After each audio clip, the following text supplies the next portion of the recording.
Well, number one, what have you to say for yourself, young man? I would say you deserve a good tongue lashing.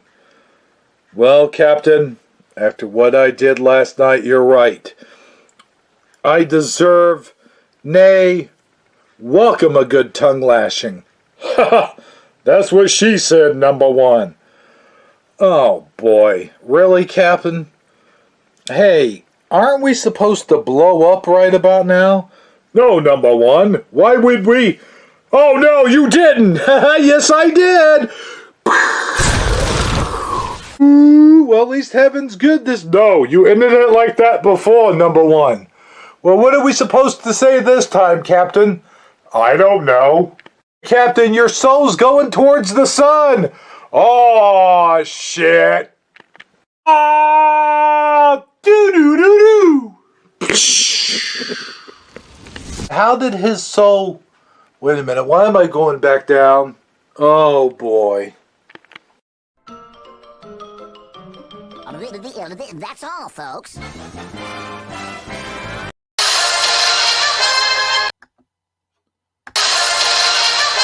Not playing. Ugh. Why isn't it playing?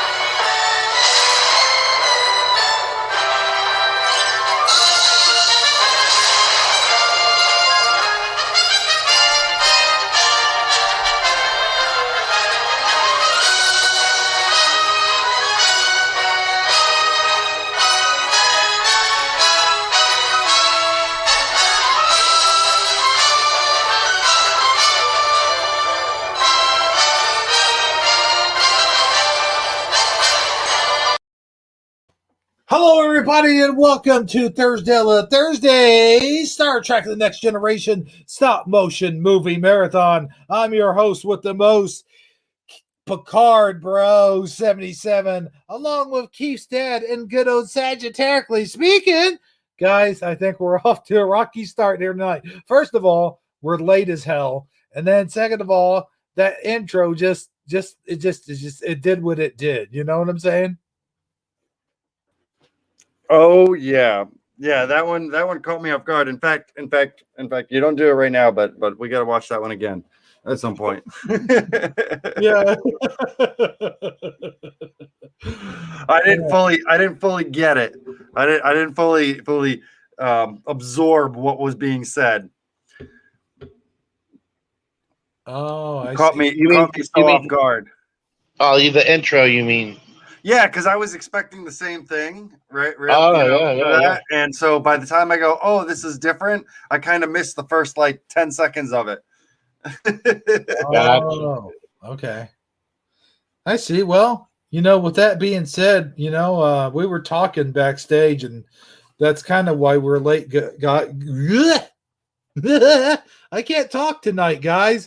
You may have to step in and talk for me. I've lost the will to talk. I don't know what's happening here. Well, then I'll say it. So we have this thing where we're watching season 3 of Star Trek, right? And you guys know it. So make sure you go and watch season 3 of Star Trek, because we're going to talk about this. I think Tuesday. We're going to do that next Tuesday. Yep, and yeah, and so make sure you watch it, because we're gonna show our top 5, some honorable mentions, stuff like that, and we're basically gonna be talking about that particular season of Star Trek: The Next Generation. So make sure you watch it. So we were kind of I've finished all the episodes, and Picard Bro finished all the episodes. So we're already jumping on it, wanting to talk about it. So yeah, that's why we're late. Sorry about that.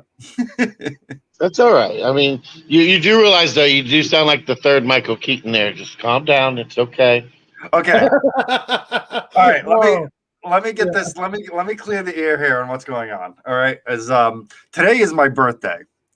Okay. I don't know if you guys knew it, but yeah, today's my birthday. I forgot to put that. Well, happy birthday there, Mr. Happy Keith's dad. birthday, Mr. Sir Keith's dad, sir.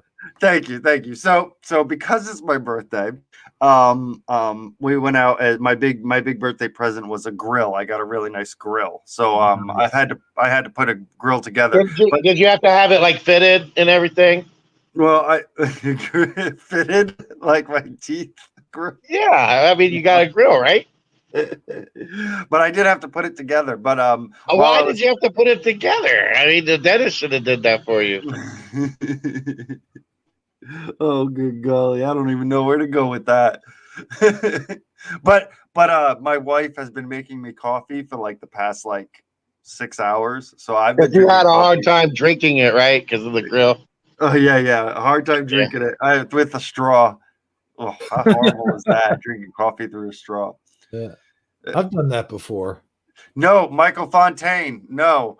I've decided since 40 is over the hill, I'm gonna start counting backwards. So I'm actually 39 now. I'm just gonna go backwards. 49, you don't look a day over 30. Yeah, I mean, you got one bodacious, like cool Hulk Hogan type mustache going on there. And an axe. I can still wield an axe.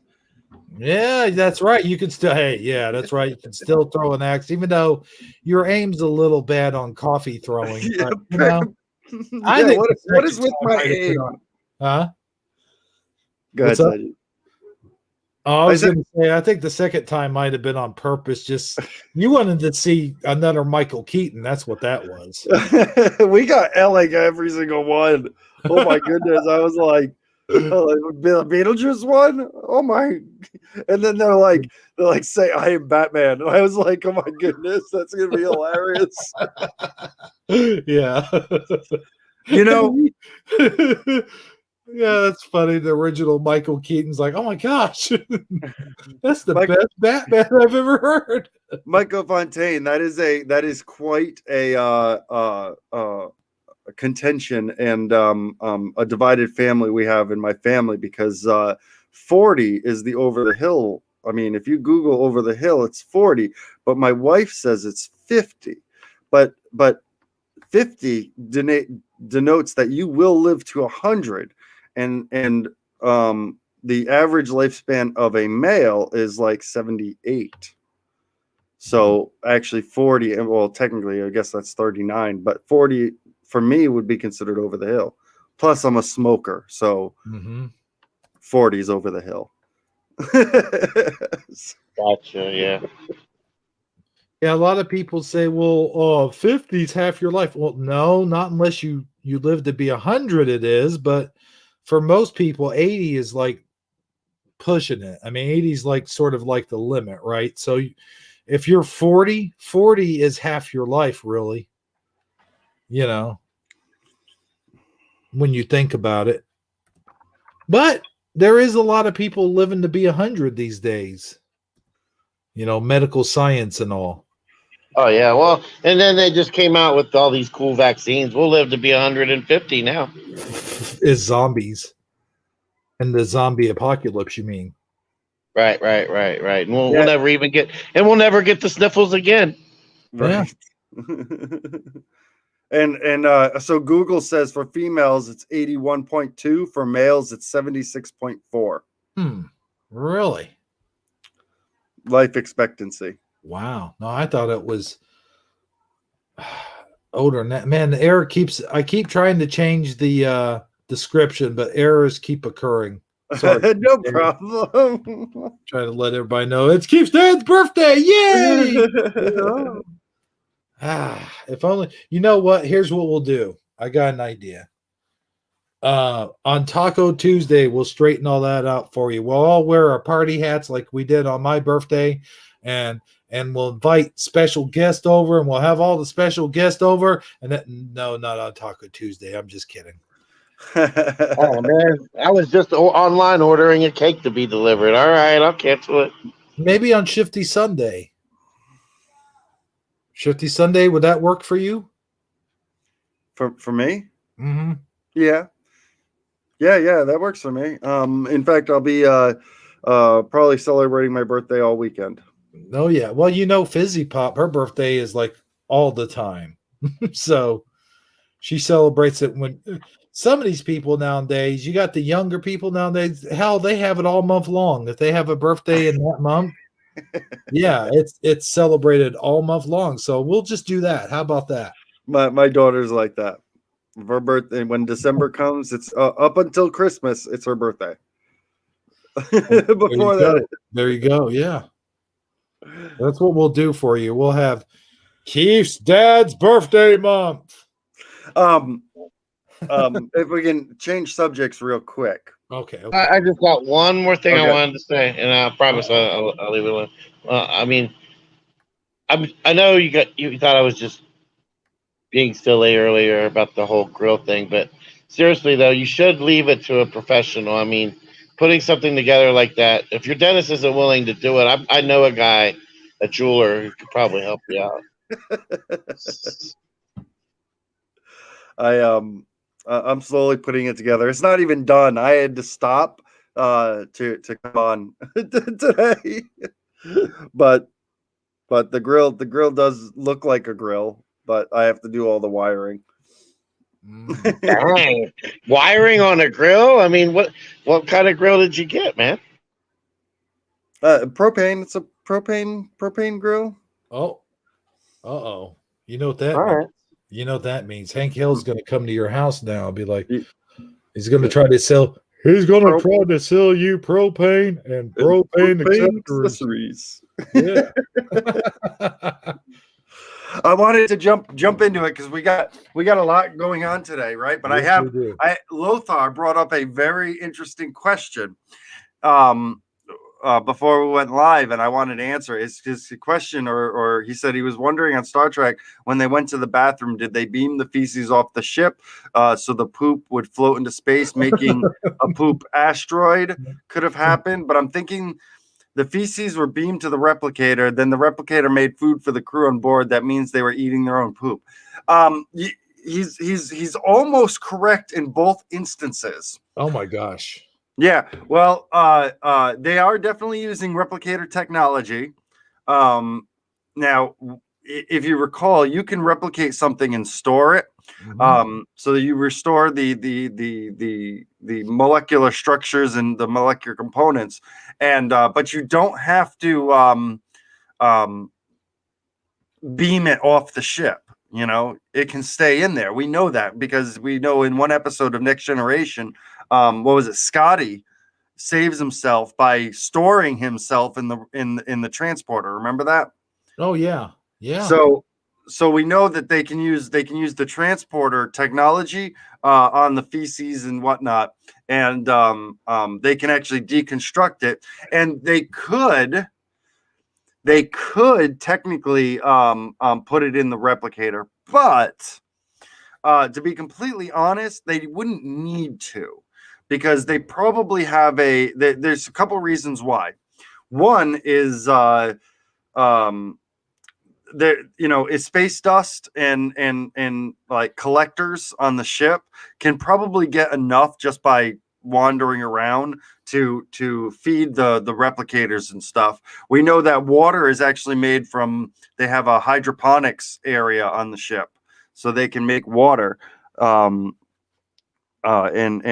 stuff like that. But they could be bringing it over to the replicator program, but they wouldn't have to. But that is a question. The other was bathrooms. You never see anyone in a bathroom, but you actually do many times. A lot of times, I think at one point, Beverly Crusher was in a bath, and Q showed up in the bath. So if you remember that scene. And I think Troy was in the bathtub a couple times too. Troy was in a bathtub when she turned into that lizard creature or whatever it was, when she de-evolved. Oh yeah, So, I hated that episode, by the way. Yeah. That's probably one of my worst. That would be on my top worst episodes. I agree. But they do have bathrooms. In fact, they have many bathrooms. It was mentioned that on I think Commander Riker mentioned at one point that there weren't any bathrooms, and that and by using that thought process, you would think that the replicators would replicate food that is meant to fully absorb into the body. And if that's the case, you really wouldn't have that much waste. So you wouldn't need that many bathrooms. But if you look at plans from the Enterprise, so if you look at next generation plans of the Enterprise, there's actually bathrooms all over the place. There is. There's one on the bridge. Yeah. I did notice a few times when Riker had a couple wet spots dribbled going down his pants. I want to but you never seen them like an ensign or anybody. Excuse me, I gotta relieve myself. Yes, it's like you never see that. You never see the whole. And the PP dance doesn't seem to exist on the Enterprise. No, not at all. It's like you would think you would see that at least once, or at least they would address it somehow. I mean, I would assume Barkley has IBS, so he's probably in the bathroom all the time, which is why he's late. Type that would, yeah. That's why he's always late. It's not because he's always on the holodeck. Right, exactly. He's always. Yeah. But there isn't any a zipper or anything in their uniform for easy access. That's a good point. Like they have to pull the whole uniform down. Yeah. No. If I recall, Riker actually has a two-piece. Riker's uniform is two-piece because he's always pulling his shirt down. Remember, you know that thing he does? That's the Picard maneuver. Oh, is that a Picard? Because I saw Riker do it in the part 2 of that season 1, but season 4, episode 1, when Riker was captain, he did the whole tugging the shirt down. So it probably looks like a one piece, but I think it's a two piece. Okay, yeah. Patrick Stewart was always doing that. Like that was his thing. Like even like in between takes and stuff, but it became a real thing. Like they called it the Picard maneuver because he was always tugging. So I don't know. Yeah. Oh, he tugged his shirt down. Maybe you know what? Now it makes me want to watch it again to see if Riker did it just to act like Picard, because it was when he became captain. You would think so. Yeah, that's interesting. Maybe it's the chair and it bunches you up a little bit when you sit in the captain's chair. That's probably it. Yeah, well, as funny as that is, it is amusing to think about, but it could be true. Jumping series real quick. In Voyager, one of Janeway's big things was putting her hands on her hips, if you remember. And the writers had fun with that because they ended up writing an episode where one culture, one species language was like 95% body language, and putting your hands on the hips was the equivalent of basically the F word being thrown at them. Oh, really? Was the name of the episode called "When You Dip, I Dip, We Dip"? I don't know. No, all right. I was just curious. Okay, so I have a serious question for you guys. Okay, so I was at Target earlier, and I did a little bit of toy hunting, and I came across Napoleon Dynamite.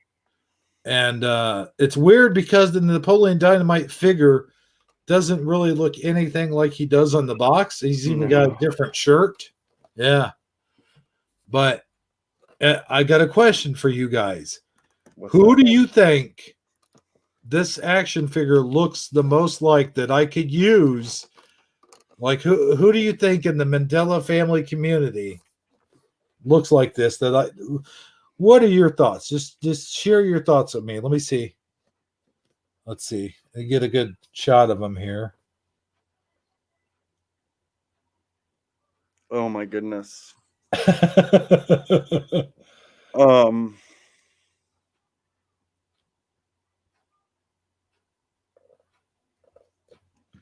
It's kind of hard to show it, the whole thing. Let me back up just a little bit without the glare. My head I don't know if I would do that to anybody. What do you think, Saji? I know I'd have to think about it. On the spot's kind of hard. Oh yeah, I am putting you guys on the spot. Yeah. Well, I don't know. I see it, and I almost think about Noble SD for some reason. Like I I would just can say, see. I can see how you could say that. yeah. You can make him the evil Mandela mastermind. Ooh, yeah. That's almost a good idea you got there, Keith's dad. But I don't know why he doesn't have that same shirt. Like he doesn't have the vote for Pedro. You know, he's just got. Yeah, I don't know. Even on the back of the box, it shows. Well, here you go. Here's the back of the box. It even shows like that shirt, the vote for Pedro. But the actual action figure doesn't have it. Yeah, That's terrible. I know, right? And considering some of the accessories he comes with, like he comes with the Walkman. You know, that's the very thing that he had when he was doing the dance. That Walkman. So, Yep. But anyways, ladies and gentlemen, and cats and dogs and boys and girls and children of all ages, it is now time to start the Thursdela Thursday Star Trek The Next Generation stop motion movie marathon. Dun, dun, dun, dun, dun, dun, dun. Hey, that was pretty good, Saji. Make it so. I like that. So blow out your birthday candles and I'll put up the thing up there. Go ahead, Keith's dad. You ready? What are we ready for? We're ready for you to blow out your candles. Oh man. Damn, you blew out the whole cake, homie. Don't feel bad. It happens to everyone. I was like, I had to move my wind guard to do that. And here comes the Enterprise. Do do do do do do. Oh man! So I got. I was gonna pick Planet of Heroes for our two-parter to start things off, but I found that I have a lot of two-parters in my repertoire. So the two-parters I will be premiering tonight. The first one will be Murder Was the Case. And it's a total... Is this Snoop Dogg in that one? No, but it is it's a total Worf episode. And then the second two-parter will be sort of kind of like yesterday's Enterprise, but not really. It's going to be like, the original, like TOS versus Next Generation. So that should be a good two-parter. So that'll be kind of like your father's Oldsmobile. It's not your father's Oldsmobile. Yeah, kind of like that. All right. But anyway, yeah, so let's get this show on the road, shall we? Here we go. Oh, where are we gonna? What city are we stopping in next or first or? Huh? Well, you were going to put the show on the road. You said. Oh yeah, Minneapolis. Yeah, let's start there. That seems like that could be quite eventful. We'll start there and we'll finish there. Okay, it's not going to be there by the time we're finished. And let me know, Keith's dad or anybody. If anybody drops out, please let me know. Okay. How would we let you know? I don't know. That's a good question. Well, like if Saji drops out, Keith's dad could tell me. How would he know? If you drop out, he would know. How? What do you mean how? How would he know? He would know because you're gone, right? But how would he know I'm gone? Oh, that's a good point. I'm just gonna set a timer every 5 minutes. I'm gonna be like, Dad, you there? No, for real though, we can use private chat. So as long as, even if you're backstage, you can still send a message in private chat saying I'm backstage or whatever. Okay, I'll pay attention. And then, if Keith's my phone has been off, doing better lately because my phone has 5G option. Mm. And there's a setting on the network. I'll make this as brief as possible to always find 5G when it's available. Well, I was like, I almost have 5G, but not quite. So I was like, I was getting really crappy 5G is basically what was happening. And so I turned off 5G and just went to like, the current technology or whatever the old one was before that or whatever. And it's been a little bit slower, but I haven't been dropping off. So hopefully that won't be an issue. All right, cool. With that being said, here we go. I mean, here we go. Here we go.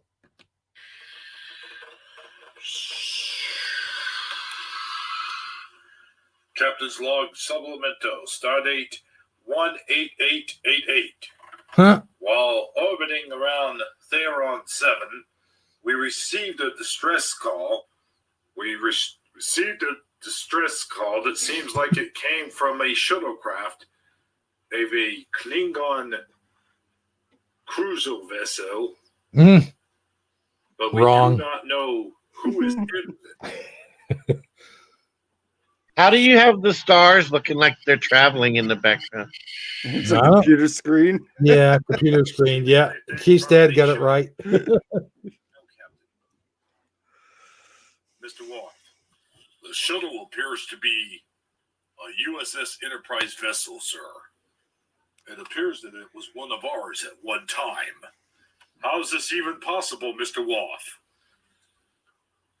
It could have been stolen on our last space dock, sir. Very well, then. Sir, we are being held. Opening channel frequencies, Mr. Wolf. Yes, sir. Mr. Wolf. Yes, sir. Oops.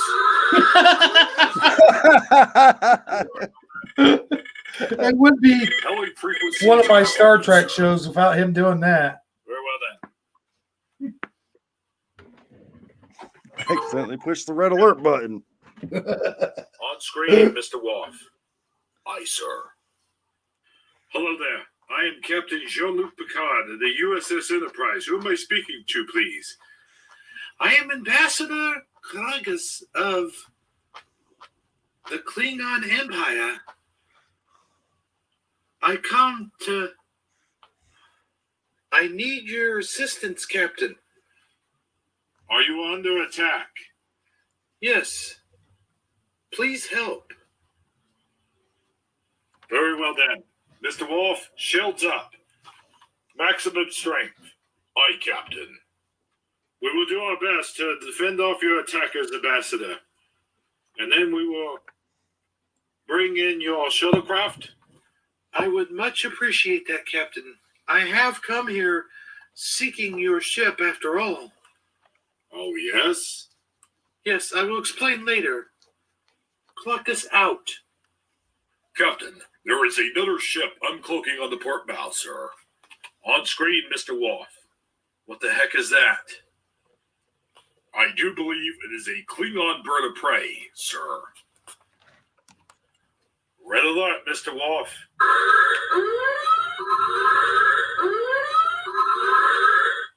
Do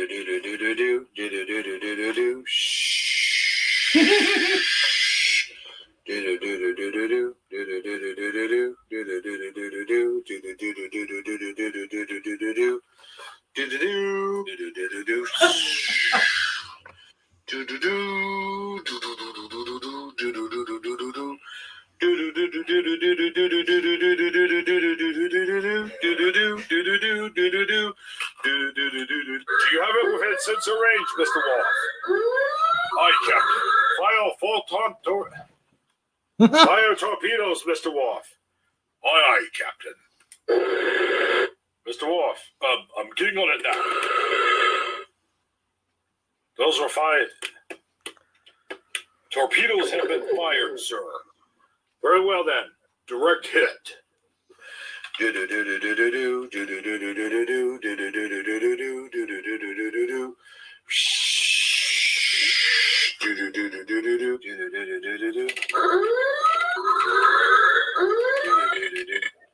Captain, we are being held.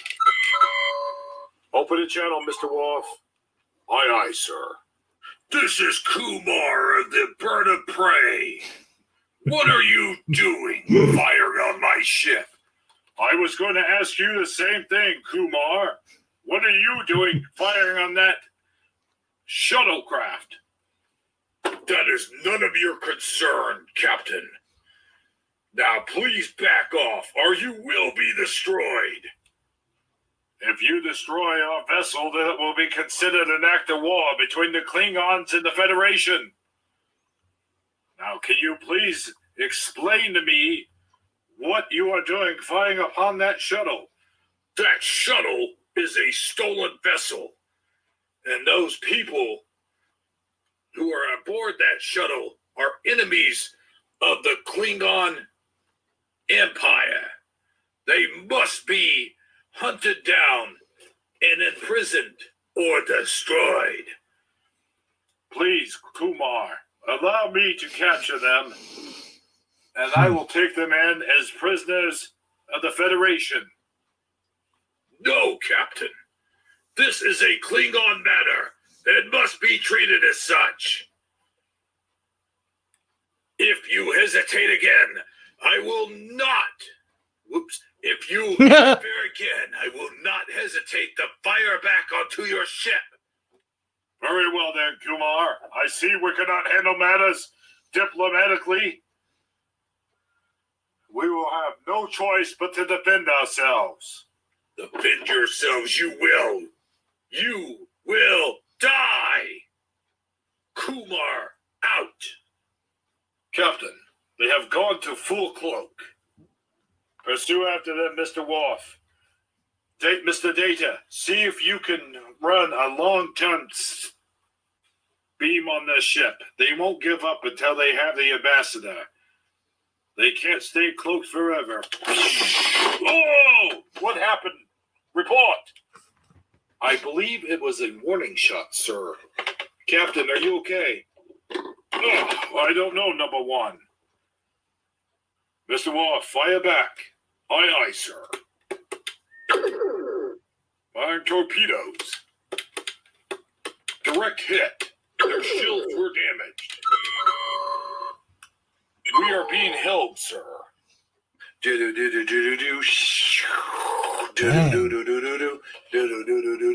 is a long opening.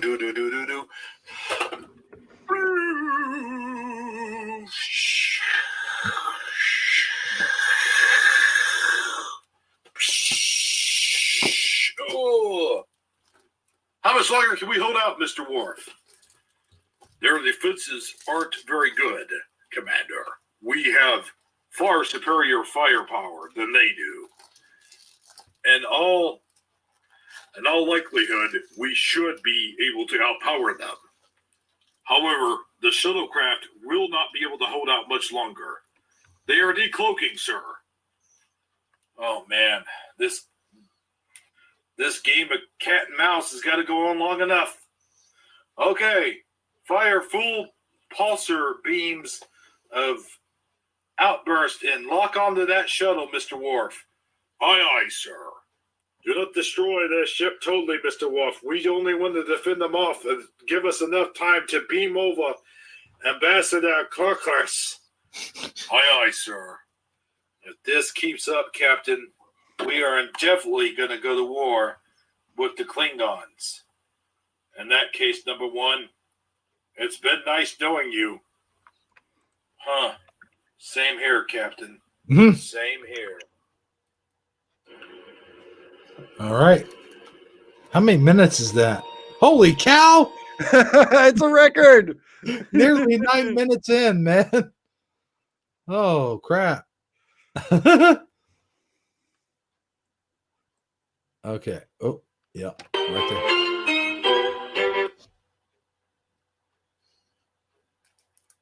Hmm?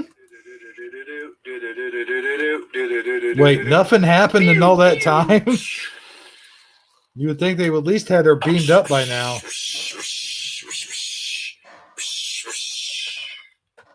The shuttlecraft hull is breaching, sir. Very well. Emergency beam up, Mr. Worf. Aye, aye, Captain. Did I Beam not? up Let's get that person beamed up and let's get the hell out of here. Warp 6. Aye, aye, sir. Warp 6, engaging. Engage.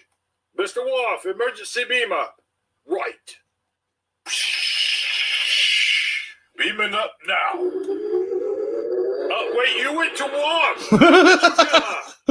Right. Yes, sir. She is in transporter room 6. Very well. Number 1, if you could please meet her there. Yes, I would suggest Mr. Wolf do it too. Yes, very well then. I'd say we got out of there just in time, Mr. Worf. Indeed. Agreed. But the Klingons, they will not give up. They will be chasing us. Well, that's inevitable, Mr. Worf. Come on, let's go to the transporter room. Aye, aye, sir.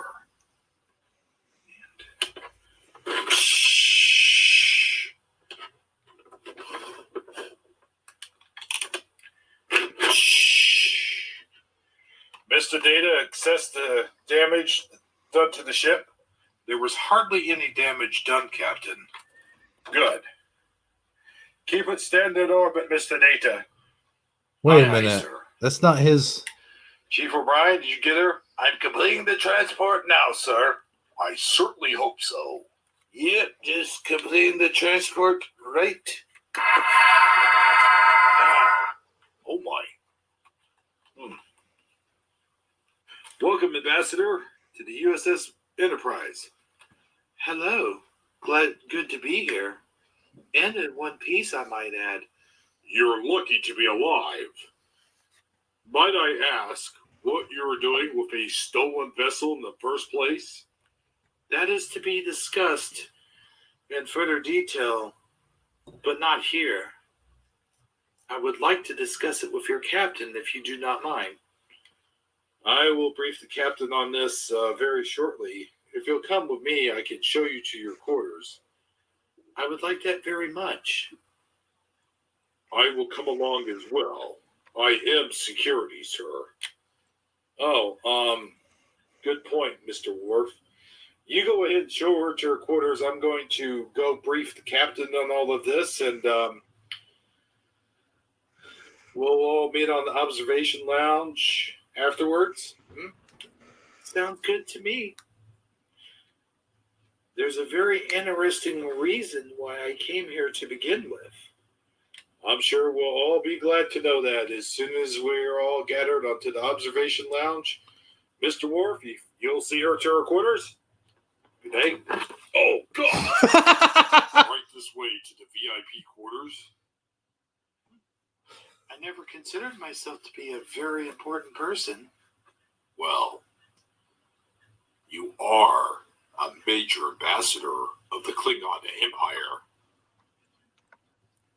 You do not seem to be too thrilled to see me.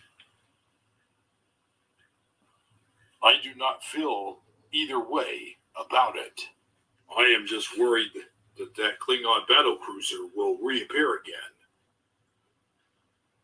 It's inevitable, is it not? I am an ambassador. They were chasing after me. Yes. Why would they be chasing after you? For stealing a Starfleet vessel? That does not make sense to me.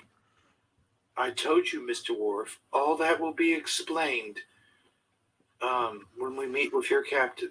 Ugh. Please, come right this way. Okay, then.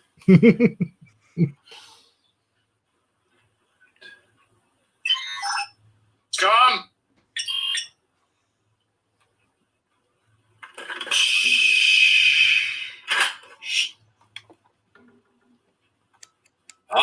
Will, I've been expecting you. Yes, Captain. So, have you talked to Ambassador Korak? Yes, sir. I've talked to Ambassador Korak, and she would like to brief you on why she stole the shuttle and some other stuff, if you have the time, sir. Well, I would like to call a meeting to the observation lounge, if that's okay by you. Yeah, sure. No problem, sir. Do you want it to be all senior officers or just you, me, Mr. Worf, and her? All senior officers are always welcome. You know that, number one. Yes, sir. Will that be all, Captain? Yes, for now, number one. Very well then, sir.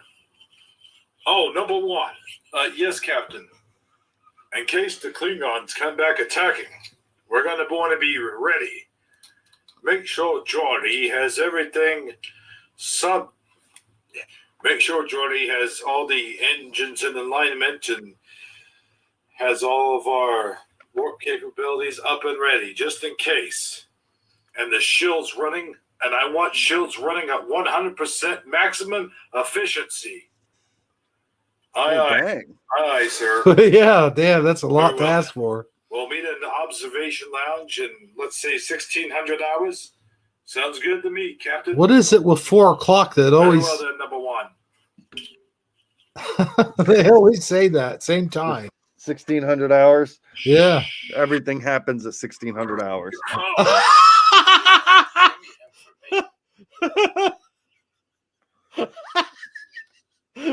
He's gonna have to go to sick bay. Look, because even at 1651, we're even in the 16-minute. Yeah. Play then. This is hilarious. Computer, give me information on all Romulan battle cruisers and bird of prey. Did he just? Well, so then. Wow, that was quick. What's this all about? Well, the Klingon High Council has sent me on a secret mission to look into They your need some actions, maintenance. Lieutenant Worf. My actions? What have I done? You have done a lot of things. We have found evidence that it is your family responsible for the death of one of the Duras. The Duras? Those people are nothing but liars and thieves. Why should True. we be trusted? Yeah. They tried to set up my family as traitors. True. Turned out that they were perfect liars. Mr. Worf, please let her have her say in this. Why did you steal one of our shuttles? I felt it was necessary in order to escape the Klingon Empire. I was being chased at the time by a Klingon battle cruiser. And you did not report this to Starfleet? I felt that it was my duty as an ambassador to protect. Such information were to leak out to Starfleet that would start an all-out war, that the Klingons were attacking a Federation vessel. What evidence do you have of this Mr. Worf being in conspirators with the Duras? I'm glad you asked that. She is the nicest Klingon I have ever met. Possible. Do what now? She is Klingon, right? Yes. She is the nicest, most considerate Klingon woman. They're usually like really crass. Well, I think she's half human. Mm. So that does explain a lot. Okay. And she's wearing perfume. So Yeah, that's probably true.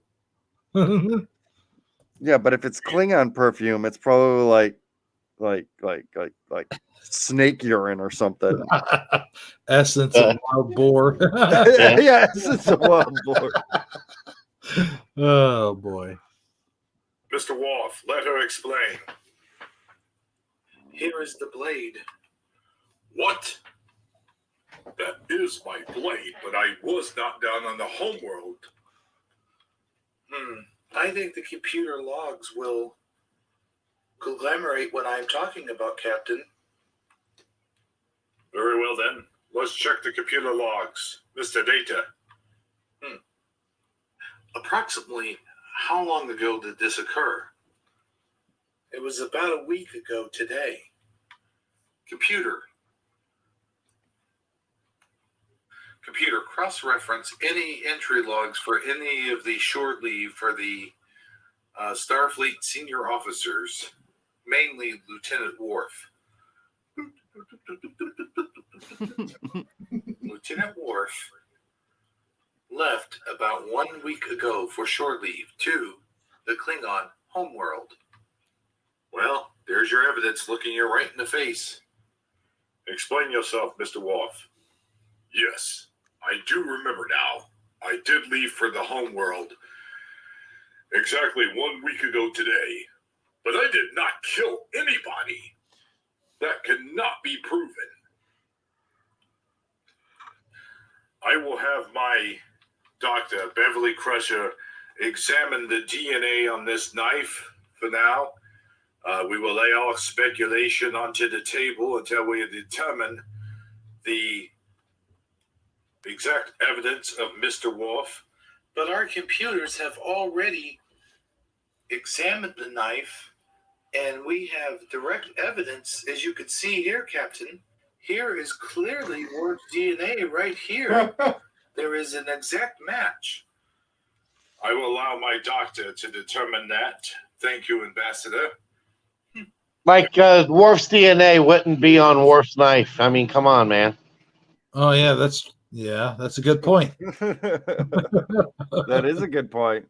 Yeah. Bridge, Captain, we are under attack. We'll be right there. Okay. I can assume that these are the Klingons who have tracked you down. You will accompany us to the bridge, Ambassador? Yes, indeed. All right, everyone to the bridge.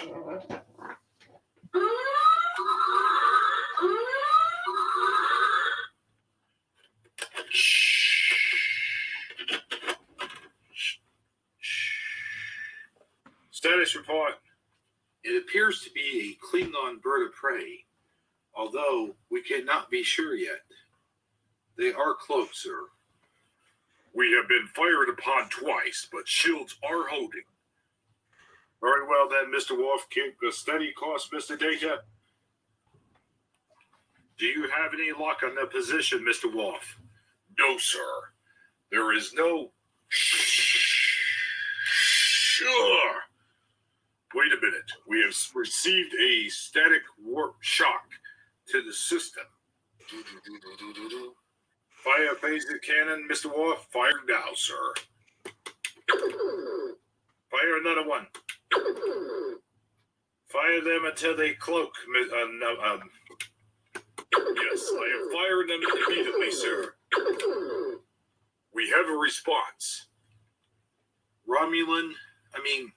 Klingon bird of prey, decloaking off the port bow, sir. You know, as much as I think Deanna Troy looks silly sitting in that chair, now that she's not there, I miss her.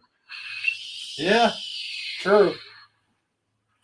She's kind of like a seat filler. She really is. We are being held, sir. On screen, Mr. Worf. Aye, sir. We're receiving transmissions. Channels are open. Very well. This is Captain Jean-Luc Picard of the USS at... Signal received. Shields are up. We cannot respond to your hell if our shields are up. Please cease fire for the time being so that we can communicate. They are coming up on screen now. Enterprise, do you yield to us? Will you hand over the ambassador? No, we will. I cannot do that. The ambassador is here on a mission for Starfleet. Then we will destroy the Enterprise. You had no right to intervene. We intervened because you were viciously attacking a defenseless shuttle. I will not allow that to happen. Fine. Then the Enterprise will be destroyed, and there will be war between the Federation and Klingons. Cut off communications, Mr. Worf. Communications are cut off. What is your suggestions? May I be allowed to speak to the Klingon, Captain? I don't know. He seems very, very angry. But I am the ambassador to the Klingon Empire for a reason, Captain. Yes, I agree. Very well, then. Communications back on, Mr. Worf. Communications are on. Now then, Picard, do we have an understanding?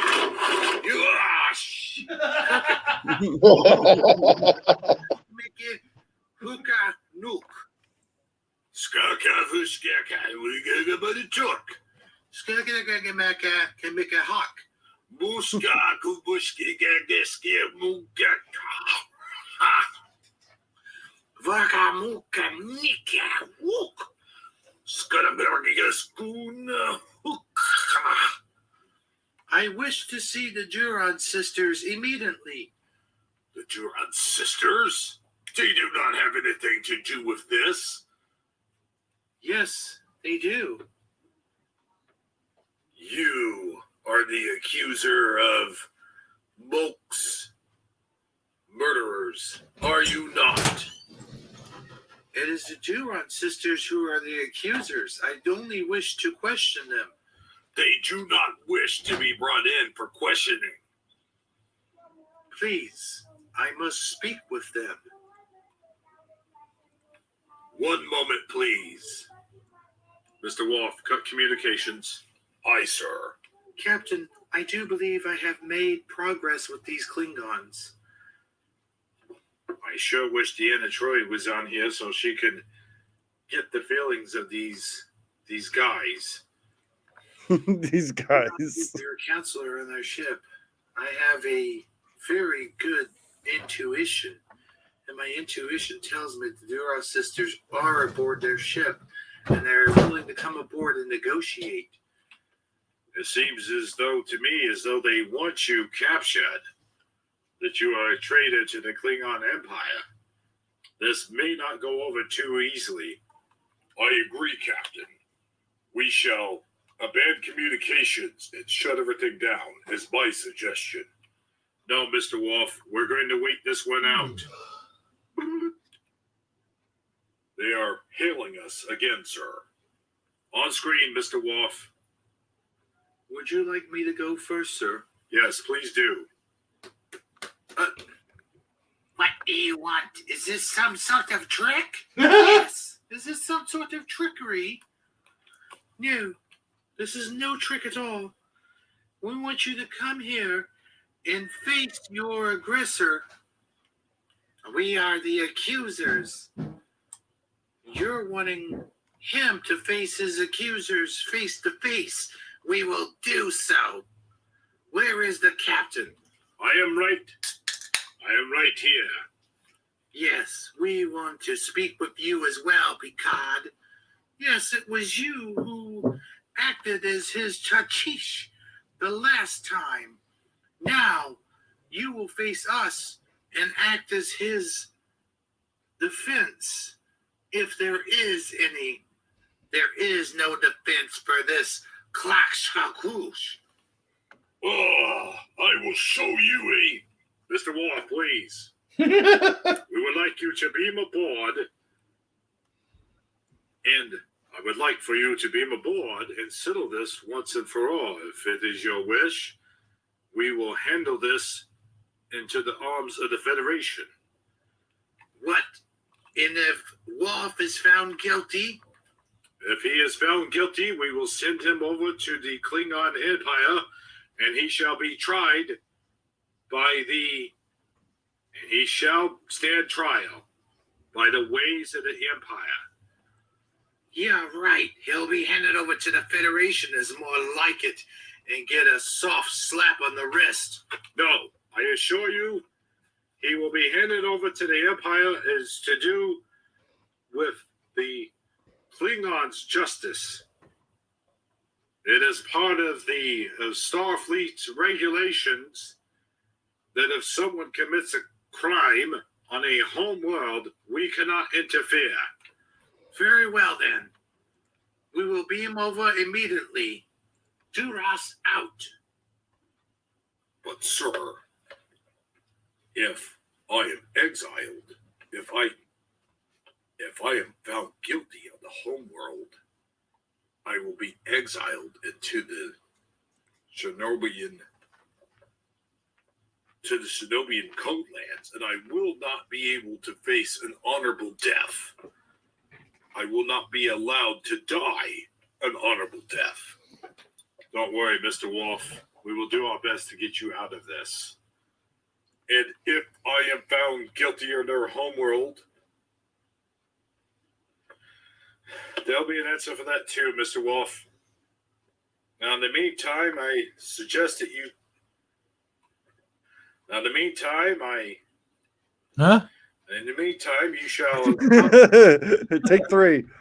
Yeah. We'll get this all fixed in editing. Right. No, that never happened, though. I am not looking forward to meeting the Duras sisters after our last encounter. Do not worry, Mr. Wolf. Neither am I.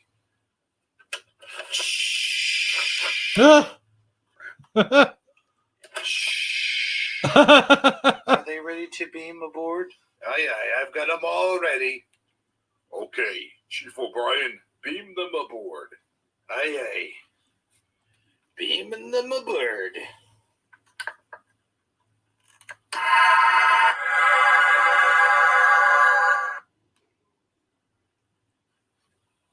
Are you surprised to see me? We were not expecting all 3 of you to show. Very well then, we can accommodate all of you. The captain wishes to see us all. Mr. Worf, I see you have greeted our guest. The captain wants to see us all. The captain wants to see us all in the observation lounge in an hour and a half. Very well then. I shall see you all to your quarters and make sure that you have properly prepared for our meeting. I do not have to prepare. I am prepared. Well, nonetheless, you have to meet us all in an hour and a half, just as everybody else. Good day. Our quarters to prepare. Right this way.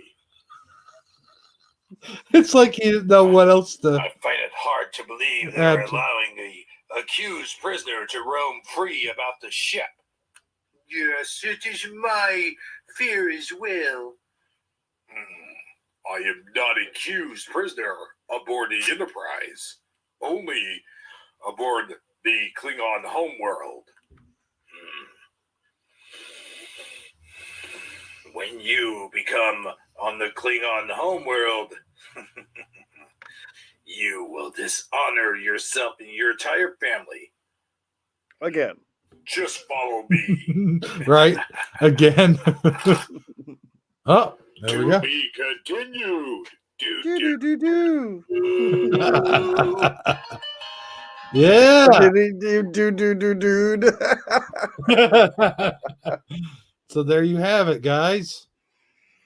We got through with our first one of this evening.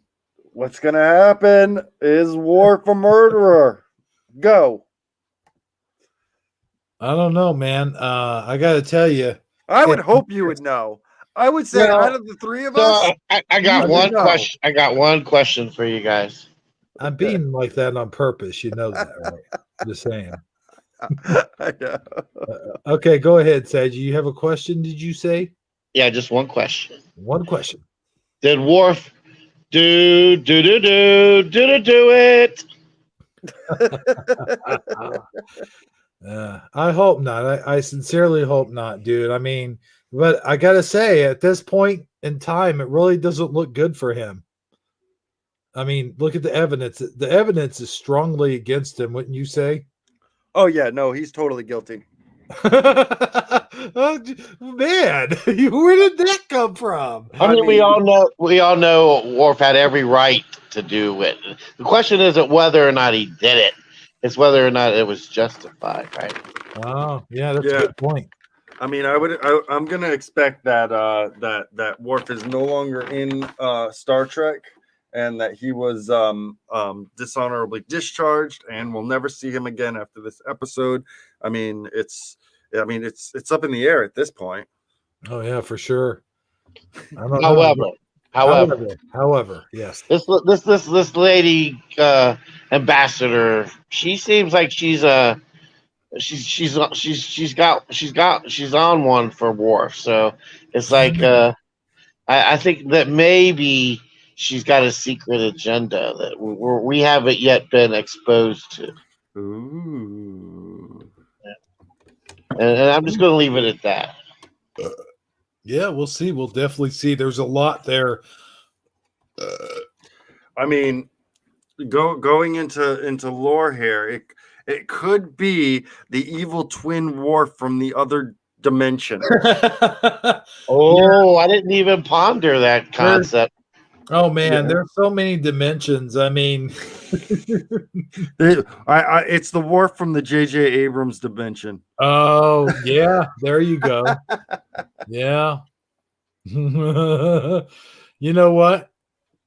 I'm gonna say Michael Fontaine, as though he just came on the Enterprise, and he has some bad news for me. Okay, here we go. Ah, yes, Michael Fontaine. What do you have for me? What? What did you say, Michael Fontaine? Oh no, that's horrible, Michael Fontaine. Where? I'm gonna say it. I'm gonna say it like he's one of the Ferengi rules of commerce. Rule number 526: always trust Michael Fontaine. Okay, yeah, that's a good one. I will go with that. Keith's dad. So I guess it's my turn by default. Mm-hmm. Okay, see what you guys are doing here. All right, so with that being said, let me think here for a half second, come up with something, at least something somewhat interesting. All right, so it's Star Trek related, so that's the part I'm kind of. All right, so I'm getting ready to beam onto an enemy ship, and right as I'm getting ready to actually fade out, I realize that I owe Michael Fontaine $5. Okay. All right, and I'm making an attempt to reach in my pocket and throw it so that it doesn't beam with me, and the $5 will stay there on the Enterprise, right? However, there is no money in Enterprise land, is there? No. Dang. All right, so I owe him whatever. I owe him something. I have something that belongs to him. All right. There you go. Okay. Yeah. All right. So somebody say, like they're starting the beaming process. Well, I'll let Keith's dad do that. I think he even has the thing. Alexa, beam me up. Okay, transporting in 3, 2, 1. Michael Fontaine, here's your. Oh!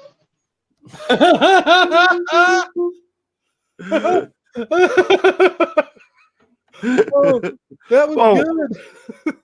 All right, I thought of one. Okay, cool. Okay, I'm gonna say it like Michael Fontaine is Q, and he just appeared on the bridge. Ooh, okay. What do you want, Michael Fontaine? Laugh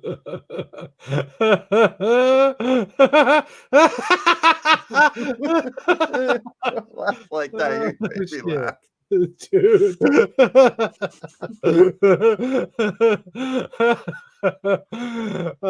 At first I just started laughing like kind of fake a little bit, but then it really actually started me laughing even more like for real.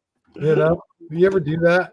Yes, it's funny because in the season 3 that we watched, that whole that meme where Picard has got his hand on his forehead. That's in that season. I noticed. Oh man, that was that Q episode. Really? Yeah. So he's doing it because of Q. Man, that's funny. I love the Q episode. Where is that the one where at the end of it, like he comes? No, that's a different one. Picard has the cigar in his mouth, and then Riker has the two women on one on each arm. Yeah, that's the episode, but it was like right before that. What was it? Yeah, I think it was because that's the one where Q was made mortal, which is hilarious. Oh yeah, he starts the episode. He appears on the bridge naked. The first line out of his mouth is like, red alert. Yeah, that's right. His first line is red alert. Yeah. Which is pretty much the first thing that they say every time before they go to the intro. Red alert. Oh my goodness, I forgot that he says that. That is one of my favorite lines of him. Yeah, just teleporting in and just being like red alert. Yeah. Throughout that whole episode, I mean, he was every line he has, like he's like, oh my god, I think I'm dying. My body is slowly shutting down. And it's because he's tired. Yeah. How do you humans deal with this? It's absolutely horrifying. He talks about it. Yeah, he talks about it all the time. But and I think the you know, they cop. There's a bit of a cop out in that because when Q boards the vessel to go to the other, you know, to kind of the selfless act. Yeah, I mean, I don't really think that it was a selfless act. I think he was just trying to kill himself, basically. Mm-hmm. That he got sick of being human. It was all done with that, and now let's just end it. But they kind of played it off like it was a selfless act. Ah, I get it. Yeah, I never thought of it that way. You might be right, dude. Yeah, well, the person that wrote that in later went on to become the president at CNN. Just saying. Probably. Yeah. Q's like, first he has pains with his back, right? So she comes in, she like visits his back. He's like, oh, now I'm having pains with my stomach. And then she just kind of rolls her eyes at him. She's like, maybe you're hungry. Every little thing. Now, every little thing that Q said when he was on Next Generation was hilarious. When he was on Voyager, it was awful. It was terrible. It was a completely different team of writers, though. You got to keep that in mind. Yeah, because they started going to the. I think they went to the Continuum, right? And the Continuum was like 1870s England or something like that. That's what it was supposed to look like, or something along the lines of that. I forget what it was, but it was some old timey, and they played off with, well, your primitive minds wouldn't be able to cope with what the Continuum actually looks like, so this is what we're projecting it to you as. And right, like, and then you also got to keep in mind that during the Next Generation, when Q was there, Gene Roddenberry still had some control and influence over the show, and by the time Voyager came around, he was totally 100% out of the picture. Right. I think Gene Roddenberry actually they pretty much told him, like, you know, stay the hell out of here. Well, they didn't want him, but they had to let him be part of it. I watched a documentary about it because he still owned the series, so they had to give him a little bit of. They had to appease him to some degree. He had to. If he didn't give it a stamp of approval, they couldn't do it. But by the time they started getting the later seasons, though, he was in such bad health. Yes, that's exactly what the documentary said. Yeah. And he was kind of losing his mind a little bit. Like he didn't have his full senses about him. But he did not want to let go. He was just of his control and influence. It was very hard for him to release it. And it was about season 3 or 4 or 5, one of those in Next Generation, when he finally, because they were going to quit. They weren't even going to make another, and then I forget the exact reasons, but they finally did resume the series. Yeah, and I mean, Star Trek changed fundamentally after Next Generation. So Oh, yeah. fundamentally, it was so different. It's like when they went to Deep Space Nine, they tried the same thing because they realized in Next Generation they didn't really have to go anywhere. You could have storylines right on the Enterprise. You know, a lot of the storylines, heck, here in the third season, a lot of the storylines they didn't really go anywhere. Oh, yeah. You know, and so they go, oh, we can make a whole show on this, and so we got Deep Space Nine and stuff. Hold on, hold on 1 second. Sorry.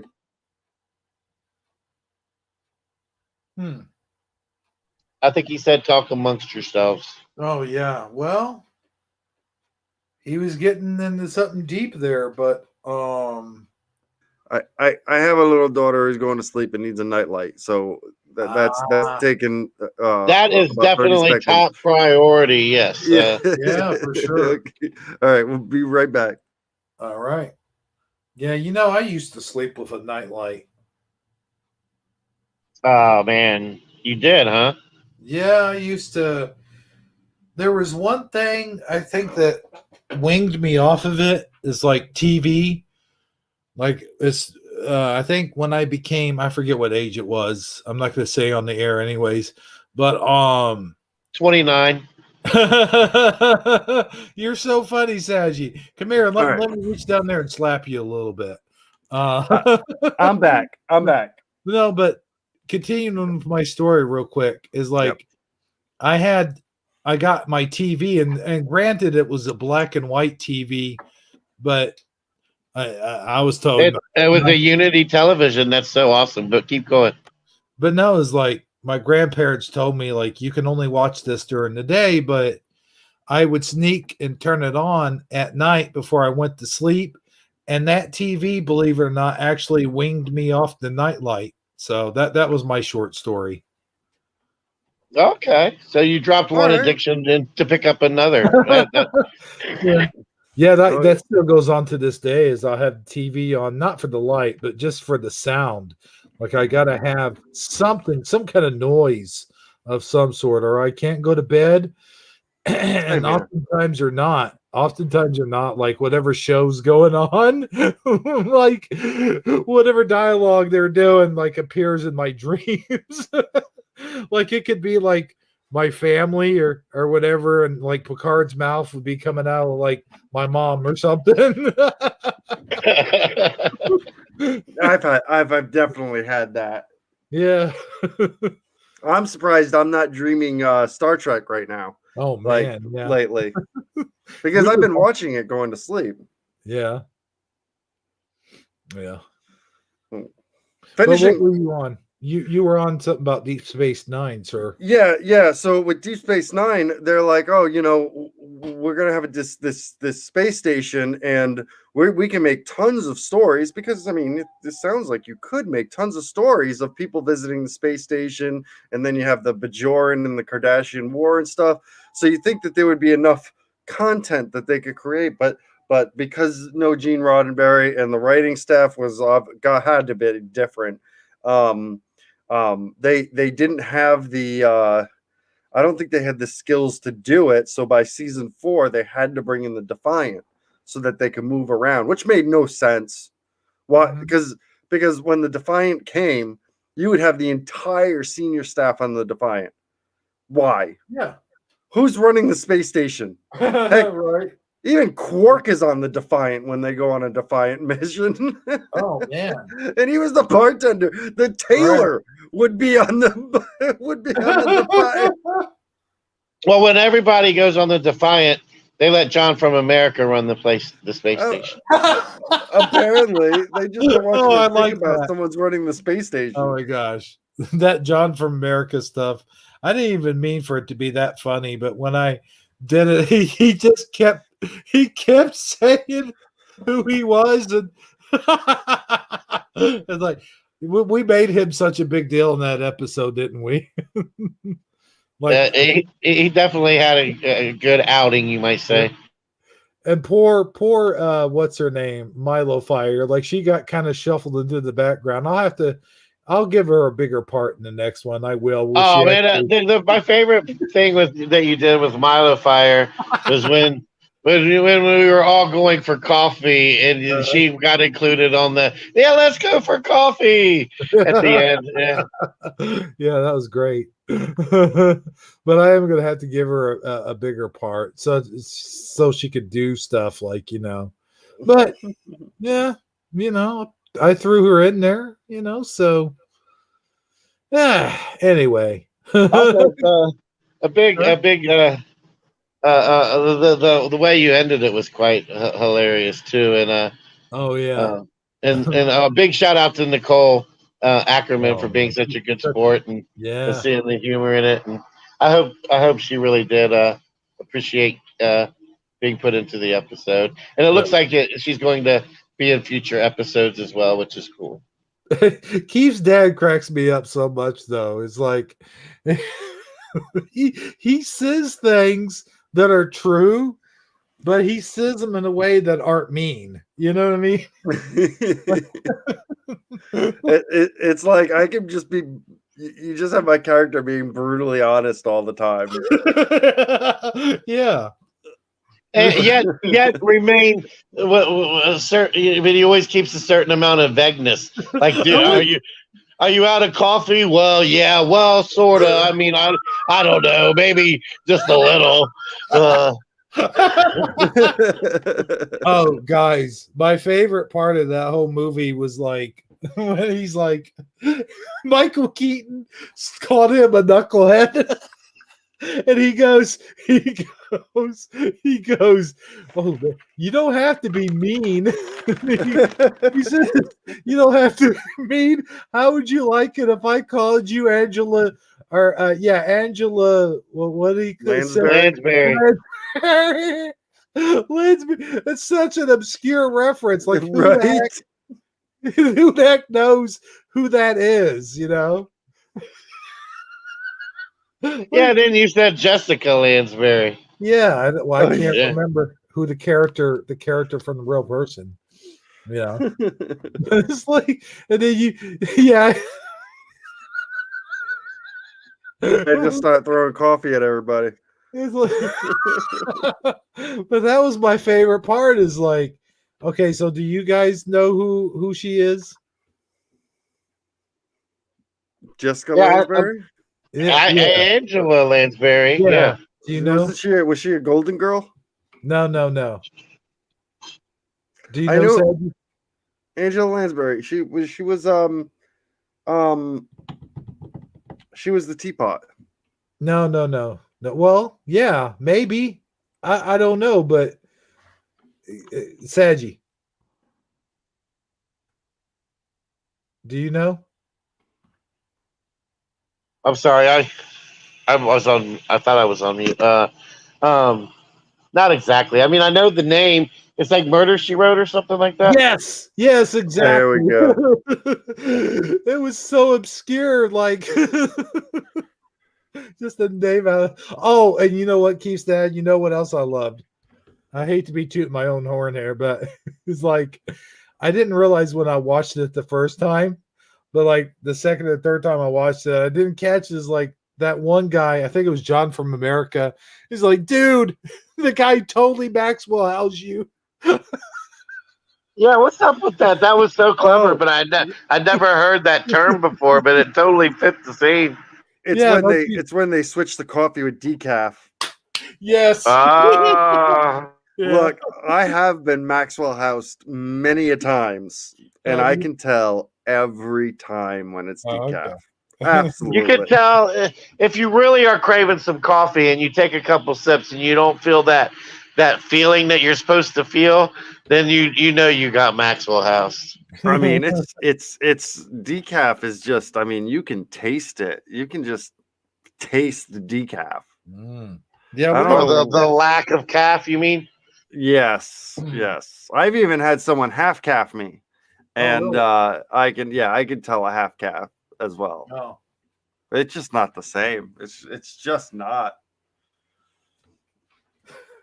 I can't even explain what it is. It's almost like it's like you feel it. It's not even like a taste, but more of a texture. Like you can, after you take a drink, it kind of like dries your mouth out, the decaf. It's kind of like, I don't know.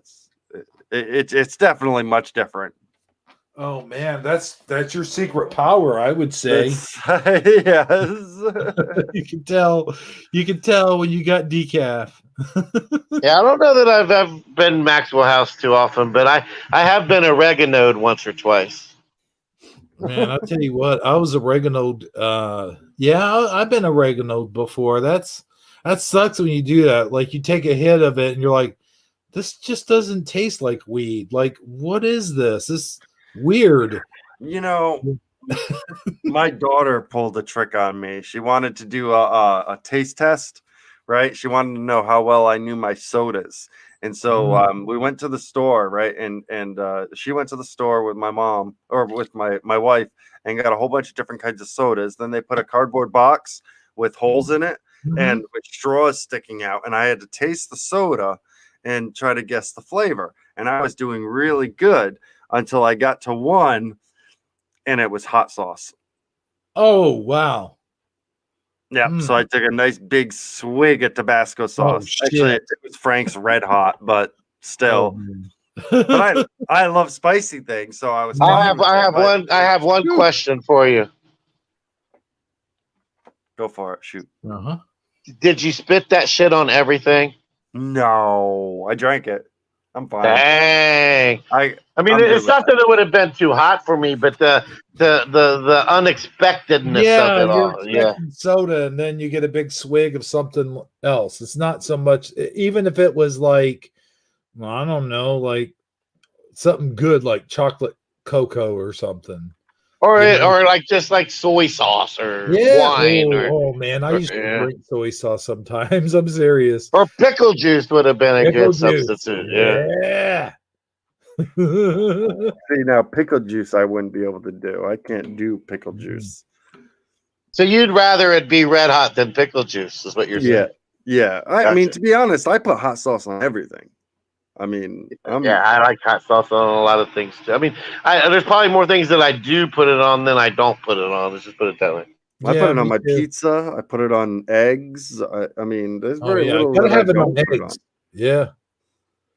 I remember the first time, like I was a little kid, and I had a stepdad a long, long time ago, and it was my mom's second husband, I think it was, and like he put the Tabasco sauce in his eggs, and I saw that, and I was like, huh? Because I was so used to my grandparents. Like my grandma would make eggs or whatever, and like I think my grandpa would eat ketchup on his eggs, but I never saw anybody eat Tabasco sauce on their eggs before. And I'm like, I kind of want to try that. And I tell you what, guys, I was just a little bitty old kid, but god dang, man, I could eat some Tabasco sauce. Let me tell you. When I ate that, I was like, man, this is the best thing ever. And I have never went back since. Yeah, I'm pretty sure both of my kids were putting hot sauce on their food, like at or around kindergarten. Because it was always on the table. They saw me using it, so they wanted to use it too. And they didn't have a problem with it. Now, I wouldn't get extreme and like I give them like some crazy habanero hot sauce or anything like that. But regular old Frank's or what's the other one? Tabasco. Yeah, those things they're barely even hot sauce in my opinion. Tabasco sauce is the potent one. Frank's Red Hot is really not too bad in my opinion. I'm not a huge fan of it. I can do it, but I prefer Tabasco. Yeah. Tabasco's got more of a tang to it. It's got more of a sting. It's not hot, but it's like it's hotter than Frank's hot, I think, in my opinion. It's a totally different flavor. Yeah, it's a totally different pepper. Frank's is a cayenne pepper, and that's a Tabasco pepper, I guess, is what they're using. I'm not even sure what kind of pepper they use. Oh, I don't know. But my wife likes Crystal's hot sauce, and I really don't have a taste for that. I'm like, Crystal's hot sauce. It's okay, but it's not my to-go-to hot sauce, if you know what I mean. It seems like a watered-down Frank's to me, kind of. Yeah. Yeah, that's exactly my thoughts. Man, my collarbone is like freaking pinching. Ooh.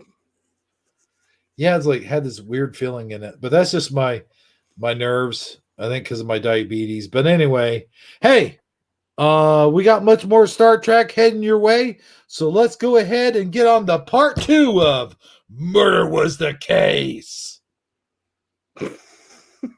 Let's. Oh, what's up? Nothing. That was good. Okay, cool. I'm waiting to see like Worf in the courtroom, like wearing the same suit that Snoop Dogg was wearing. Oh, yeah, that would be kind of cool. But it ain't gonna happen though. But it would be kind of cool. Yeah, you're right. And now the conclusion. Oh. Da, da, da. I better get over there. Can you guys see this? Supplemental. Stardate 1558888. Oh, look, it's the how did I downgrade? I had the Enterprise D, and now this is oh God. We Okay. have agreed to a meeting aboard the observation lounge where I have asked Dr. Beverly Crusher to sit in on this meeting so that she could explain Who the heck is piloting that ship? the Oh yeah, they're going through some turbulence. I'd say. blade on which Worf was accused of the murder of the Duras family's member. We have the Klingon and the two Duras sisters themselves, as long as with myself and Dr. Beverly Crusher, hoping to prove Worf's innocence. I do not think that this is appropriate. Ambassador. As you can see, all the evidence points right to your Lieutenant Worf. I have brought Dr. Beverly Crusher in here. She has the test results for the DNA that was found on the knife. The DNA found on the knife does not appear to be Worf's. Of course. You are covering from him. You are all Federation alliances. Align yourselves together. That is not so. We do not align ourselves together. We are all separationally biased. Would you like to see the test results yourself? We have them on our computer. Those results can be manipulated. Yes, exactly. How do we know you did not manipulate the test results? That is impossible. The test results are logged into our computer banks.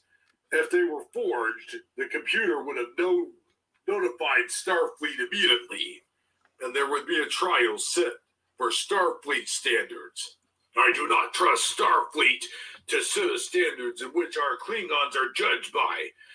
Captain, if this Hugak is not beamed over to the Klingon ship, immediately the Enterprise will be destroyed. There is no question. I see we are not getting anywhere with this. Look, verbal word will not satisfy you Klingons, and DNA evidence will not satisfy you. What will satisfy you? We wish to run our own DNA test on the blade itself. Yes, this would be appropriate. Like my blouse. Very well qualified. But if you wish to push this any further, I could turn this into Starfleet right now, and we could send one of your Klingon doctors over here to my Enterprise. No, it will be done aboard our ship. We have medical technology as well. Do you not know this? This is preposterous. Captain, may I suggest just a minute, Mr. Worf. I know that this is in your interest. It is an interest and everybody here aboard.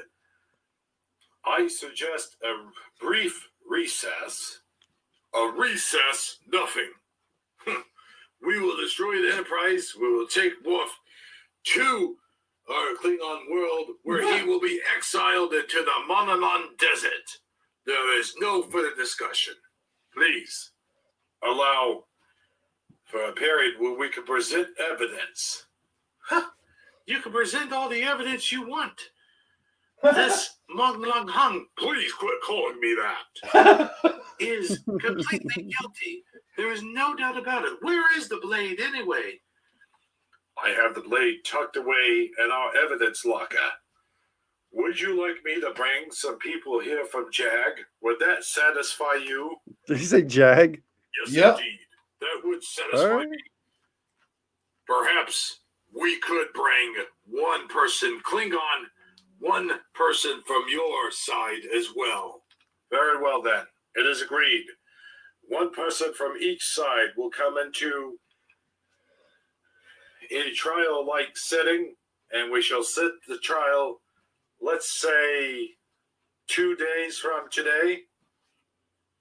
1 day from today. Very well then. We each have 1 day. That's 24 hours to plead our case.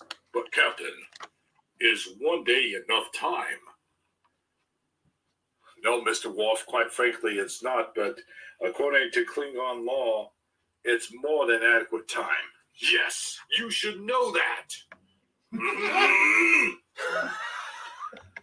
Let's meet back here, let's say, and Use your words, Worf. Use your words. discuss how this trial is going to go.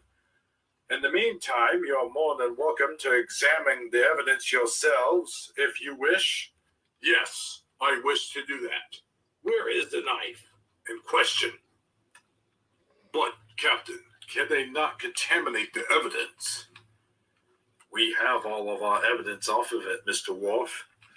They can do as they wish. We have the DNA results and everything, fingerprints. And if they do contaminate it or alter it in any way, we will know it will be in the computer's records. Very well,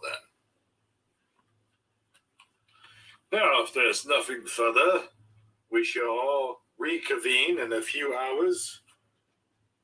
I have nothing further. Very well, then. Let's all go to our quarters. Dismissed. Justice will be served for you, Worf of Mork. Please. Did she say Mork for Mork? Orders. It does. No. I think she said Mark, or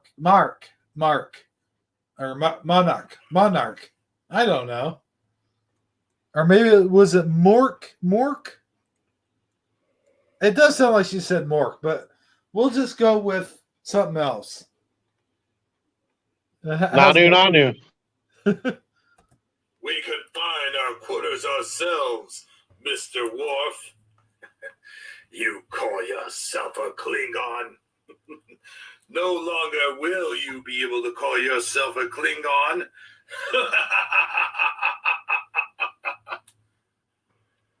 I have the feeling I'm not going to like the outcome of this trial. Perhaps you shall show me the holodeck. I would be glad to. It shall ease some of the tension. Yes, indeed. It's gonna be a long week. Oh, here we go. Wait a minute. No? There's no. Huh. 7:30? And still no intro. Oh, there it is. Oh, there we go. Oh man. Okay. Oh, that was pretty good. Woof.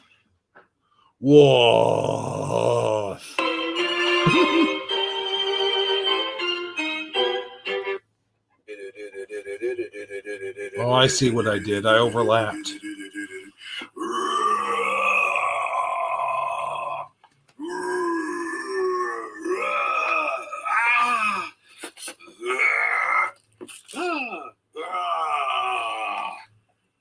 What in the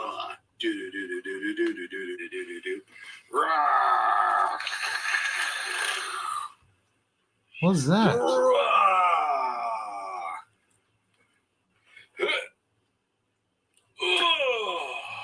You are pretty good with a metal gland. Thank you. Watch out, huh? Is the tape flickering? Ha-ha! Away with you, creature!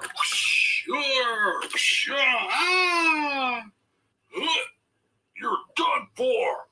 Hold on. Is it just me or is that flickering a little bit? I didn't notice it. Uh-oh. Anybody? You can't hear me? I didn't notice it. No. Oh, yeah, I can hear you, Saji. I just wanted to see if anybody else noticed it. Okay. What setting did you set this on? I took the safety factor off. That's what I always set it to. But look, see right there. Yeah, I saw that time. I Oh, think okay. it's the way. I think it's in the recording, the original. Okay, thank God.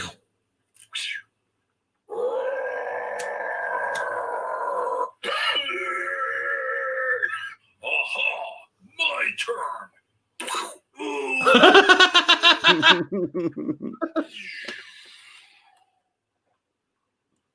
Why did you choose this program?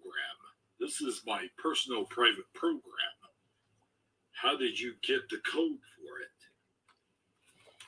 I just figured that it had something to do with Klingon warriors, so I typed it in, and sure enough. Yes, indeed. It is Klingon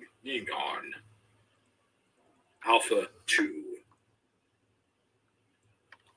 I never thought that you would be in liking of such a program. Why? Because I am female? No, because you are an ambassador. Just because I'm an ambassador, and you are part human. Very good. It was never easy for me to fit in as a Klingon, little alone an ambassador for being part human, you know. Come on. I understand. I was raised by humans. I know. I am aware of your history. One does not investigate one's background and not learn about their history, you know. How much of my history are you aware of? And why did you find it upon yourself to start investigating me in the first place? You seem to have a lot of tension, Mr. Worf. Perhaps you would like to release some of it? Are you challenging me? Perhaps. Defend yourself!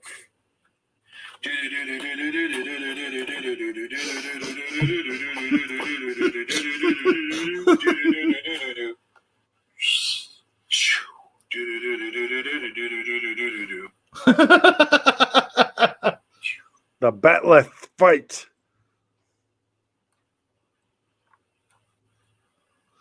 It's not too bad. I should have made sounds, though. Yield. If I didn't know any better, I would say that you are initiating a mating ritual. Perhaps I am. Say, can anybody just walk in at any time onto this program? So what if they can? Huh? We are alone, you know. Indeed, we are. By the way, it is you who should yield. Very clever tactic. Indeed. Yes. You're quite the bait. What? Captain's Log Supplemento, Stardate. I don't know why, but I was having flashbacks of like Simba and Nala during The Lion King there for some reason. Yeah, I was close to that. 8-8. Awaiting Wolf's trial, I have asked Counselor Deanna Troy to join me Oh, no. in my ready room as we get ready to prepare for our notes and hopefully Bow chicka bow wow. truths will come to light.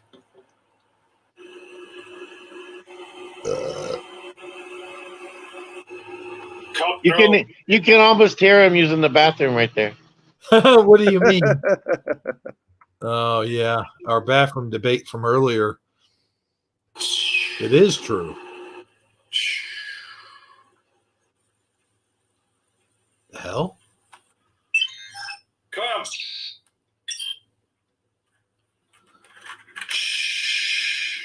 Ah, Deanna. I've been wanting to see you. Captain? Yes, I was just having a cup of Earl Grey. Would you like to join me? No, I just wanted to go over the debriefing of Wolf's trial real quick. Well, I don't think it's going to be much of a trial. I think we can find circular evidence that Wolf did not, in fact, murder that Doris's brother. Oh, we found out who exactly it was, huh? Yes, it appears as though the Doris's brother was murdered down on the Klingon homeworld. However, Worf unfortunately was there the week that it happened, but not in the same area. I've been going over computer records, and I want you there and the observation lounge with us to read their minds, so to speak, so that you can get a sense if they're lying or not, or if they're hiding stuff.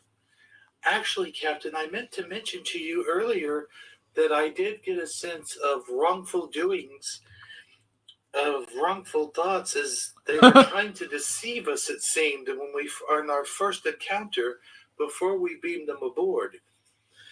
Yes, well, it doesn't take a genius. I'm sorry. It doesn't take a person with your abilities to figure that one out. You can see that one coming a mile away. But anyway, I have scheduled a meeting on the observation lounge, and let's say I've scheduled a meeting in the observation lounge in about 3.5 hours from now. That should allow us enough time to prep. That's where the trial will take place. It's on the observation lounge, and it will be most of the senior staff. But I want Data and, of course, I do want Data there so he could take notes and record everything that is being said. And Jordy, Beverly Crusher, and some of the others will be on the bridge just in case anything should go about. And I will have Commander Riker up there, but he will be on call as well. Sounds good to me, Captain. So, how exactly do you want to proceed about things? Well, here's what I had in mind. You see, the schedule goes kind of like this. It will be you doing this one thing, and then I'll be Doing this one thing. So detailed.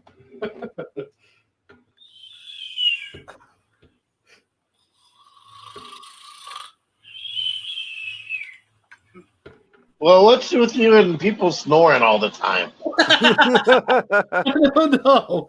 It's just, you can't close their eyes or anything like that. So you got to signify some way that they're sleeping. Yeah, I see what you mean. Yeah. There's something I want to talk to you about. What is it? As you know, as a Klingon, there is a certain ritual. Oh no, not the rituals. Please, Worf, it is what it... We do not have to do any rituals. We do not have to do any bonding, nothing like that. It was what it was, and that's all that it was. What? You mean it was meaningless to you? I don't mean it was meaningless. I just mean there's no chance in us having a, being married, as it were. Married? A Klingon ritual is not just a simple nuptial agreement. It is sacred, and it is timeless. It has nothing to do with being married. Worf, that's exactly what it is. And I'm just not down for that commitment right now. You have no honor then. I have what? You are dishonorable. What are you saying? I'm a whore? I don't know. I'm just saying. Well, that escalated quickly. Yeah, I know, right? That's crazy. What? Why would he? Oh man. Let's see where this is going. remember that episode where Worf called someone a whore?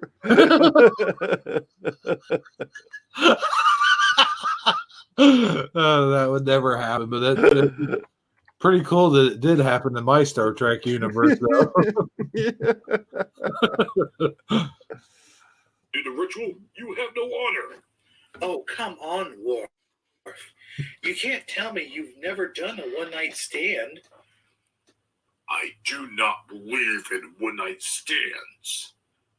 Once you have chosen a mate, you shall choose that mate and lie with that mate.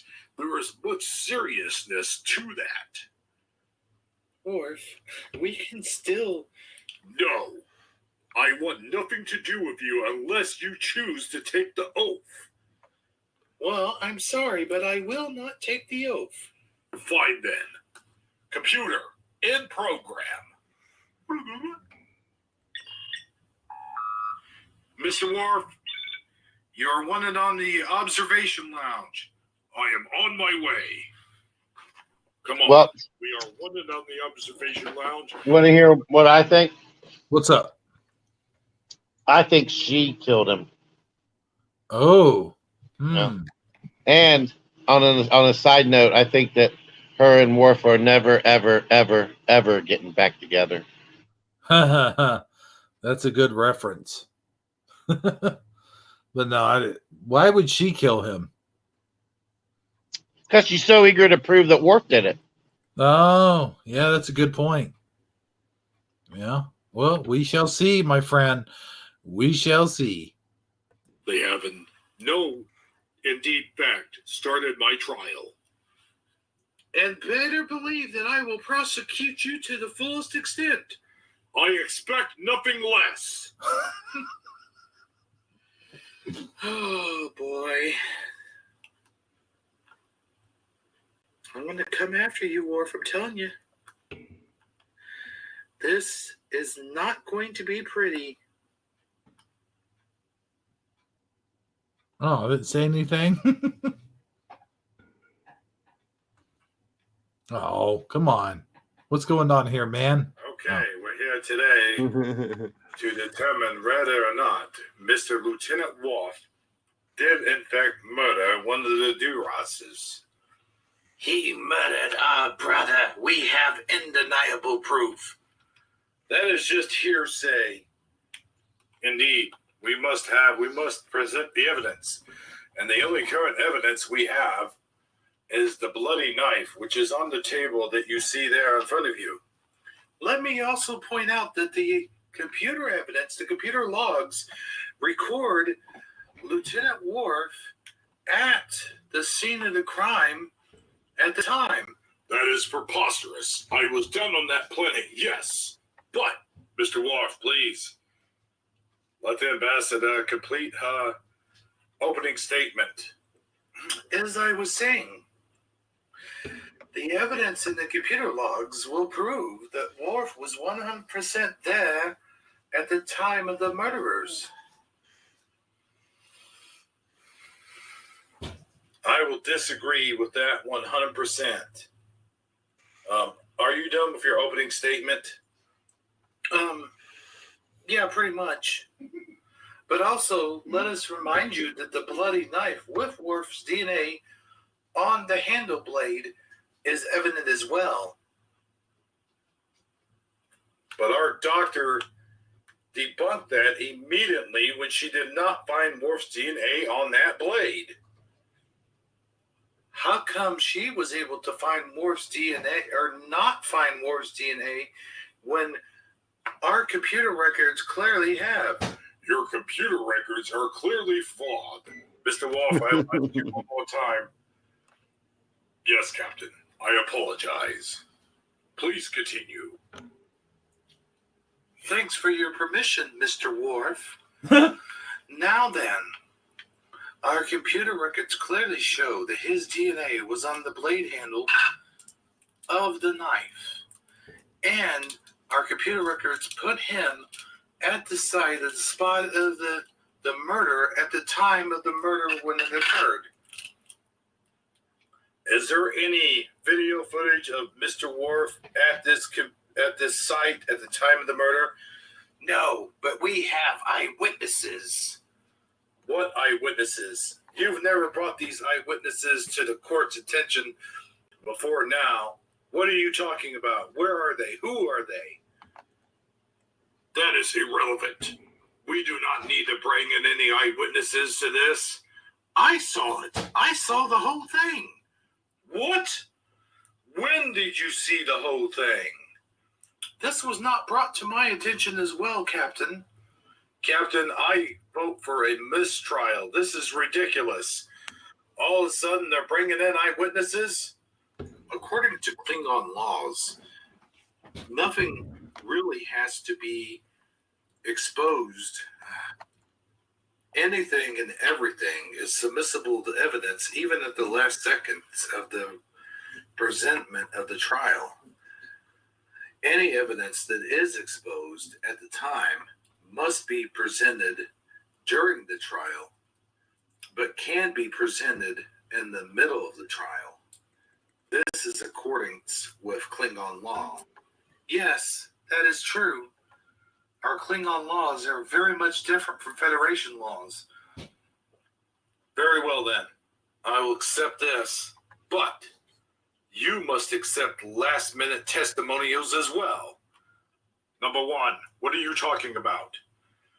Dr. Beverly Crusher, please report to the observation lounge. I'm on my way. What is this? Yes, what is this trickery? Again, your Federation lines itself with impossible. That will be quite enough of that. If you have questions, maybe you should take it up with your very own Klingon scientist of whom we had beamed aboard earlier. Captain, I was not aware of this Klingon scientist. As Mr. Data mentioned, you do not have to be made aware of any witness or any last-minute conclusion of evidence. It can be presented at any time during the trial. Is this not correct? Yes, that's correct, but no buts. Oh, yes, here she is now. Psh. Here she is now. Psh. Huh? Oh, yes, and the Klingon scientist as well.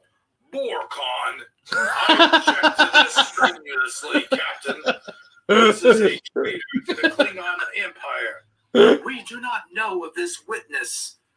More God. Excuse me, but according to Klingon law, my butt, do not bring him in here. It is imposterous. You will be silent. This is all part of the trial. I have the evidence right here that you requested, Commander. Very well then. Just put it right there on the table. Yes, sir. I have here an analysis of the DNA that was found on the knife, including that of the handle, which Dr. Beverly Crusher examined, and the blade itself. Yes, the blade itself had DNA from the blood, but it also had fingerprints as well, as though grabbed it with their fingers. And the handle also had two different distinct sets of DNA. One of that from the Duras.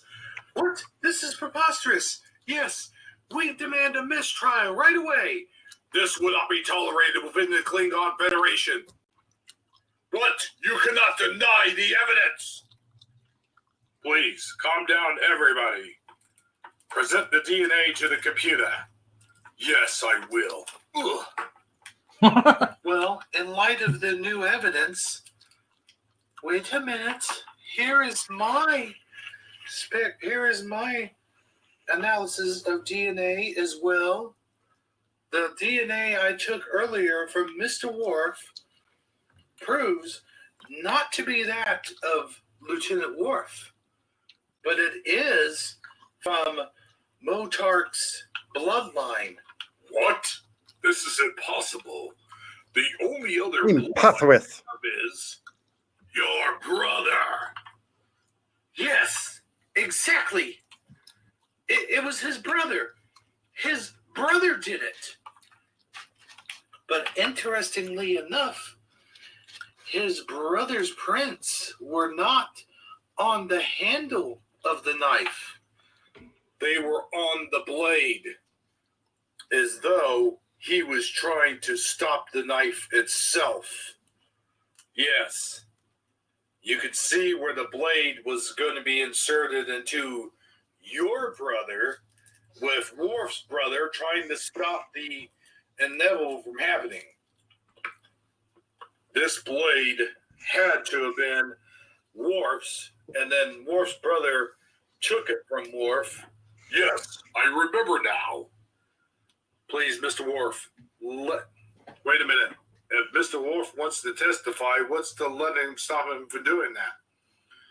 I vote we move to a recess. No, I vote we finish this at once.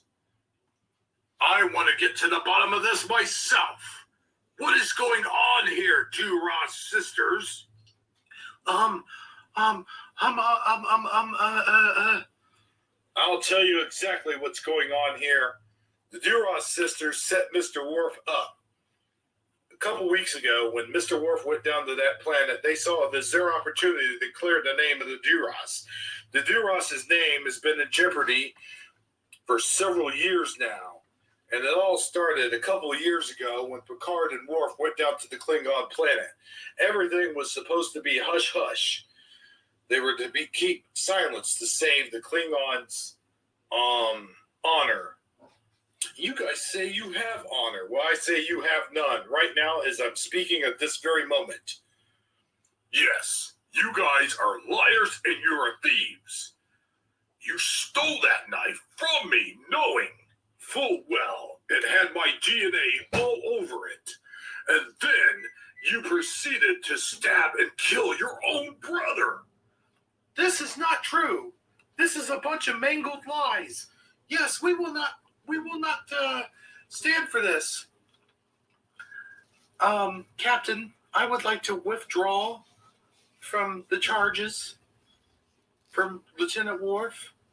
Yes, and I suggest that a trial be set up to further investigate the activities of the Duras sisters. And I believe I owe the Federation an apology and everyone involved. And as for you two, you will find your own way back to the Klingon homeworld. I will now have nothing more to do with you.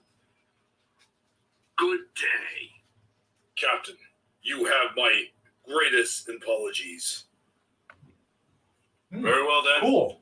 Well, it appears as though this trial is officially over. Thank you, Scientist Karn, for joining us. It was my pleasure, Captain. And Dr. Bentley Crusher, your work has been done here as well. Now, Lieutenant Worf, if you will escort these ladies to the holding cells, I will be my pleasure, Captain. Oh, and Mr. Worf, you are officially back on duty. Thank you, sir. Ladies, you will not get by with this, Picard. This will become your undoing. Unhand me, Worf. Unhand my sister. You will come with me now. Well, Captain, can't say it's been a pleasure, but perhaps we will meet again someday. Under better circumstances, yes. Well, number one, I'll be in my ready room. You have the bridge. Aye, Captain. Boy, am I glad that's over with. Yes, me too. Well, I tell you what, Mr. Worf sure showed restraint, didn't he? Under the circumstances, number one, he sure did.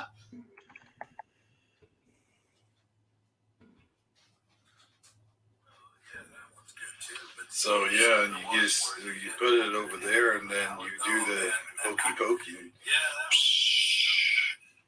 Well, I can't vote for him, but the thing about it. That's an interesting drink to have.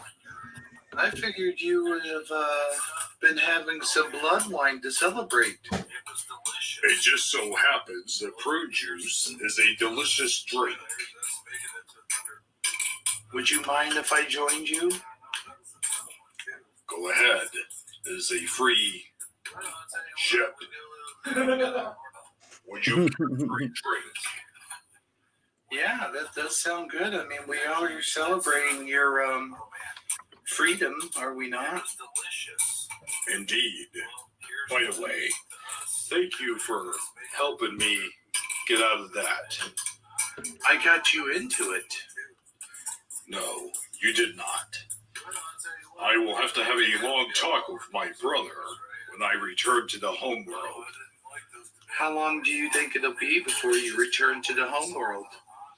It may be some time. Ah, Wolf, would you like some more prune juice? No thank you. I do believe that the ambassador would like a drink, though. What would you like? Do you have any, do you have any blue liqueur?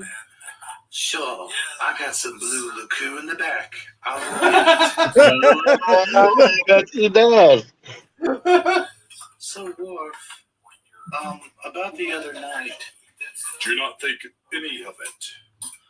Although I am curious, why didn't you take the oath? Listen, Again, made up food and beverages always has to rhyme. Blue liqueur. Blue liqueur. It sounds like something real, though. It sounds like something that would really be Yeah. a thing. Well, it's kind of like one of the episodes I have sketched down for an honorable mention called The Booby Trap. At the beginning of the episode, Jordy's on a date and he asks his date, he's like, would you like some more Coco No-No? So, yeah, I mean, yeah. Most drinks do have to rhyme. I'm just saying. we don't have to talk about that. Why don't we just have fun while we're here? I mean, this is my last night here, you know. I see. And you are leaving tomorrow? Yes. So, we could still take the oath if you wish. Look, Worf, I've already explained I am not going to take that ancient ritual for no reason. What are you talking about? That ancient ritual, as you put it, has meaning. It is a sacred ritual which dates way back and has a long-standing history in Klingon lore. That's exactly what I'm talking about. It is an old ritual. It has nothing to do with today's stuff. It's outdated. It's barbaric. And just, it doesn't make any sense. If that's the way you believe, then you should just... I'm sorry, I'm getting lost in some of the background conversation going on there. If you're wondering why I'm laughing, that's what it is. I can't help but to listen to some of the babble that's going on. You should just leave. Well, maybe I will. Well, maybe you should. I'm going to. Geez, Worf, I thought we had something together. We would if you would just take the oath. You know what you can do with that stupid oath. I see. And by the way, Worf, I am more Klingon than you will ever be. What? What is that supposed to mean? Ouch. You didn't even initiate the original mating ritual correctly. I thought it would be too much for you. Huh? Well, we'll see about that. No, we won't. You're right, we won't. Urgh. Starfleet hides everything from us lower Qs. Yeah, I know, man. What are they talking about in the background? Huh? What are they talking? I don't know. Something about the lower cubes. Did you hear that? Uh huh. Yeah. Oh yeah, maybe I should. I was going to say something, but it's not really PG friendly, so I'll just leave it. Okay. I mean, Worf called someone a whore. Is it worse than that? I mean, Yeah, no. And to me, it sounds like you know how she was saying he didn't do the ritual correctly. You know, it's like Oh, like he didn't, you know. yeah. didn't- He was. Yeah. Oops, that's not it. You know. yeah. I digress. Sort of like what do they call it? BD. Yeah, Both or of that, or yeah, it could be that. Yeah, them. something went awkwardly wrong. Apparently, though. Yeah. All right. That won't be necessary. Oh. Well, I'll just sit it here in case maybe you might want it, or maybe another friend might join you. Very well.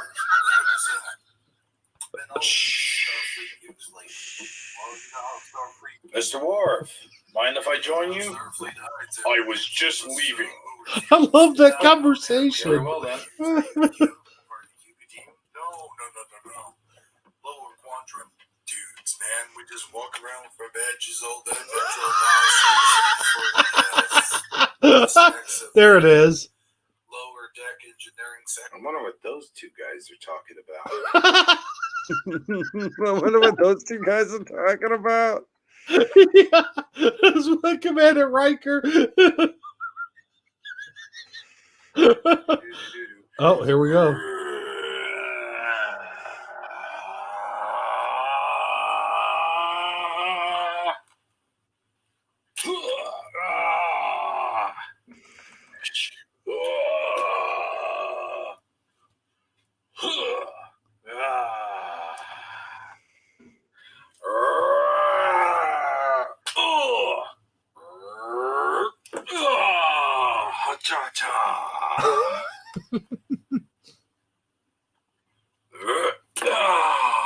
Oh, oh shit.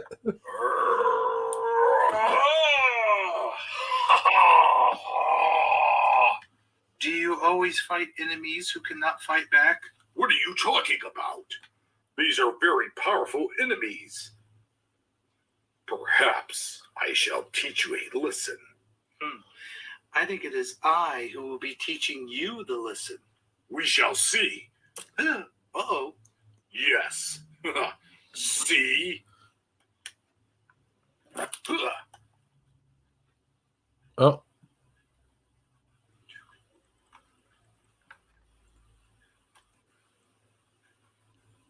See, I should have been making noises or something.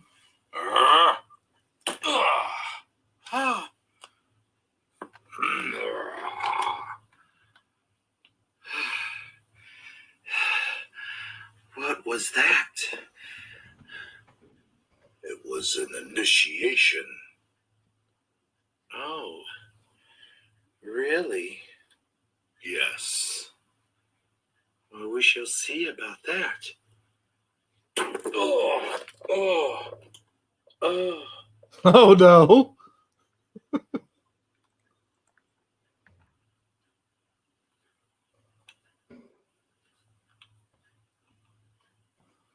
Well, come on now.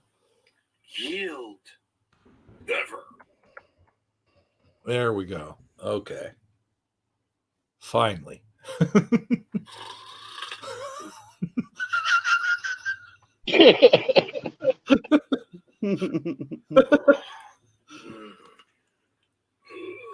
Do do do do do do do do. Something like that, maybe. Yeah. Is there something wrong? No, I was just thinking. Thinking? Yes, Wolf. I think that I am ready to take the oath. I mean, we did make love twice. On the holodeck of all places, no less. I do not wish to force it upon you. You and I both know that that is not possible. Yes, you are a very strong, independent Klingon woman, no doubt. Even though I am half human. Yes, very much so. But, with that being said, I can understand now why you do not wish to take the oath. Well, I am ready when you are. I am not sure if I am ready to take the oath. What is this?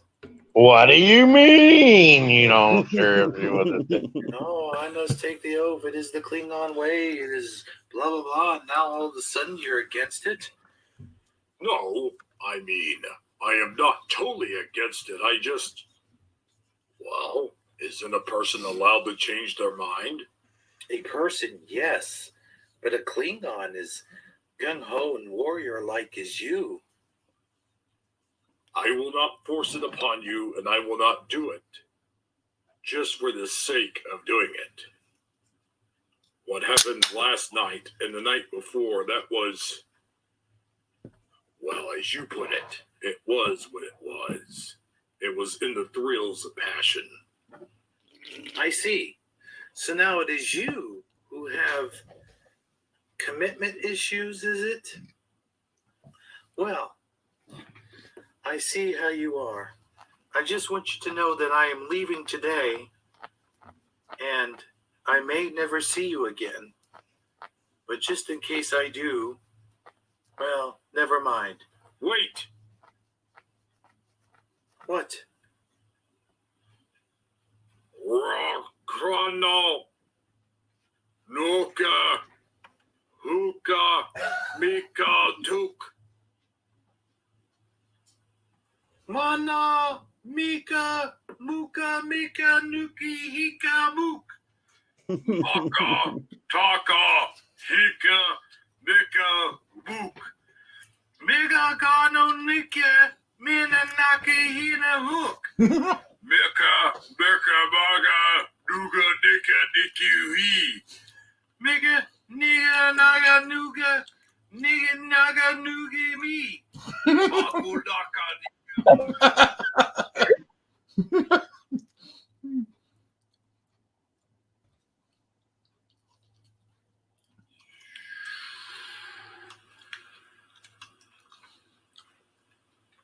Well, I can't say that this visit has been a pleasure, but it certainly has been something else.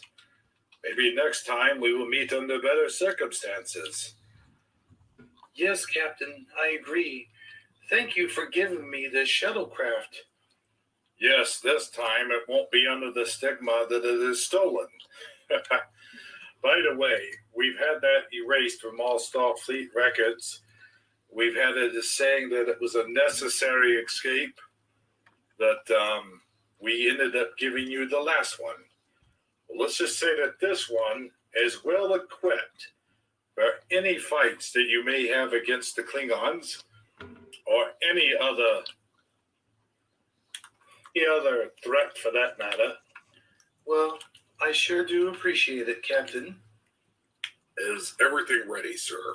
Yep, we're all set to go. Very well then. How are you today? You seem very good mood today, Mr. Worf? Well, we did take the oath last night. Oh, I see. So, you're seeing me off, hey, Mr. Worf? Let's just say, as head of security, it is my job. Even after we did certain pleasure. That's easy for her to say. Yeah, really. Well, about that. This is still an episode of murder, right? Yeah. Oh, Okay. Thank you. And thank you for helping me out once again. Very well then, Mr. Worf. Goodbye. Goodbye. Well, everything's all set here. You just push the button here. You have your controls. Until we meet again. Yes, safe travels.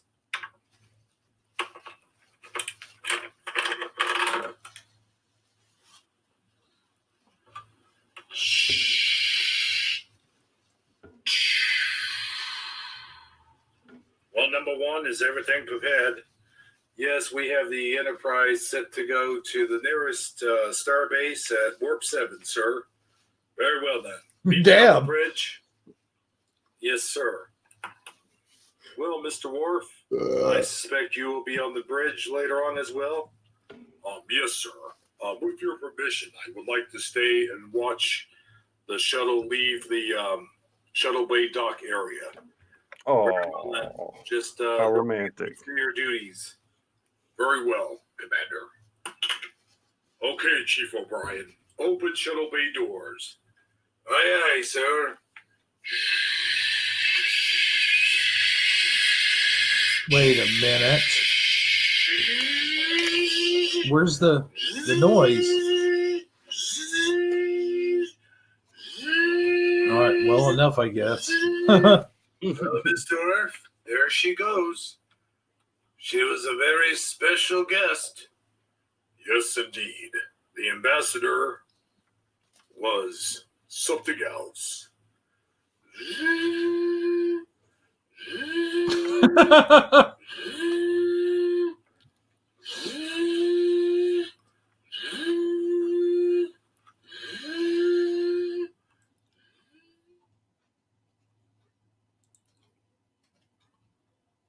Huh?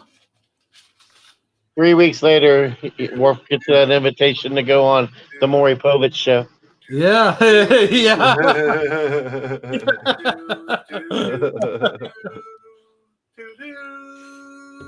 It comes out Romulan.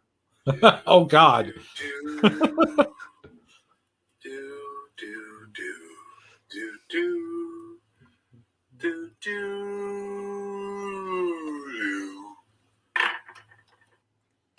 Oh, I didn't say my do do do do.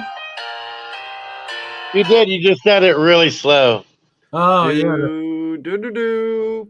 There you go. That's Yeah. it. Okay. Well, I gotta tell you guys, that's been one heck of a spectacular Star Trek: The Next Generation stop motion movie marathon. Woo! Woo! First two-parter. The Wharf Chronicles. That could be totally a spinoff. Oh man, yeah, wouldn't that be awesome? I'll tell you what, it'd be a lot better than Picard. No offense, to Picard, yeah. Well, Picard, the series. Yeah. You know, speaking, the first season of Picard was pretty fantastic. I really enjoyed the first season of Picard. I liked the first season as well. I haven't started on the second season yet. Oh. Me neither. But it's almost like I feel like they ended it the first season because they didn't think they were going to have a second season because it's not the same. It seems like, you know, I mean, the real Picard is dead. He's an android now. What do you mean? Spoilers? Oh yeah, no, don't tell me. But he dies? Oh my gosh. Wait, I thought you said you saw Picard. Oh my goodness, I'm so I sorry. did. I watched season 1. I mean, I don't remember him dying in it. Oh yeah, Yeah, yeah. I totally spoiled it for everyone who hasn't watched it. But yeah, Picard dies and he becomes an android where Yeah. they take all his memories and put it into an android. And they talk about Oh, him having a life expectancy where he will eventually die and stuff. So he's basically still kind of human, but I mean, is he really? right. When did was this? Just like the last episode or something? The season Yeah, finale? Because season I must not finale. have watched that yet. Yeah, I Yeah. feel like I don't know. Now it's like, is it really Picard? It's not really Picard now. It's just Yeah, I mean, I feel Android. like it closed up and it ended, and because honestly, I would have been better if Picard died, just straight up. Yeah. I mean, oh hey, there's Milo Fire. Hey, Milo. Milo, we got a special part for you in my Mandela family movie. I don't know if you've seen it or not, but man, okay. But yeah, it just didn't like that. I'll watch season 2 because I did enjoy season 1. It had its own thing to it, but then it also had a ton of next generation nostalgia. I Right. mean, there was tons of that. I will not watch Discovery anymore. I'm done with that. I gotta tell you something. Everyone gives shit to Discovery and to Picard for the cussing that they do in Star Trek nowadays. Yeah. But honestly, I think that was just a network TV thing. Like, I think because they said cuss words, like they say that they don't say cuss words, even in the movies. Like Spock is like, "What is this colorful mirror? What are these colorful Metaphors. metaphors that they speak in these languages?" They act like they don't know what cuss words are, but yet they say hell and damn, and those aren't. Granted, they're not big time cuss words, but they are cuss words. And at the time for public television, That was those rough. were the biggest cuss words that you could say besides maybe bastard. You know what I mean? Or son of a bitch. You know? Damn it, Or Wesley. motherfucker. Well, no. Q, come on. You couldn't say motherfucker on national television back then. Oh yeah, that's right. I forget. But no, I Yeah. feel like that was their only restraints. Like, had they been able to say shit, damn, hell, fuck, and bastard, son of a bitch, like they would have done it, right? They didn't do it in the movies though. That's true. Well, except like 'Cause Data got his emotion chip. What's that one where you had Zephyrin Cochran in it? Didn't he have a few choice words in that movie? Yeah, there was some cussing in that, and there was some cussing in the original series movies a little bit. Oh yeah. When Like they Undiscovered Country and stuff. Yeah.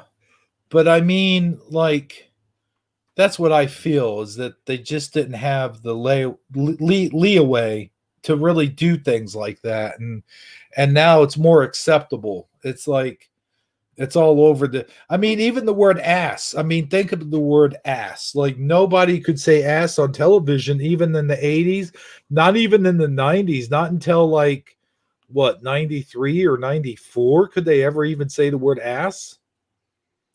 Like, it was almost unheard of. Yeah. No, as far as the swearing, I mean, I'm okay with the swearing. It's more the very blatant SJW stuff in Discovery. Oh yeah. That is I mean, it is like beyond. Like there's even SJW stuff that goes over people's heads most of the time in that. Like the doctor and the spore drive guy, right? They're a gay couple, which is fine, but they're both characters from Rent. They're both actors that played in Rent, which is also a story about gay couples. So it's like all you did was typecast those people and bring them in because they were in Rent, not because they were any good at their at an acting skill. It was just hiring them was kind of an SJW thing, and that was like it's just silly. Not to mention, you barely hear about it. Like nobody has any backstories. It's Yeah. Michael Burnham is the star of the show. Oh yeah. Yeah. I mean, it's all about her, and her life is pretty stupidly written. Spock has a sister. I mean, come on. Yeah. I mean, are you telling me we never heard the whole time that he had a sister? Yeah. No. Yeah. Nope. All the Nope. history. Yeah.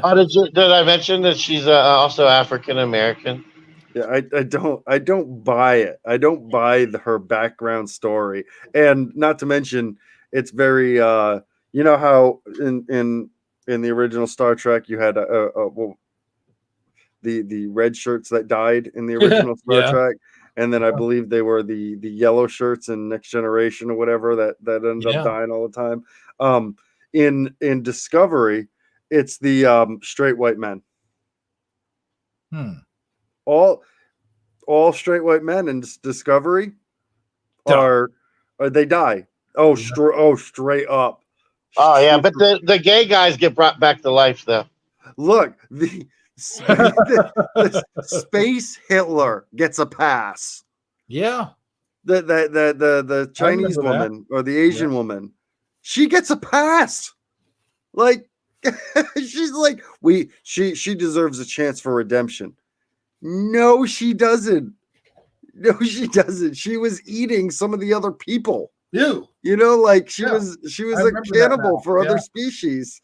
She don't get a second chance. They want to make her like this anti-hero. No. I know, right? I mean, just because her prior work history, she worked at the Wuhan lab in China, is not any reason not to give her a second chance, Keystad. I don't care what her race is. You do not give redemption to Space Hitler. You just don't. All right, fine. I'll have to give you that one. And then they talk about, it's funny because they have the, I mean, is there any more tree hugging than a spore drive? I mean, that is the most tree hugging concept in the whole world. You know what I realize in the new Star Treks, not just Discovery or Picard, but even in the J Abrams like Star Trek, is how stupid it is that they warp right into whatever the hell's going on. Like they warp right in the middle of a fucking battle. That's what grinds my gears, is like, couldn't you warp like a little bit further back, like before you just go right into the freaking battle? I mean, why do you have to warp right into the battle? Since when was that even a thing where they could just warp right into exact specific spots? Anyway, I mean, they warp in there and they all of a sudden got debris and space rocks flying into them. You know, that's interesting that you say that, because when I was watching season 3 of Next Generation, I did pay attention to that, because if you recall, they weren't able to warp into star systems. They had to enter the star system, drop to impulse, and go from there. Like for instance, in it's actually the first episode of season 4, the 2-parter, where the Borg are heading to Earth. Even the Borg have to drop out of warp outside of Sector 001, which is Earth, and they pass by Jupiter. And then the Enterprise has to do the same thing. So they couldn't warp right to Earth. They actually have to get out of subspace and take it slow. Yeah. So I don't know what they're doing now. Yeah. Yeah, they warp right into it. Bloop, there they are. Because I mean, it makes sense. I mean, how do you you gotta chart around the stars. Right. You don't want to warp directly into a star. So yeah, that's what they do, and that seems very consistent in Next Generation at all. But after that, we're gonna break all the rules. You know, it doesn't. Who cares? You know, It bugs me. I mean, it just bugs me because when they do that, it doesn't give them enough time to assess the situation that they're going into. That's the other thing that bugs me. Yes. The other thing that bugged me is their weird rules when it comes to transporting. Yeah. Right. So I could have sworn you can't transport when shields are up. You have to drop shields to transport. I get that. That's a rule they seem to be pretty clear on. Yeah. But transporting while warping. Yes. They break that rule constantly. Yeah. But I'm pretty sure that's a rule. You can't transport while you're in warp. Yeah, but as soon as the J. Abrams movies came out, that was like one of the first things they did. Yeah. And then distance. Yeah. How the distance that they can teleport to is bizarre, and it's constantly changing. It's really up to the writers that say, whether or not you can transport 3 light systems away. Well, speaking of transporting, let's not waste any more time, gentlemen. Let's transport right into the next 2-parter. Alexa, beam me up. Okay, I'll do it. But you should probably know that I accidentally combined a human and a tribble once. Just once. Oh, no. Here we go. Well, that was a new one. Yeah. I didn't know she gave different responses.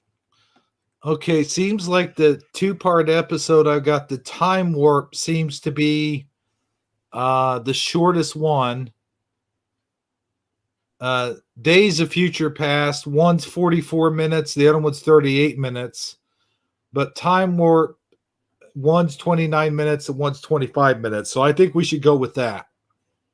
What do you guys think? I mean, I'm still good to go. I would like to go grab a coffee. All right. So do you think before we start the second series, we should take a small break? Yeah, why don't we do that? All right. Ladies and gentlemen, we're going to take a small break now. We will be right back with more Star Trek The Next Generation stop motion action figure movies. Okay, let me try.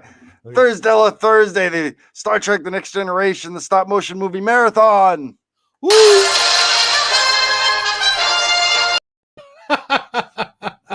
Good job, my man. Good job. Very good job. Can I give it a shot? Sure. All right. Star Trek The Next Generation stop movie. Oh, man. Star Trek The Next Generation stop motion movie marathon.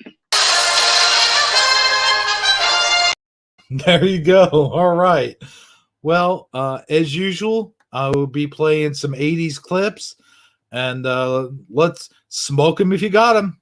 All right. See you then. I love that line.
Ah!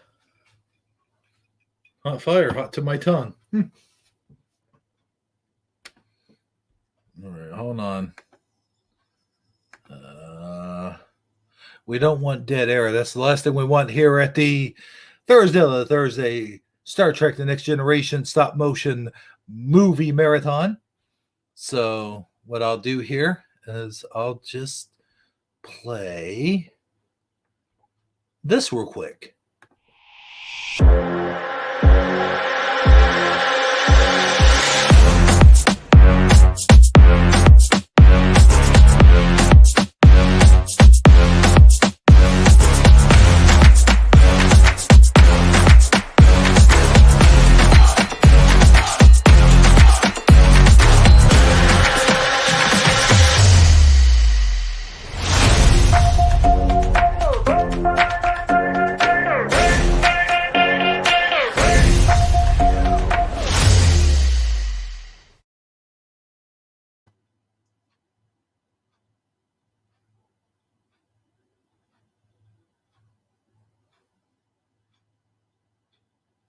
All right, cool. Time to reel it back in, gentlemen. If you're done smoking your cigarettes and eating your bologna sandwiches and heating up your Oscar Mayer hot dogs, we are now resuming for Thursdela Thursday Star Trek The Next Generation stop motion marathon. And let's see, we got some comments here. I'll go ahead and read the current comments that are going on. I just need 1 minute, one more minute, just 1 minute. Just need All 1 right, minute. no problem. No rush, no hurry. Milo Fire is here. Michael Fontaine, he's a good guy indeed. And let's see what Milo Fire has to say. In the Mandela Fam video, when Eddie showed up in a portal, I thought Hebrew said porno, not portal. Well, that's a common misconception there, Milo Fire. Thanks for pointing that out. All right. Thought Alexa was going to, huh? What's up, dude? I am back. All right. We are coffeeed up. We are coffeeed up, Captain. She also says she watched the Milo Fire said she watched the episode where she's in it, and she was honored to be Tila, she said. And she also commented in that comment, she commented on the video itself. Cool. Thanks for not letting Trapjaw eat her. She wanted to make sure you do that. Right. And Saji, I do believe you had a hand in that. You're like, dude, really? That joke? You're going to go with that joke? How dare you? Oh yeah, well, how I called you out for writing it? Yeah. You did, man. You totally. But honestly, I thought it was a perfectly fine joke. It was my character that had a problem with it. That's true. Yeah, your character did.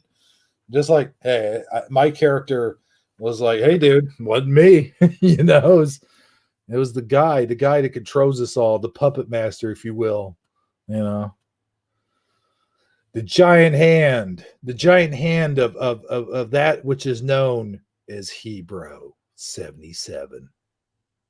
Well, I refreshed my coffee while we were on break, and I'm going to give it my best shot to make it through here. But just to let you know, I am starting to get a little bit sleepy, but I'm not quite there yet. So we'll see how it goes. Well, if you fall off, the marathon will continue. Yes. It looks like you guys will be able to manage just fine if I do fall out. But either way, look at me. Look, I am looking at you. I have plenty of energy. Check it out. I gotta get up. I do one of these numbers, like when we're not on the air. I mean, like when we're on break. I go like this. And I run back in here like this. And then I run back over here like this. You got to keep that blood pumping. That's the important thing. You just got to keep going. Because you never know. It's going to keep you awake. So, all right. Well, I think I get the idea. Let's press play on the video. I think that'll work a lot more wonders than Then if I get up and start running back and forth. No, let's keep letting him do that. I mean, luckily you stopped before you did trip and fall on your face, and that's a good thing. Oh no, I was awake going to now. do an elephant charge right to the doorknob. Yeah, after watching you, now I feel more energetic. There you you lived. Was that how's that go? Vicariously, Vicariously. Yeah, Yeah. through me, man. Yeah. Tell me get up and do all the running. You're like, man, he looks like he's got a lot of energy. Okay, cool. That's rubbing off on me now. All right, cool. We all get energy. All right, there we go. It actually made me more sleepy. I don't know why. But Yeah, made you tired watching me, huh? Oh no, man. Whew, I am a hyperly energetic kind of guy, man. I swear to God, man, I can get up in the morning and not even have, and this is going to sound insane, but I can get up and not even have a cup of coffee. First thing in the morning, I'm just like, huh? What? Yeah. I mean, What? I thought we were friends. I don't hit the ground running or anything like that. But as soon as I'm up and I'm just like walking about, then I'm just like, okay, I don't need coffee now, I guess. And then that's how I sound, by the way. Because I do talk to myself quite often. So, I'm sure you do. I actually believe that is a nugget of truth we just got there.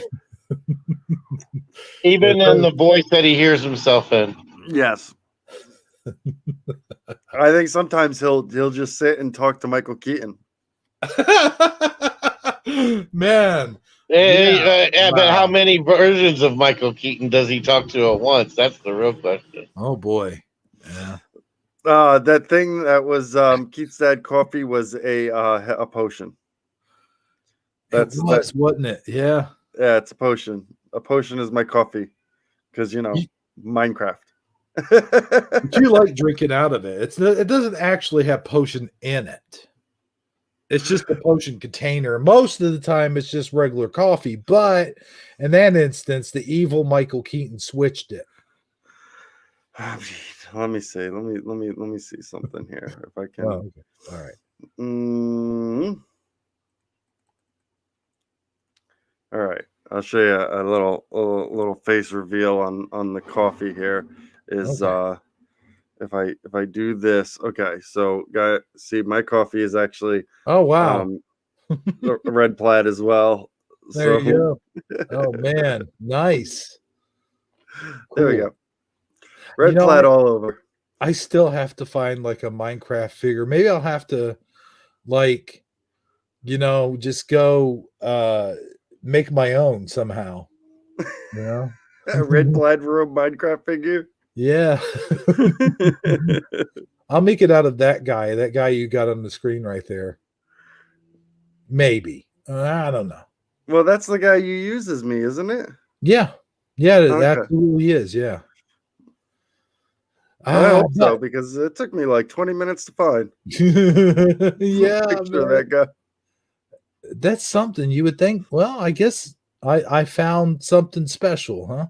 Well, I mean, Minecraft Dungeons is a new game that's out as of like the late last year. Okay. So that's where this character comes from. But I mean, Minecraft has really only got 2 characters. It's only got Steve and Alex, just 2. Yeah, you see, the thing is, man, is like I went to Walmart that day because I promised you I would, and I was like, oh, that's the only thing that they really had that was big enough. Like all the other ones were like little miniature dudes, and I was like, man, I want something that's slightly bigger. So I saw him. I'm like, yes, I got to use this for Keith's dad. Wait. What did Milo just say? What?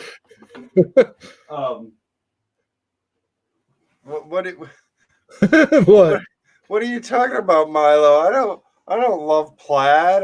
My plaid pillow, my plaid blanket, plaid coffee cup. We are plaid all over. I actually have 2 robes too, 2 plaid robes, just like this. Just just in case one has to go into the wash. I always have a backup.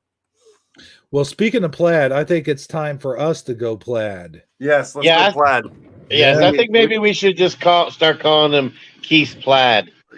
Oh, hey, that's plaid. clever. Keith's plaid. I like that. Maybe in the next Mandela Family movie, I'll do that. Actually, for real. Like Keith's. Let's go to Keith's plaid house. Go.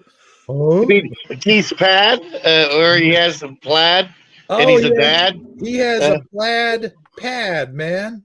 Yeah, why not? Yeah, that'd be cool. But no, the movie Spaceballs. They've gone plaid. Oh yeah. I actually used to use that as a background when I would play Minecraft. The background would be the Spaceballs, when they went plaid, and I would have it as a GIF, so it kind of looked like you just kept going straight. Oh, sweet. I'd like to see you, like that picture of you with the DeLorean, or not the DeLorean, the A-Team van. I like to see you inside the A-Team van going, "This is one sweet van." But speaking of the DeLorean, which is totally, I don't know why my mind went to it. The picture for this show that you started off with initially was a picture of Kirk and Gorn. Yeah. Fighting at the same place that where I took a picture of that DeLorean. Oh, that's weird because it all comes together, man. It all comes together because that fight scene between Armor and the Crunkle. Remember that on my show? Oh man, it was so long ago. I can vaguely remember it. It was a long time ago, man. It was like yesterday. That scene where they were fighting, I used the music from the scene of Kirk and Gorn. Gorn, yeah. Yeah. That was the music, man. That is an awesome commentary tidbit that you would never know. Yeah, I was like, man, what would be some awesome music for this fight scene? And I played that, and they didn't even, like, nobody batted an eyelash. Like, I don't mean like nobody noticed. I mean like YouTube didn't even notice. And they were just like, YouTube didn't even notice. Well, a lot of times when you play it through your speakers, I assume that they don't pick up on it as easily. Oh, yeah, probably. I don't know. Putting it like right in a video. Yeah. So with that being said, it is now time for Star Trek Next Generation stop motion movie called Time Warp Part 1. Wait, let me say that again. Hold on. I don't think I quite caught the essence of that. Star Trek The Next Generation Time Warp Part 1. Put your hands on your hips. Oh, yeah. Knees in tight. And it's the pelvic thrust that drives you insane. Never mind. Go. Sorry. Let's do time warp again. Oh, yeah. Every time I watch, this is the last thing I'll say, then I'll go ahead and play the video. Every time I watch James Bond, I think it's Thunderball, I think it is, where that guy is the villain. He's the he plays, what's his name in that movie? Shit. What? Frankenfurter, Riff, Yeah. Who else? Brad. Who are we talking about? The guy that does the initial time warp dance. You put your hands on your hip. The left. The scientist guy that's kind of narrating. Oh wait, no, that's not the time warp song, is it? He goes, "It's a jump to the left, and then a step to the right." Yeah. Put your hands on your hips. Yeah, that's the guy. In time. But is it the Riff? It's the long-haired with the guy with the hump on his back. No, it's but no, you'd have to be a James Bond. You'd have to be a James Bond fan to get what I'm saying. Oh, But then if it's James Bond, then it's probably the guy that's doing the he's in an office with books in the background. oh, I don't know, That dude. guy? Oh, I can't remember, but anyway, so yeah, it's the same guy that's in Thunderball. He's the main villain, and I can't think who is he. He's the main villain, like the villain, like the which is played by different guys. He was played by Donald Pleasance in like one of the first ones, I think. Why can't I think of his name? Oh no, Sadgie, help me out here, man. Domino, Emilio Largo, Largo.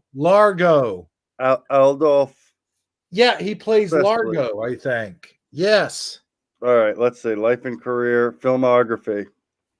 Was he in? Was it Largo or No, it wasn't Largo. Wait, Largo was developed with Thunderball, yes. He does look familiar. I'm just looking. Dang, he was in tons of freaking movies. Michael Fontaine says riff raff.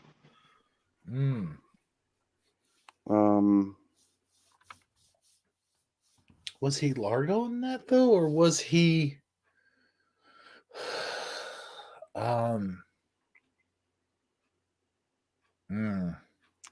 Let's see. The Frankenfurter, Bravo, Magenta, Columbia, Dr. Everscott, or Crimelot. Charles Gray. Yes. Charles Gray. Yeah, it was Charles Gray in that, and he was the main villain. In You Only Live Twice. You Only Live Twice. Thank you. I don't know why I was thinking of Thunderball. Why was I thinking of Thunderball? They look kind of similar, the bad guy in Thunderball. Yeah. I mean, they do look but vaguely similar.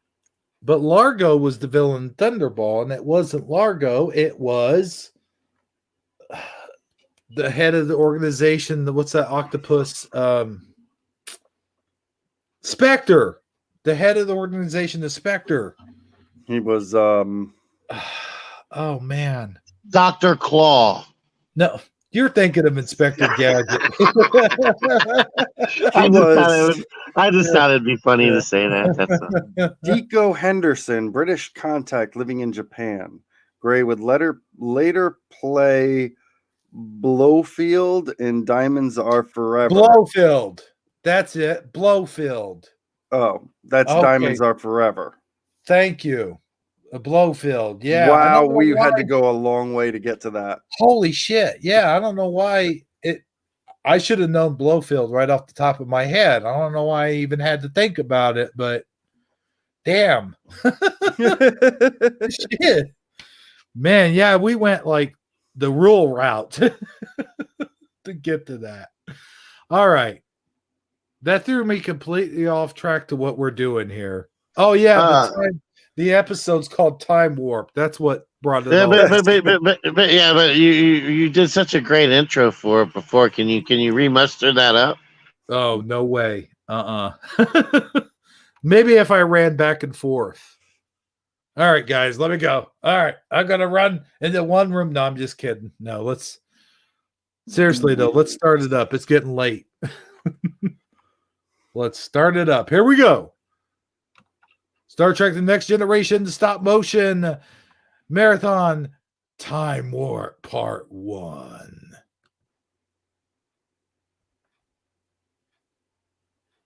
You see, number one, that wasn't so bad.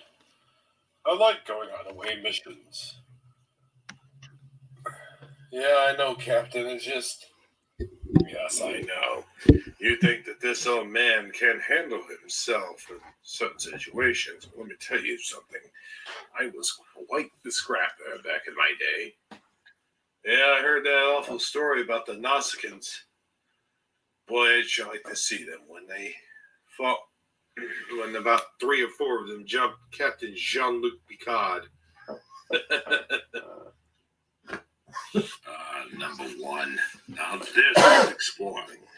Not standing on some stuffy old starship, just walking down on cobblestone and looking up towards the skies. I mean, just look at that sky, Will. It looks like it's on fire. Man. Yeah, that's very impressive, Captain. Doesn't it? Yeah, I just hate the fact we all have to get back to the Enterprise. That's our future, Yes. gentlemen. All good things. All right, Chief O'Brien, 3 to beam up. Aye, aye, sir. Hold on. There seems to be some kind of dampening field, and there's some mild radiation that's making it a little bit difficult. The writers have decided we don't want you to beam up. No hurry. It's probably that sky. Yeah. Probably has something to do with the sky being on fire. Aye, aye, sir. Well, number one, looks like we're going to be down here for just a little bit longer. I've got the problem fixed, sir. Ready to beam you guys up. Then again. Okay, Chief O'Brien, beam away. Aye, aye, beaming you guys up? Now, sir, beaming you up. Yes, sir. Yeah, I'm doing it. It's coming. Beaming you up right away. Just 1 more minute, sir. Coming in. Right. Just 1 minute. One piece, I take it. Yeah. Yep, we're doing pretty good, Chief. Thank you, By the way, real quick, pause it because this reminds me of something. Okay. Is that a range oven there behind them? It does look like a range oven. What But- now? So real quick with Chief O'Brien, one, I love how you use him for like everything that's like technical. Like he's the one that let the shuttlecraft out because there's like nobody else. So might as well make it Chief O'Brien. He just does whatever. But Chief O'Brien is like one of the only characters that you meet where you find out that the Star Trek ranking system has both officers and enlisted, and Chief O'Brien is enlisted. Yeah. So if I'm not almost mistaken, isn't he listed as Chief Petty Officer? no, I think he's just chief. Oh, Or he might be chief petty officer, but I mean, I've only known him as chief. I'd have to look that up. But he's enlisted. He's part of the enlisted crew versus an officer. So he couldn't at his ranking up. He'd never make captain. So he is actually where he should be. I mean, chief is actually pretty high for, I would assume, for the age that he was. That is pretty quick. But you don't find any like. You very rarely, if any, ever hear about sergeant majors, you know, or anything like that. But chief is the only one that really comes out as that's an enlisted rank, not an officer rank. You know what's funny is like Lieutenant Barclay. There's one episode where he says something to him and he goes, "That's an order, Chief O'Brien." And I'm sitting here thinking, how the heck did someone like Barclay get above? Yeah. So that's like a good point that you're making there, that he's chief. Yep. Yeah. It's an interesting thing that they don't go into whatsoever, like ever. Yeah. But I was like, how is Lieutenant Barclay? I'm like, no way. I'm like, oh, okay, whatever. I mean, I hate to say it, lieutenants in the military are horrible. They actually are all lieutenants. But he was throwing his rank around. I'm like, okay.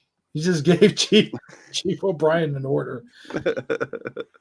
In the holodeck? Was it in the holodeck? He was right there. They were working on the transporter, I think. Oh.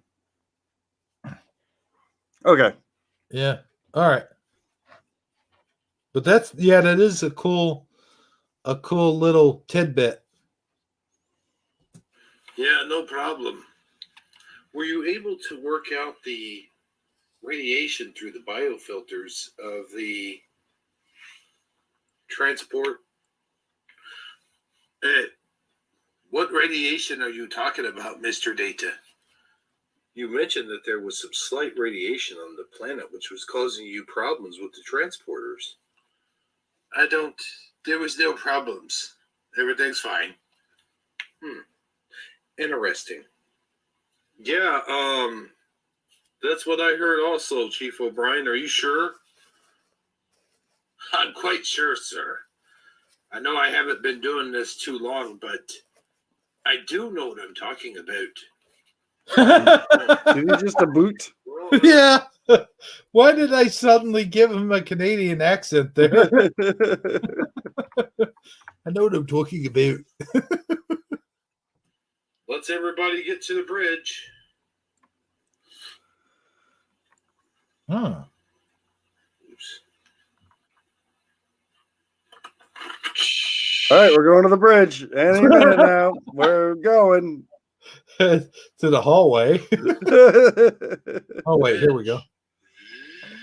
Okay, that's supposed to be the turbo Actually, lift. number one, I wouldn't mind getting to my ready room before entering the bridge. I'd like to clean up a little bit. That's not a bad idea, Captain. I think I might need to shave. Did you notice the way Chief O'Brien was looking at me? And the way that he didn't notice that there were radiation problems before beaming us up earlier. Yes, that was very strange, Mr. Data. Oh, well, I mean, sometimes people are forgetful, right? Yeah, I guess so. like how they forget that they're it's a gun and not a taser too soon. Oh, yeesh. Yeah. Too- Yeah. I don't want to bring that up.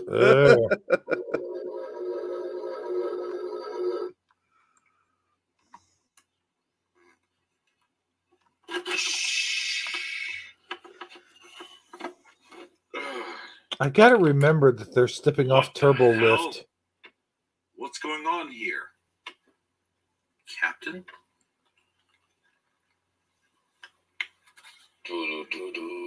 I did read an interesting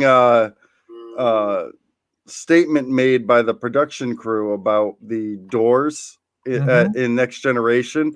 If you watch it, when the doors open or close, nobody ever talks. And that's because they had to dub over the noise that the doors actually made because it sounded so terrible. Yeah, I imagine that would be the case. In the original series, it was two guys on the other side of them opening the door with sticks. From what I remember, behind the scenes. But in the original series, I think they actually had working.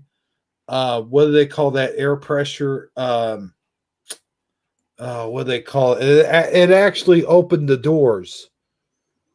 Some kind of mechanical gizmo that actually did open those doors when they stepped in front of it. But they didn't always work. Right. Or maybe it was like a lever. It was like a lever or button or something they had to push and the doors open. I don't know, but anyway, back to the show, sir. Yes.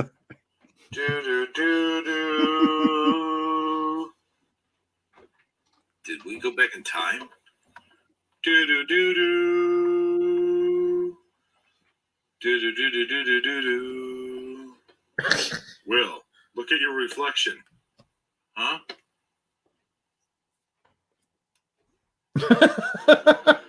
What? I'm not even sure if I know what happened just then. All right. Well, that's not too bad. 6 minutes and something. No, that's not too bad. Do-do-do-do.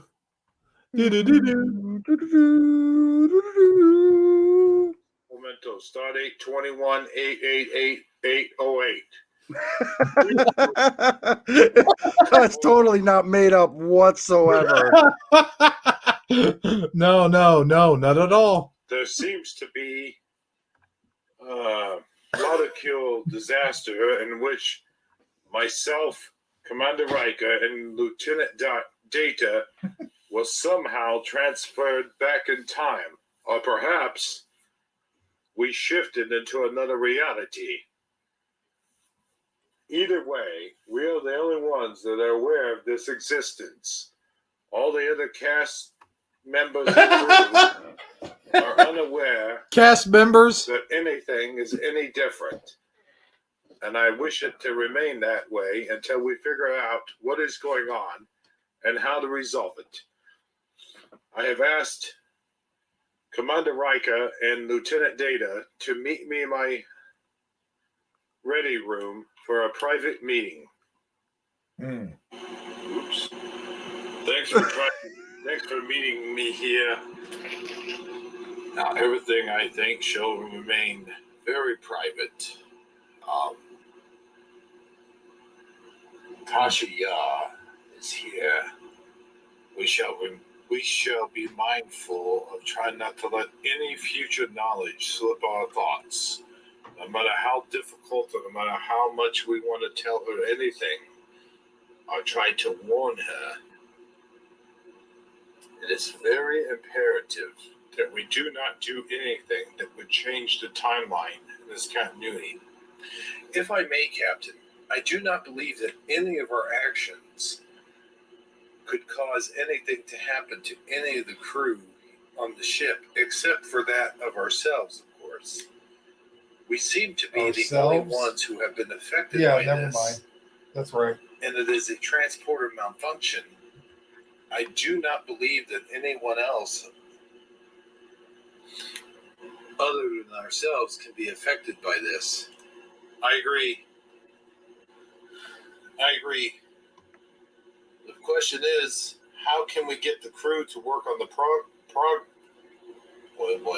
How can we get the crew to work on the problem without letting them know exactly what the problem is?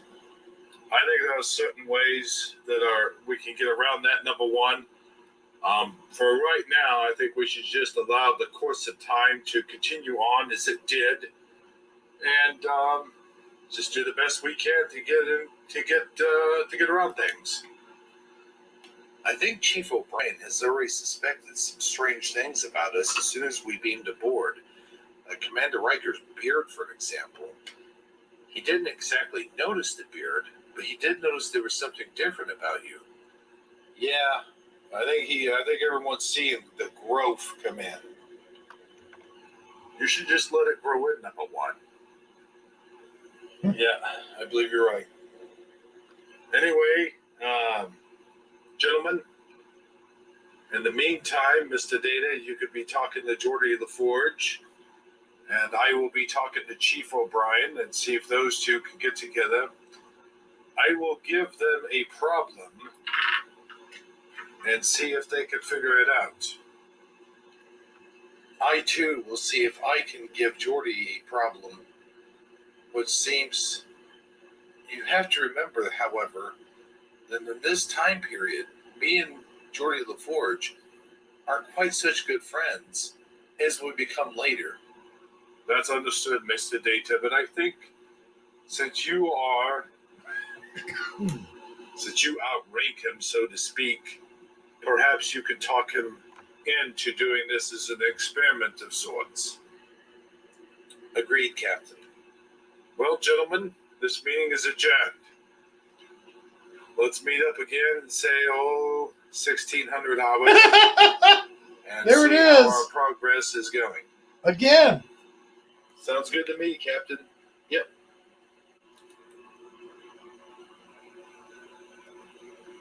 What if people start questioning our motives, Captain? What? That we are from the future?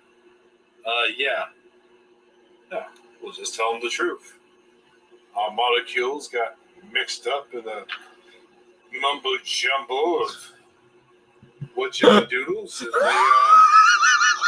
the transporter. What you doing? That's a technical term in the future. The bubble jumbles of the watchman the whatchamadoodles. Saji, are you still alive? Oh, he's gone. He gone. He done left the floor, man. Oh, Saji gone? Yeah, I think so. Oh no.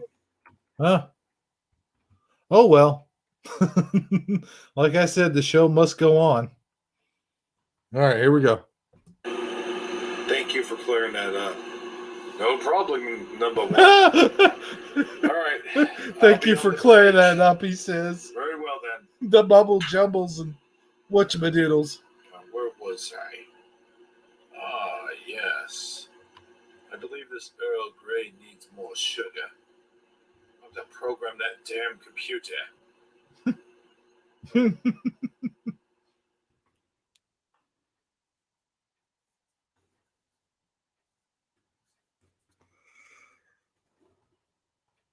Oh, there he is. And now he's down in engineering. O'Brien? Yeah. He's everywhere. Yeah, I'm telling you, man. Lenny here with you. Did I not have I've Barkley? got, Oh, yeah, Barkley wasn't around back then. 55.7, 55.9, 55.10. Yeah, where's the light?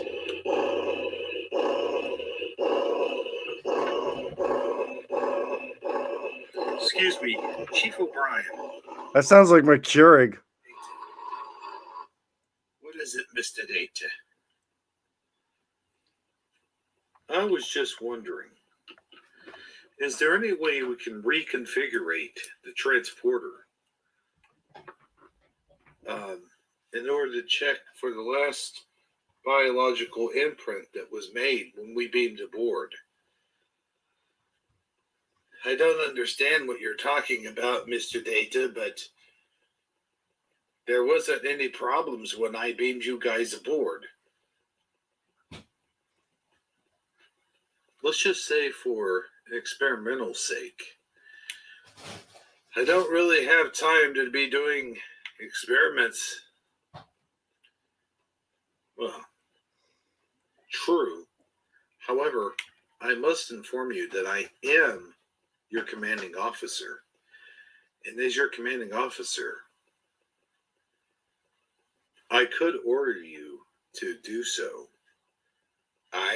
You could? Is this an order, Lieutenant Commander Data? No, sir. Not at the moment. However, if you could look into it, I would much appreciate it. Yes, I'll look into it. Just give me the schematics for it, and I'll see what I can do. I will send Jordy to help you. Jordy? He's JG, right? It is true that he is a junior.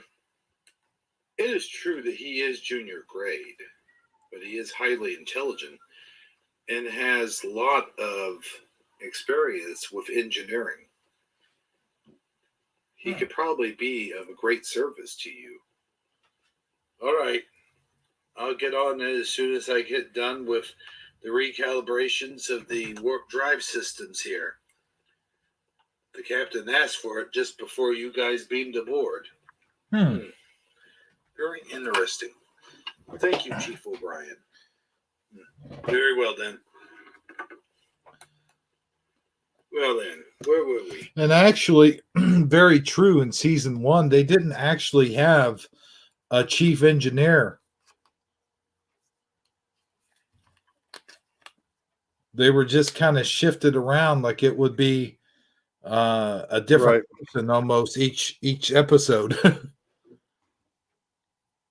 So I'm kind of keeping true to course here. Oh, yes, 10:04:21 to 10:02:105. We are running a steady course, Captain. Very good. Well, What did he say? Jordy, Right, radio. is there any way that you could take time off of your shift in order to help Mr. Data out in engineering? Engineering? What are you talking about, sir? Let's see if we have any audience left. Don't you have a few rounds of engineering that you do a day? Yeah, but it's not quite time for that yet. Besides, that's the only 4? Thursdays and Fridays. Yeah, Rain on the Plains is here. All right. Well, I think we worked out. Oh, your yeah. schedule Saji this is week, totally so you gone. can spend more time in it. Is he? Yeah, he dropped out, Of man. course, it'll be right Which is after cool. your I mean, shift you know, here at the He helm. said he might have to. Oh, I mean, at ops. Oh, yeah. Thanks a lot, Commander. I appreciate it. You do not sound too enthusiastic about it. I was being sarcastic, Worf. Oh, I see. Commander, are you okay? Yeah, sure, I'm fine. Why, what's up? I'm feeling certain strange feelings from you, as though you are distant from yourself. I don't know what that would be. I'm just normal Commander Riker. That sounds like a nervous laugh to me, Will. Perhaps you shall meet me in my quarters later? I guess so. I don't really need to. Captain, there seems to be a ship approaching. I'm picking it up on my sensor range. Opening hailing channels. Aye, aye, sir. She's not even touching the control panel. There is no response. She's really good. Yeah. Get the ship on screen, please. Yes, here it is. It is a Romulan battle cruiser. No, it's not. Hostilities. It identifies as a Romulan battle cruiser. There you go. Okay, I'll try. We'll just but go I with don't think that. It's gonna...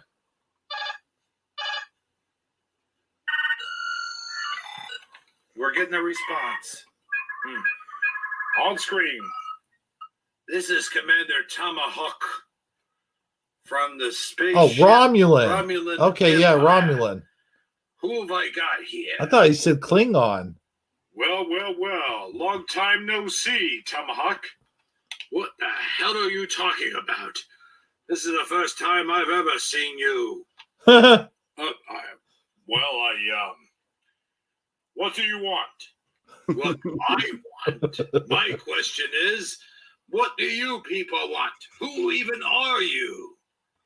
I am Captain Jean-Luc Picard of the USS Enterprise. And what right do you have to be in Romulan territory? We were not aware we were in Romulan territory. And how did you know my name? I had not yet spoke it. Yes, you did. You said this is Commander Tomahawk. Oh, yeah, that's right.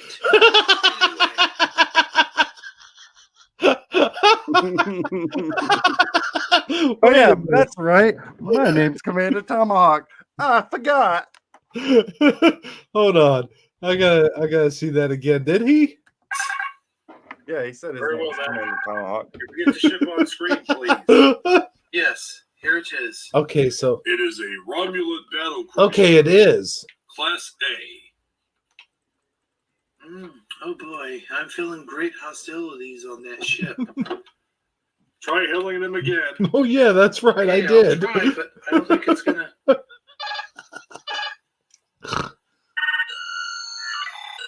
We're getting a response. On screen. He says it right here. I This think. is Commander Tomahawk Yeah, from he the did. spaceship Romulan Empire. Who have I got here? Well. Long time no see, Tomahawk. What the hell are you talking about? This is the first time I've ever seen you. What do you want? What do I want? My question is, what do you people want? Who even are you? I am Captain Jean-Luc Picard of the USS Enterprise. And what right do you have to be in Romulan territory? We were not aware we were in Romulan territory. And how did you know my name? I had not yet spoke it. He forgot that he spoke the name. That's like the funniest thing ever. It kind of is. You said this is Commander Tomahawk. Oh, yeah, that's right. Anyway, you need to get out of here. This is Romulan territory. Yeah, that's right. I don't care what you pretend to know or not know. You don't get out of here in 48 hours, you will be completely destroyed. And do not attempt to send an away team on the planet below, because that is ours as well. I believe... Stop communications. Aye, sir. What were you getting ready to say, Deanna? I do believe he is lying, that it's more like a threat that's non-threatening. A threat that's not threatening. thanks, Deanna Troy. Thanks for that. That's why we keep you around, apparently. Right. Aye, sir. It's very helpful. God. Tomahawk, I believe there's something down on that planet. That How did you know my name? And we need to find out what that is. Hi, my name's Keith. Oh, hi, Keith. How did you know my name? A little. We won't be in Romulan territory no more. What are you talking about? That planet is a part of Romulan territory. You will have to fight me for it, Picard. You know the peace treaty between the Romulan Empire Yeah, that's right. and Starfleet. Yes, of course, I'm more than well aware of the peace treaty between the Romulan Empire and Starfleet. However, you are now at this very moment breaking it. I offer for you to come aboard my ship, and we shall discuss these matters. And then each of our people can beam down to the planet. I will beam aboard your ship, where we will discuss these matters.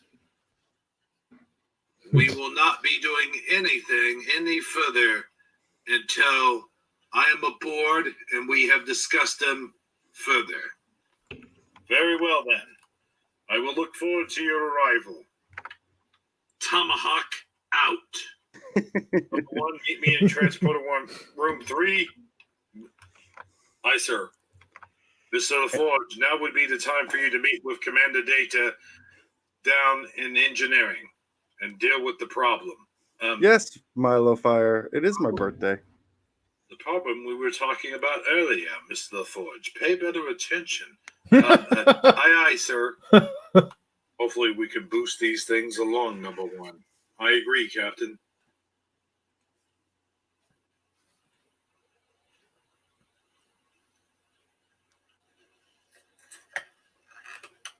And for all you Star Trek nerds out there, the treaty they are referring to is the Treaty of Algeron. Oh, cool. I didn't know that. No. Commander Tomahawk, very good to have you aboard the Enterprise. I was not looking forward to this at all, but it is what it is. Yes. They're saying things we like we talk now. Yeah, I'm glad it is. It isn't what it is, or it is what it isn't. Business. I am a commander and appreciate to be called as such. You have to excuse our captain. His sometimes he forgets. He forgets these trying times that we are in. Yes, indeed. Is Riker floating in the air? Has his spirit left his body? Well, maybe he has those anti-gravity boots that Kirk had or Spock had in that movie, you know. Yeah. So This way to your quarters, sir. All right then. Oh boy. Okay, Data. Everything seems to be okay right here. I gotta tell you, I've never seen anything like this before. What's that, Jordy? According to this, seems like when your biomechanics went through the biofilters at the transport, Mechanics. it did something funny to did the he say manocanics? molecular Yes. Manocanics. structure. All right, I'm coming over there. Are we sure we're in the 24th century? Rita, do you need me for anything Time else? warp, you know? Oh, yeah. No, Ensign Goddard. You may go. Yes, sir. You know, Chief O'Brien's probably not going to be too happy that we've taken over both the transporter and engineering sessions. I do not know about that one, Jordy. Yeah, I'm just saying. I don't want to be in the guy's shoes who's up for re-promotion next year. All right. That would be you. Calibrations now on this. I don't know why we're not doing this from the transporter. I do not wish to shut down the transporter just yet. Not until we absolutely need to. This thing's not working. All right. There we go. That's what was wrong. My Okay. mouth waters with that sound because it's the sound of a Keurig. Huh? Oh, the Keurig. You were saying about the biofilters. Yeah. Well, the biofilters usually filter out any radiation of any kind to the connanoids of the anal receptors. The anal receptors? That's what it sounded like he said. The anal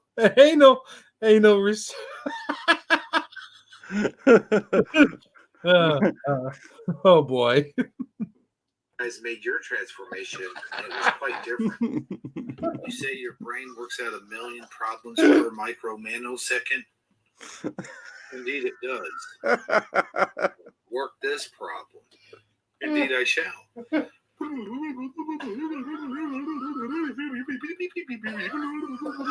Wait, is that him doing calculations? Yes. Okay. Just making sure. Yeah. That's what I sound like when I do, one calculation every 5 million nanoseconds. Okay, let's see here. This is all very interesting stuff. Yeah. You see what I mean? I have to report this to the captain almost immediately. Someone pick up the phone. Well, that's all we could do from here. Oh. Now let's move on to the transporter. Wait a minute, Data. If we're going to be doing this, I better grab my toolbox and my lunch. I have a feeling we're going to be here a long time. It is not advisable to eat around these instruments, Jordy. That was a joke, Data. It just means we're going to be here a while. Oh. That's an interesting human anthology. Pack of lunch. Oh, To be continued. there we go. Now let me ask you this.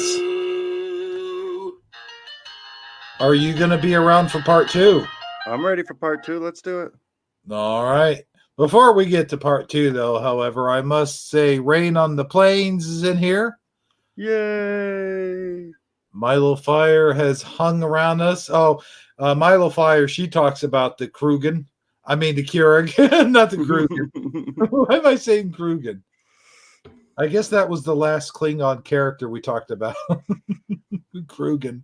I'm Krugen. But no, all right, let's get to the second part. We got to part 2 of Star Trek Next Generation Time Warp, part 2. All right. Thanks for hanging out with us, to the left. Dad. And now, Wait. the conclusion. Am I presenting, though? Yep, I see it. All right, cool. Da, da, da. Dun dun dun. So what are you saying, Picard? That we should just allow our guys, we should just allow your guys down on the planet? I do not think so. No, Tomahawk, that's exactly not what I'm saying. I'm saying that one of our guys each shall go down to the planet and investigate the various signals in which we are getting. I do not see how that will benefit me. We already have territory, ownership over the planet.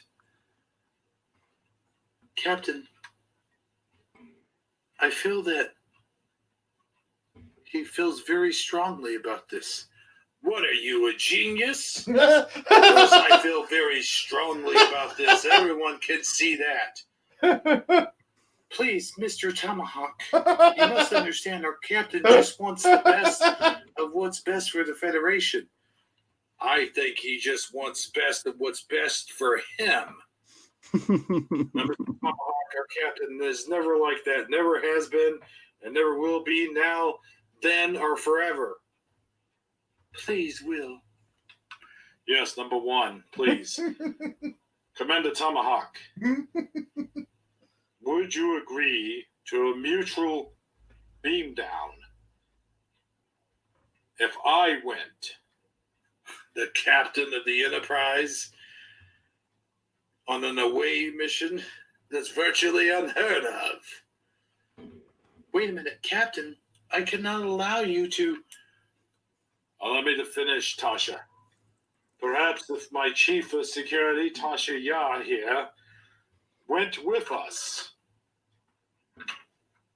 and then you send your chief of security and one of your people as well. Captain, yes, this is brilliant. Very well then. We will beam down immediately. Right now, my engineering team are working on the transporters. There seems to have been a slight malfunction, but, just as I suspected, you Starfleet, you're trying to set me up for a fall. Now, wait a minute. That's not what he's doing at all. No. There is malfunctions with our systems. We're not making this up at all. You could check the computer logs if you don't believe me. Very well, then. How long will it be before your transporters are functioning within normal range? I will get that estimate from my chief of engineering,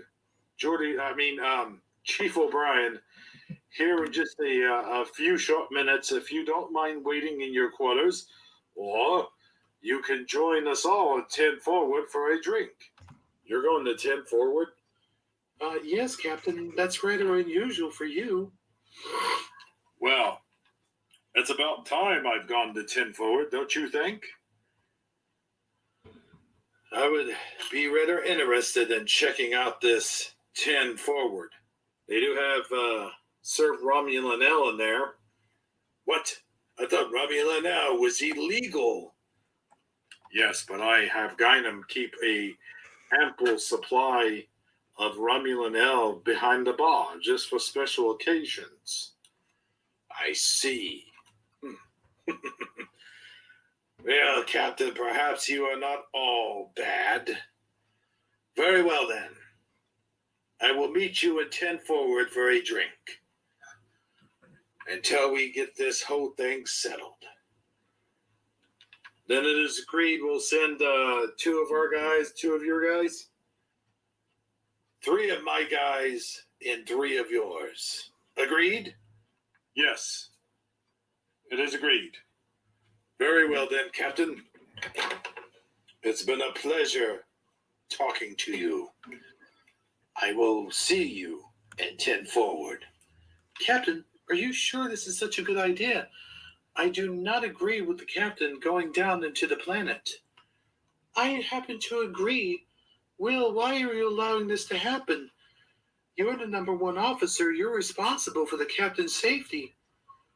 Yeah, well, since the captain is acting as a delegate in this case, I think it would be more appropriate if he attended the away team, as it were. Yes, well, meeting adjourned. Everybody back to your stations or your quarters. Will, I'd like you to stay for just a little bit. Aye, Captain. Very well, then. I'd just like to state that for the record, I am very much against this. Duly noted. As am I. You two are acting very strangely. I would like for you to come to my quarters as soon as you have a chance. Will do, Deanna. Thank you. Well, Captain, I think everything's working out. That's right. I forgot to mention Lieutenant Data. Lieutenant Data will come along. He'll be one of the third parties. Wait a minute. We said we would only beam 3 of our guys. How's it going to work if it's me, you, Tasha, and Data? Well, then we'll have to renegotiate something, #1. But in the meantime, let's get over to 10 forward and have a drink. I didn't know you kept Romulan L behind the bar. I did back in those days, or at least I think I did. Oh, well, I guess we're going to find out, aren't we? Oh, damn. We're just now. Oh, that's not too bad. That's not too bad. I think I say this in every marathon we have, like how long it takes for me to get to the blasted intro. All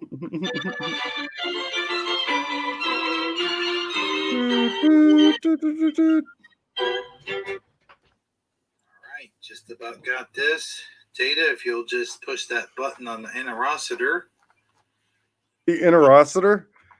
Yes, the interocitor. From this island You know where I got that? Yes, that's where I got it from.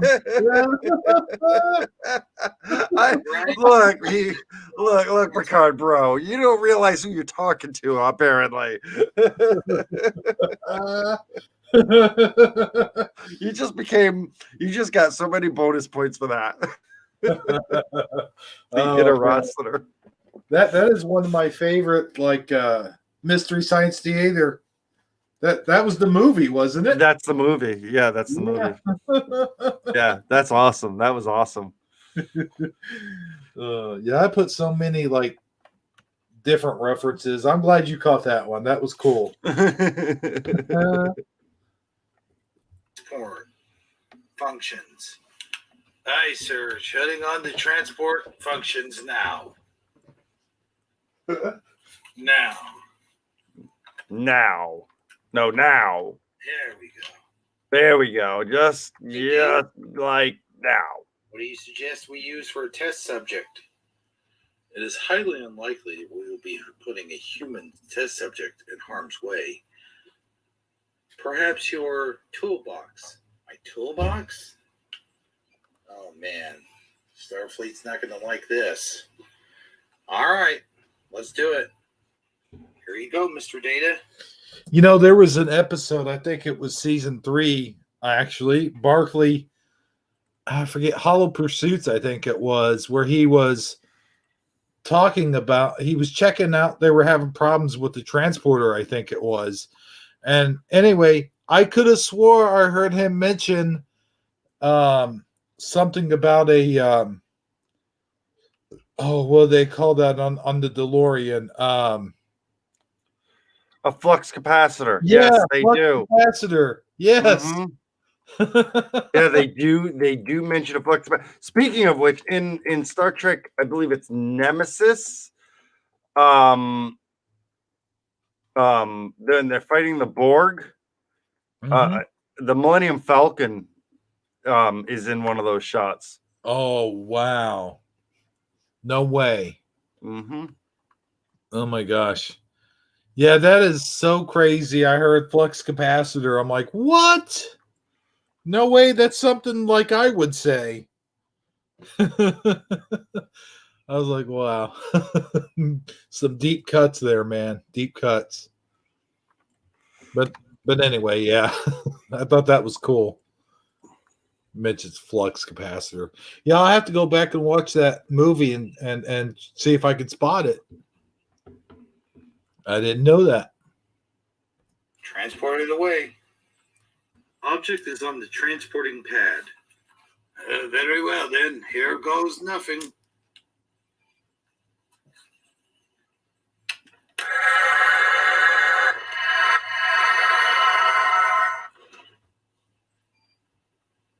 Okay, Chief O'Brien, beam it back. Aye, sir. Beaming it back.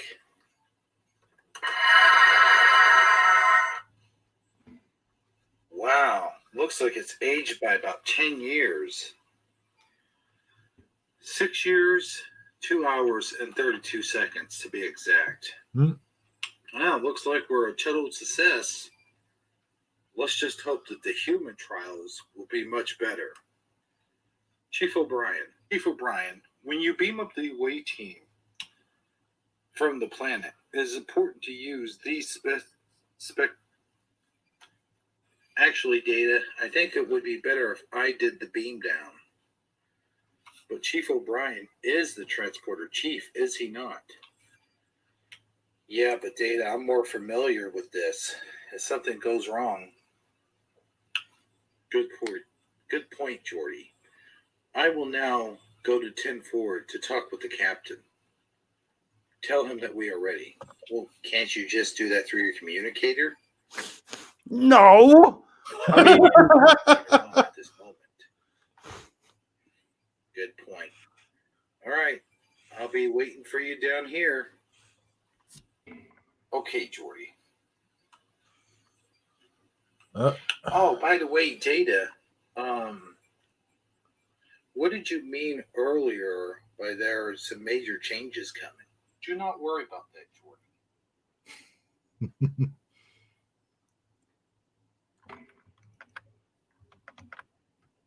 Huh?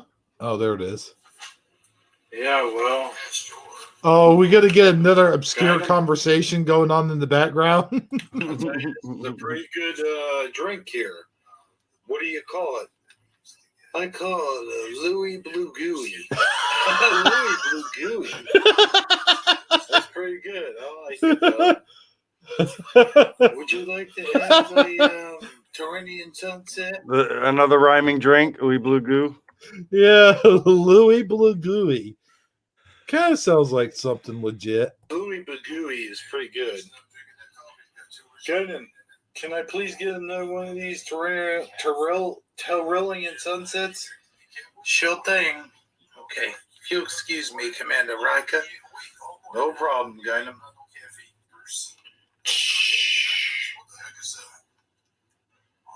Number one, I see you're already set up. Captain. Captain, what's going on? What you got there, number one? It's called a Louis Blue Gooey. Louis Blue Gooey? That doesn't sound very good at all. I take it we are waiting for our friend, the Romulan? Yes. Tomahawk. Are you sure we're going to be able to talk him into,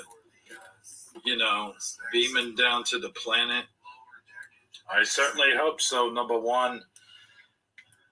Our existence depends on it. Shh. Hello, gentlemen. Commander Tomahawk. We were just talking about you. Pull up. How do you know my name? You said I you was kept just some taking a Romulan drink when water you. in the bar? Yes, Captain. Can I Oh help you? man. I'll have a Louis. We're gonna do that every single time they say someone says his name. My Oh, friend. It's in the secret stash there behind the Gorkin whiskey. Ah, yes, the Gorkin. Oh, it doesn't rhyme. Sorry, it's not a real drink. The Gorkin Borkin. That's what it should be called. Sure hope we can work things out. Me too. Gorkin Borkin. I was Yeah. hoping I could send one more down to the planet. Actually, One they should have something called the Gorn whiskey. Oh. more. We agreed on 3. Yes, but this I one. think that would be more of a container that you drink out of, the Gorn Horn.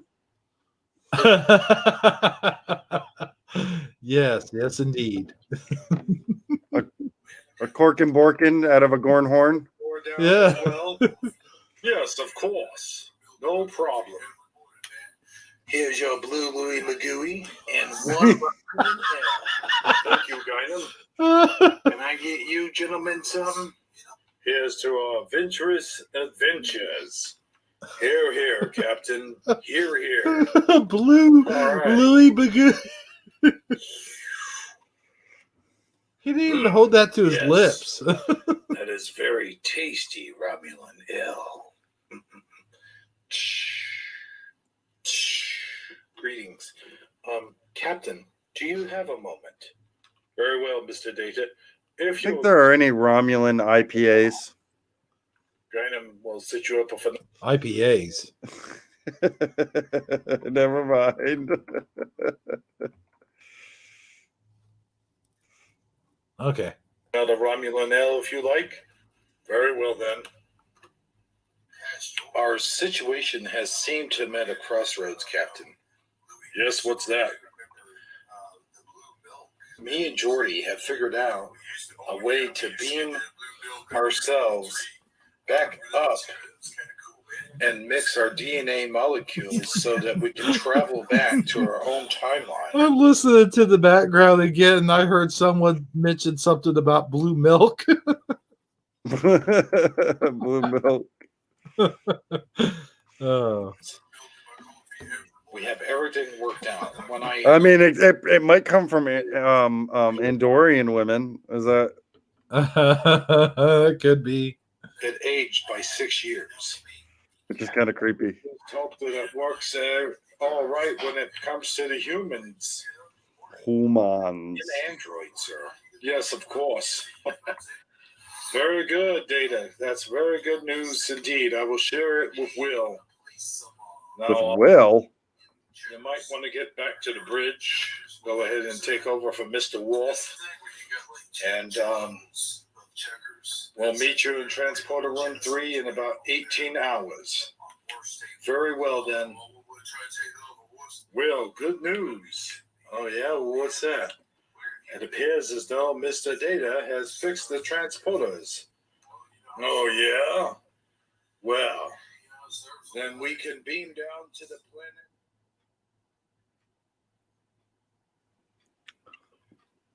planet. Did we lose sound? No, it's just it was a Everybody long ready to fade. beam down? Yeah, Jordy, we're ready as we'll ever be. I still don't like this. All right, getting ready to beam you down to the planet. Remember, the Romulans are already there, so just be cautious of that. Got it, Jordy.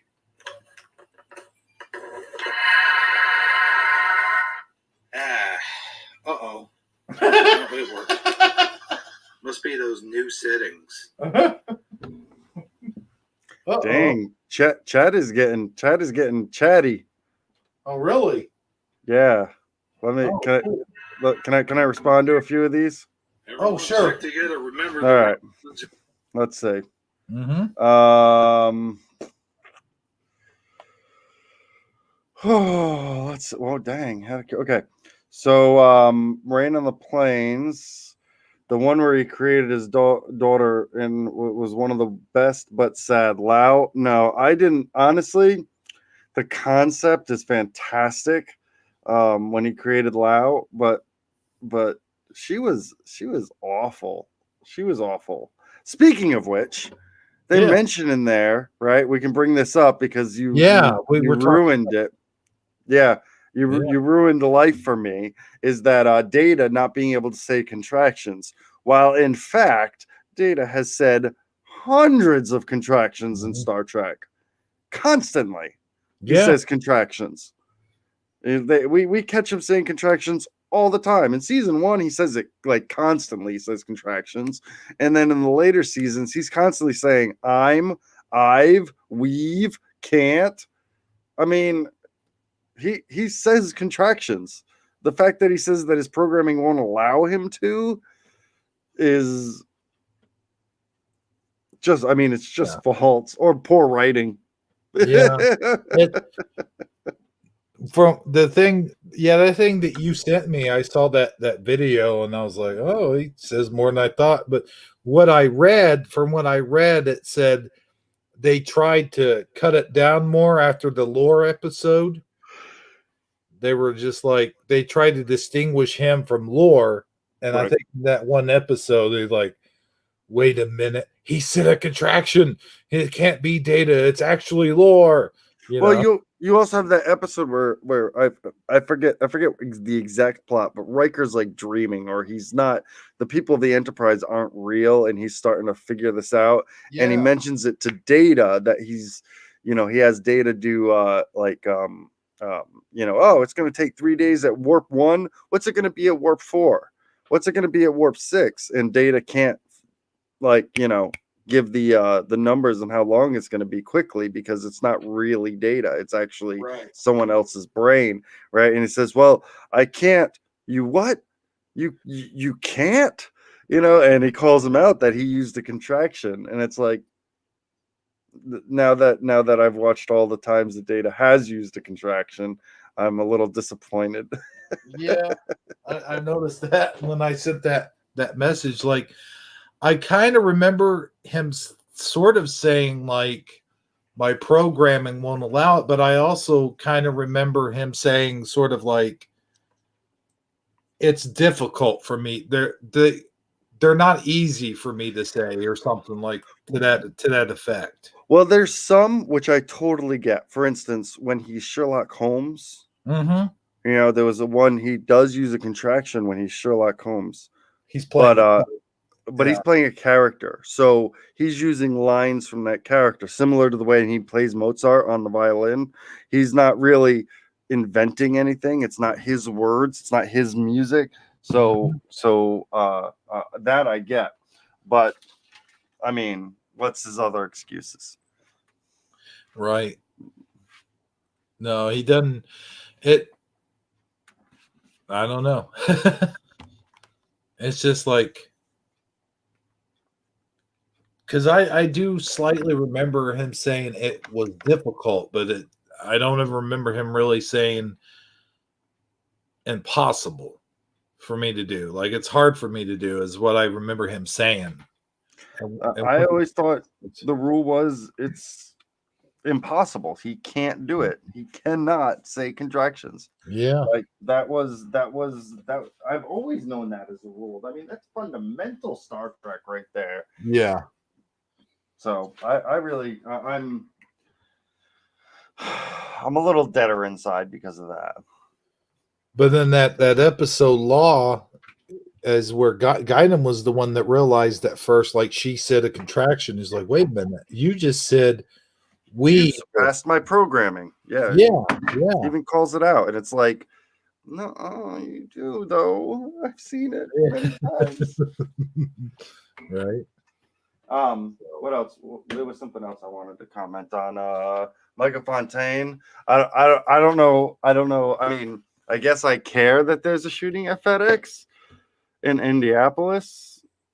That's nowhere near me. I don't work there. I mean, we have those. I mean, this is America in the 21st century. This is like commonplace. Yeah, in Mildfire, yeah, I love this. I love watching these things. They do such a good job. Or I say they. Hero does a fantastic job on these. You really get into them. You know, you really like you feel like you're watching Star Trek. You do a great job at giving a real Star Trek story. Yeah, I can tell sometimes, like when you're not talking, I think is when you're actually into the story. I am, yes, when I'm not talking. But even then, when I'm talking, like I'm big into it now. But we're kind of like we're having fun with it. You know, Right. it's Yeah. like Mystery Science Theater 3000. Having Yeah. fun with it. It's enjoyable. So, all right, that's it. Yeah. We can move on. All right, cool. Are here, so that's right. Nobody split up. Now remember, I am the. Yes, we know. Yes, indeed it does. I'm receiving nothing on my tricorder. No ratings whatsoever. Just extreme gases, kind of urgent. What? And Extreme gases. That's Riker. yes, it is the perfect setting for what we need to do. Excuse me? What the heck are you talking about, Mr. Data? I mean, for what the Romulans have to do. Yes, you see, we're trying to. Aha! What? There are 4 of you and only 3 of us. Wait, Why did you send 4 guys? I have only sent 3. wait, what? There's 4 of you guys. You were told that you could send 4. Yeah, what's the big idea? I think it is you who are tricking us. Wait a minute, there is 4 of you. Aha. He called them out. I was just testing your skills in mathematics. Mathematics. I don't have time for these things. Yes, There are 4 people. yes, just follow us. Why should we follow you? Damn it, we had a drink together. You were so nice to us in there, and now you're betraying us in here? What in the hell's going on here? You cut me to the quick, Commander. Please, lead the way. Very well, then. It is this way, I do believe. Yes, indeed. Number 1, we need to get out of here fast. I'm well aware of that, Captain. They try anything. As soon as they lead us to the place, we ambush them. Got it, Commander.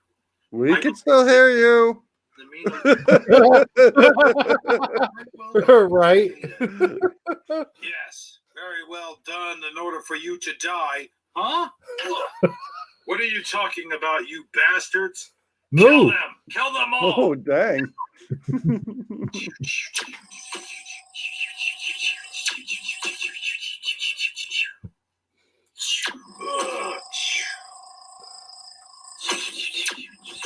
Captain, look out! Oh.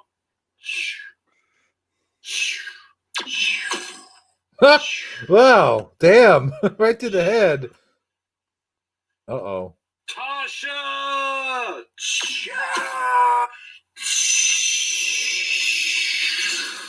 Oh. Why, you son of a... Hey, Tasha, no! Is she okay, number 1? I do not think so, Captain. We gotta get the hell out of here now. Emergency beam up Jordy now! Captain, look out, huh? Oh no. Captain, let's get the hell out of here! Jordy, beam us up!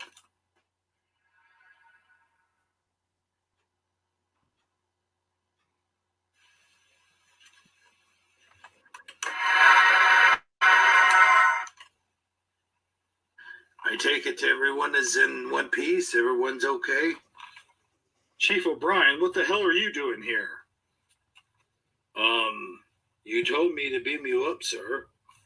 Where's Tasha? Tasha? What? Are you sure you're okay? Yes, we're perfectly fine, Mr. O'Brien. It appears as though It appears as though the transporter experiment worked, and we are in one piece and back to our own timeline. We'll find out for sure once we get back to the bridge. Sorry it took me so long for the transport. I had to fix that radiation situation. For some reason, the biofilters just weren't doing it. All right. Well, thank you, Mr. O'Brien. All right, gentlemen. Guess we're headed towards the bridge. Keep our fingers crossed. Yes, and toes as well, number one. How are we going to be able to see our toes, sir? It's just a figure of speech, Mr. Data. Oh, I see.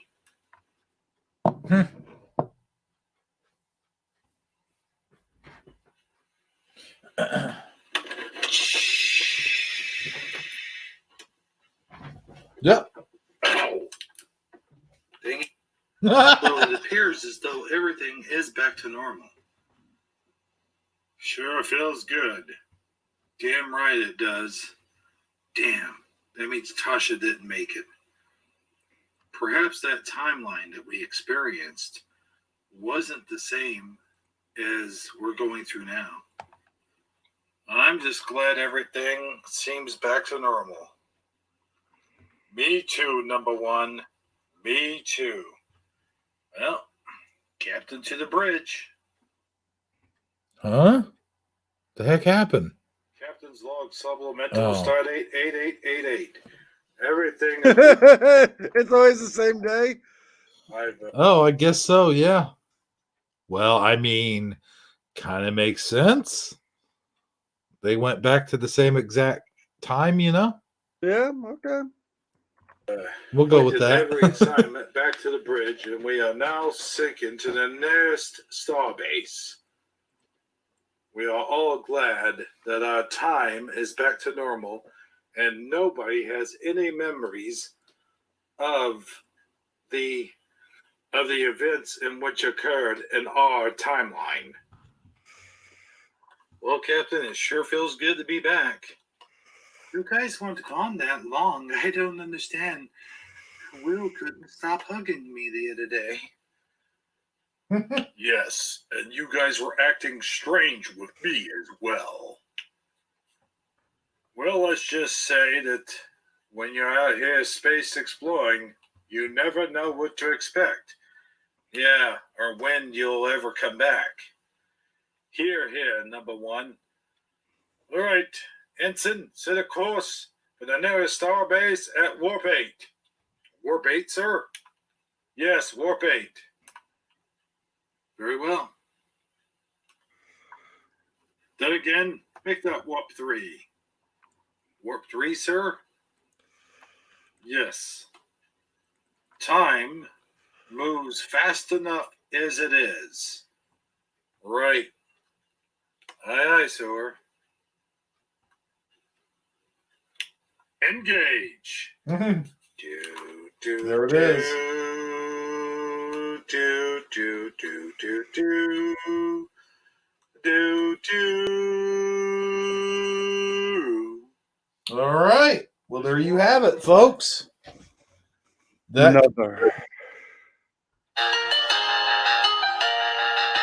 That concludes our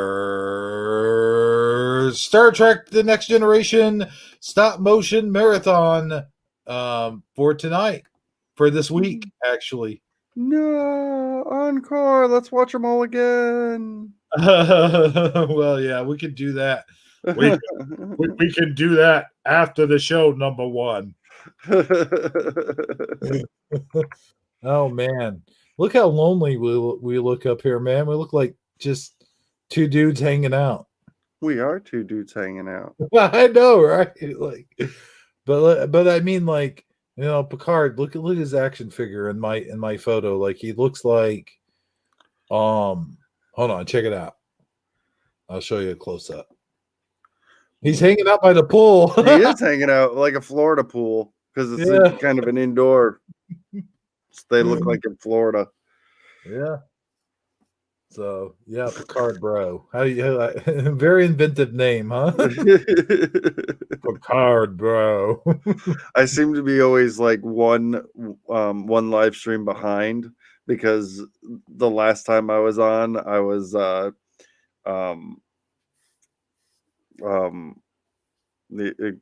my goodness, I can't even think of his name anymore. The wrestler. The wrestler last time, the incredible, the what the heck is that wrestler's name? That was my profile picture. Oh yeah, The Ultimate Warrior. Yeah, the Ultimate Warrior. Ultimate Warrior. Yeah, and now I'm back to just the Keith's dad thing, and the next stream I do, I'll actually be able to get a Star Trek profile picture, and we'll be good with that. Yeah, yeah, because we will be doing like Star Trek. We'll be doing Star Trek season 3 top 5. Everyone's top 5. Your top 5, my top 5. I don't even know if Sedgie's even going to do it. Like, I don't know, man. Like, he's keeping it a big secret, better secret than we can. Like, we get in here, first thing we did was like wanted to talk about it, like, yep. Like, what's your pick, man? Oh, I picked this, blah, blah, blah. And I'm like, oh, I picked this, blah, blah, blah. I don't know, man. When it comes to talking about Star Trek, I can't help myself, dude. No, I love it. Yeah. So anyway, I think we should close this puppy out. What do you think? I would be in agreement. Yes, let's do it. All right. Let's see here. I know it's 1 o'clock your time. It's merely midnight my time, but I know it's 1 o'clock your time. Yep. 1:07. I'm good to go. Even though I gotta wake up tomorrow morning at 6. Oof. To go get a kitty cat fixed. Oh man. Oh, yikes. Good luck with that, Keith's dad. Yeah. See that right there? That whole thing that you just told me, I could make that into a movie. It's like Keith's dad going to the vet, getting a cat fit. Keith's dad going to the vet. I mean, it's got to be done. Yeah. Oh, I thought you had more to say. I'm sorry. Nope, that was it. Okay. Okay. So we had Rain on the Plains, Milo Fire. Yes, we had a good old audience here. They were chatting away like Tom and Jerry chasing each other. We had Keith's dad was in here earlier, of course. I was in here earlier. Yeah, way earlier. Yeah. Let's see here. Of course, we have I'm going to say his name like I'm about to jump in the pool because I got the pool behind me, and then I'm just going to shout it like that. Like you'll see. Like, okay, here to the rooftops, shout it to the rooftops. Me shouting now. I don't know how that goes again. I forget. It's been a long time since I heard that song. Oh yeah. Before I do that, Lotar 900 was here as well. He had a very interesting question. I think you answered it the best way you know how. You did. You did a good job. I did. Yeah. Oh, we got Miss Connie Joe. She was here at the very beginning too. She said, "Really?" These people are like, "Really? You guys are doing another Star Trek?" Of course we is. Yeah. Man, I actually quite enjoyed this, like, since we started it. I don't know, it was a couple weeks ago. Oh yeah, I love doing these. I think it'll catch on. I do. I hope so, man. I sincerely hope so. Once we start with the reviews on the episodes, because right now these are all new things, no one's seen them, but when you guys watching, you have till Tuesday to go watch season 3, right? Tuesday, or we make a Sunday? Tuesday? Yeah, it's gonna be Tuesday, man. Tuesday, to watch season 3 of Star Trek: The Next Generation. Yeah, Gotta happen. The real one, not mine. The real one. Yeah. because that's what we're going to be talking about. So make sure that even Rain on the Plains. I know you're a Trekkie. You're a very big Trekkie, but we're going to be talking to some in-depth stuff on these episodes. I can already tell just by us talking behind the scenes. So feel free to refresh yourself on season 3. We're bringing it to the table, folks. I mean, we're serious. I have notes, and Keith's dad's got notes. We got notes, y'all. I'm coming with a PowerPoint. Yeah. I can tell. Mhm. I can just see like that red pen, like the red light pen, All right, here's one of my favorite episodes right here, man. This happened right here. This is like one of my favorite parts. Oh man, this part right here was hilarious. Yeah, I'm gonna do it for real. Like I want to put in little snippets. Yeah. I mean, I'm gonna have some screenshots, but I'd like to put in like 5-second snippets that that really make it for me. Dude, I was gonna totally do that also. I was gonna like show, okay, here's this. Like when I talk about the episode, like have little things from the episode. Yeah, I'll give you a little sneak peek of something that I'm gonna end up putting in, right? All right. It is called one of my it is called The Price. It's episode 8, and that's if you want the synopsis. Counselor Troy is swept off her feet by a dashing delegate that uses unethical methods to conduct his business on board the USS Enterprise. And if you remember, he's an empath, just like Deanna Troy is, and he uses his abilities during negotiations, bidding negotiations, right? And he makes this claim. There's a scene where they're sitting at they're sitting in 10 forward talking about them, what they're doing or whatever, and how he claims that, he's just doing what she does. Right. And I thought to myself, well, he's totally right. Yeah. He's doing it to give an edge to who he works for. She does it to give an edge to who she works for. It is completely ethical what he is doing. And if it's unethical, then what she does is unethical. Yeah, he makes a good point. He does. I mean, it is. I can't find fault. Well, honestly, I'm surprised they didn't cut that because of how. Yeah, it kind of makes her kind of look like an asshole. It really does. He won that argument. He really did. Yeah. But so like I want to do that, but I wasn't sure, like, it's better if you make a video and then you put snippets in it. How are you going to do snippets? I'm just going to attach them to a PowerPoint. Oh shit. Yeah, man, maybe I could do that. You can put screenshots and say, and you can have like little notes on why you added the screenshot, and then you can put in if you record. Now I can record video using. I think I'll have to think because I think because I'm watching it off of Amazon, so I may have to go and find the snippet in YouTube so that I can copy it, because I don't think I can record Amazon. I don't think they let you. No.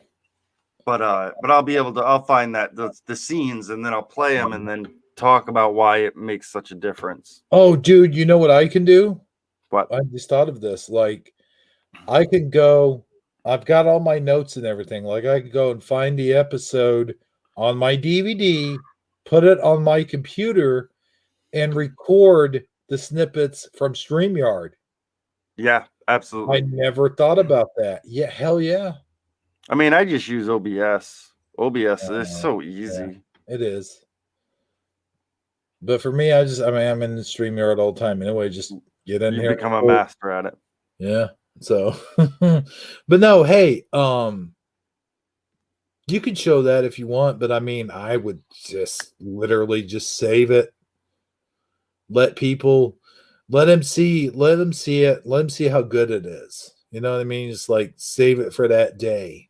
Right. Yeah. No. I wouldn't do it beforehand. Yeah. Yeah, we're saving it for the day. I'm not giving. I got a few little things I want to talk about in it. So it's really. I'll be honest. It's really not necessarily like top 5. It's more about scenes and how important certain scenes are. You know, and because Well, mine is personal. Mine is like my personal top 5. right. You know. Yeah, I'm gonna make a top 5. I will make a top 5, but don't be surprised if one episode in my top 5 is also one episode in my. It's the same episode in my bottom 5. Oh man, that's so cool. Because that's what I do. Hey, it is getting towards the end of the night. Let me go ahead and mention Michael Fontaine the way I said I was going to mention him because. Milo Fire is all fired up, and she wants to know how exactly I would go about such thing. Okay. So here we go. All right, hold on. Let me get it. Let me get it ready here. I got to get it ready. Go ahead and do. Okay, dude. Let me ask you this, dude. What was I going to ask you? Oh, do you like how I portray you in most of my like Mandela family movies? Oh yeah. Yeah, it's cool. Yeah, I have absolutely no problem with how I'm portrayed. I love the little brashness, because in reality I do have a bit of an edge on me. So the little brashness I do like, and I noticed the laugh. You're getting the laugh. It's coming in. I'm trying. I'm trying to get it down. That's good. How did you do that again? You just kind of got to giggle with your mouth closed. Oh, yeah. Like that kind of? Yes. Yeah, there you go. I guess. I mean, I've never had to copy myself before. Right. No, I don't know how I sound when I left. By the way, Saji says something provocative. And I'm just like, dude. Oh, did he? Bow chicka bow wow. But What not did he like say? that. No, Okay. not that provocative. But he's like, since so-and-so's our only viewer, I thought it might be cool to let him on with us. That was like at 10 o'clock, so screw that. We're trying to get out of here, man. We ain't trying to watch one more episode. Shit.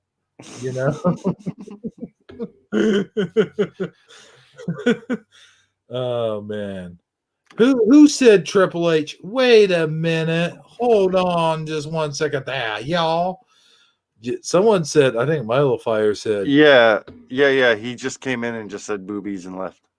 Oh, really? Yeah. Who's Hunter Hearst Hunter Honest Biden, right? Yeah, but now that I see that, we're totally calling him Triple H. Yes, we are from now on. I really love that. He is bad. He even changed the name a little bit for me because I always call him Honest Hunter Hayden or Honest Hearst Hayden or whatever. So yeah, you're right, man. We should just totally call him Triple H. Yep, Triple H. And I'll tell you another thing is I'm going to coin the phrase. I just got Maxwell House. That's totally out of nowhere, but I'm sure anyone who's our age will get that reference because that's what they used to do to like get people off the street. Yes, we just switched your regular Maxwell House with decaf. Let's see if he notices. I know you said like you got super senses. You notice, like you totally know. Oh yeah. No, I mean, really, yeah. I noticed decaf. Most daily coffee drinkers, I assume, will notice decaf because it's so different. I mean, it's a whole different drink. I don't know what is taken out because what they do is they have to like remove the caffeine because coffee naturally contains caffeine, so they have to remove the caffeine from it. And when they do that, they must be removing something else because it tastes different. Oh man, that's weird. This doesn't sound anything like water. But anyway, I'll try it. Sorry, I didn't mean to interrupt you. But yeah, so here's me. I'm Captain Picard. I'm going to strip off my onesie. I'm going to jump in the pool. But just as I'm jumping in the pool, mind you, Michael Fontaine comes walking up. All right. And he distracts me. And instead of doing like a smooth, well-conversed, well-rehearsed dive, I end up doing a belly flop. All right. Here we go. So, all right. Running back. I'm going all the way back. And hey, it's Michael Fontaine. I don't know. My belly. I don't know. I don't know. How you'd have to see the water, I guess. But yes, that's how it would sound if I was distracted. All right, your turn. Okay. I got a good one. Okay. But you gotta give me 10 seconds to get it here. Okay.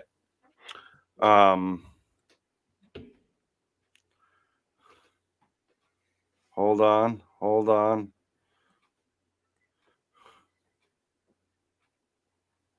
Okay, ready? I'm gonna do it like Michael Fontaine is questioning me, and I'm on the stand at a jury trial for two Marines that are on trial for the murder of somebody else, and I have information that I need to tell this snot-nosed lawyer who it's Michael Fontaine, so if you don't know what I'm gonna do, it's coming. All right. Son, we live in a world that has walls, and those walls have to be guarded by men with guns. Who's going to do it? You, Michael Fontaine? I have a greater responsibility than you can possibly fathom. You weep for Fontaine, and you curse the Mandela family. You have that luxury. You have the luxury of not knowing what I know. That Fontaine's death, while tragic, probably saved lives. And my existence, while grotesque and incomprehensible to you, saves lives. You don't want the truth because deep down in places you don't talk about it at live streams. You want me on this show. You need me on this show. Words like Mandela and Star Trek and Sagittarius, we use these words as the backbone of a live stream spent defending something. You use them as a punchline. I have neither the time nor the inclination to explain myself to a viewer who joins and leaves under the blanket of the very entertainment that I provide and then questions the manner in which I provide it. I would rather you say thank you and click like and subscribe and went on your way. Otherwise, I suggest you pick up a live stream and you talk for hours. Either way, I don't give a damn what you think you're entitled to.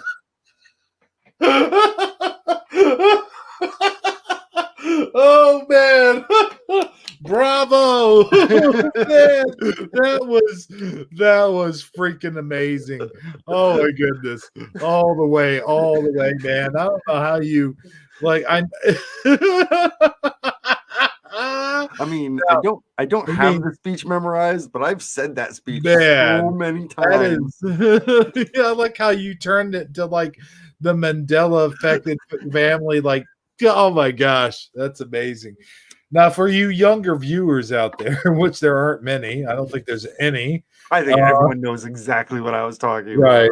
Yeah, they do. Yeah, Google it if you don't know. No, I don't. That was amazing, dude. Did you give the thumbs down? I did the job. Did you give the thumbs down? You're damn right I did. Oh man. Oh boy! See, you got 1,000 claps there, and a trophy cup, mind you, from Milo Fire. Man, that is so good. Oh man, no, but seriously, man, that was cool. I should have done that at the beginning of the show, huh? Oh man, yeah, you talk about an intro. You talk about an intro. You can't handle this intro. You can't handle this intro. Oh shit, dude. That's great. Woo! Oh man. Oh wow. Yeah. That was good, dude. I'll tell you what, there might be another one in me if you give me 30 seconds. Oh man, I don't know if I can give you 30 seconds, man. My head's spinning from that last one. Oh, okay, but I'll put my differences aside here and All right. Oh, Let me see if all right. let me see if we can get it. Let me be good here. Let me be good for 1 second. Okay. Man. Viewers of Hebrew, of Sagittarius, my brothers and sisters, I see in your eyes the same fear that would take the heart of me. A live stream may come when the courage of men fails, when we forsake our friends and give thumbs down to the stream. But it is not this day. An hour of dislikes and shattered shields when Hebrew comes crashing down, but it is not this day. This day we live stream by all that you hold dear on this good live stream. I bid you like and subscribe, men and women of the chat stream. That's it. There you go. Oh man, how you do it? How do you do it, man? I don't know, but I'll never know. But hey, you know what? I got something.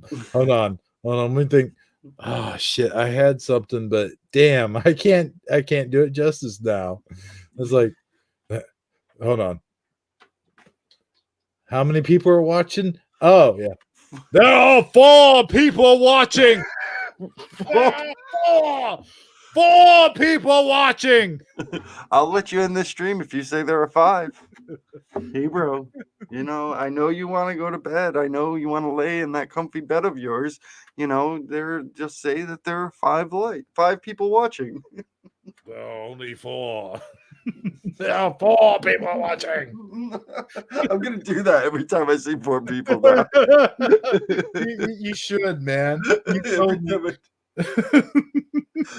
Now how many are there? 4. Oh, it was 5. It went down to 4. It was 5 for a second. Someone popped in and said, "Oh, they're doing Star Trek. I'm out." Well, who the heck said that? Are you serious? No. They just popped up to 5 for literally like 5 seconds. Oh no. Oh, that would have made Picard a liar. Yeah. I guess the Cardassians win this time. Triple H. There's Triple H right there. There he is. There's Triple H. Yep. All right. We were supposed to end this 15 minutes ago. I know, man. We just keep quoting shit. What the hell? Oh boy. I could have played another Star Trek. I know. You totally could have. But in case you know, I'm not winding down. I've had my coffee. I told you I was ready for this on Thursday. Well then, fuck it.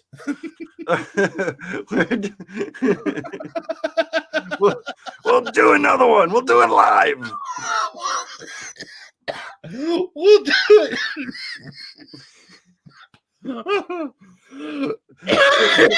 We'll do it live. Why in God's name does it take me 4 hours and 28 minutes to get going like this? Why? I know. Why? What? People will be watching this like in a few minutes. What the? You're still on? I know. I'm gonna be like, all right, guys. Now I gotta go take my cat to the vet, so we're gonna have to end this. Yeah. All All right, I'll tell you what. I'll do it like this, though. I won't do a two-parter. What I'll do, the conundrum's 50 minutes, so we won't do Wait, that. are you serious? You want to play another one?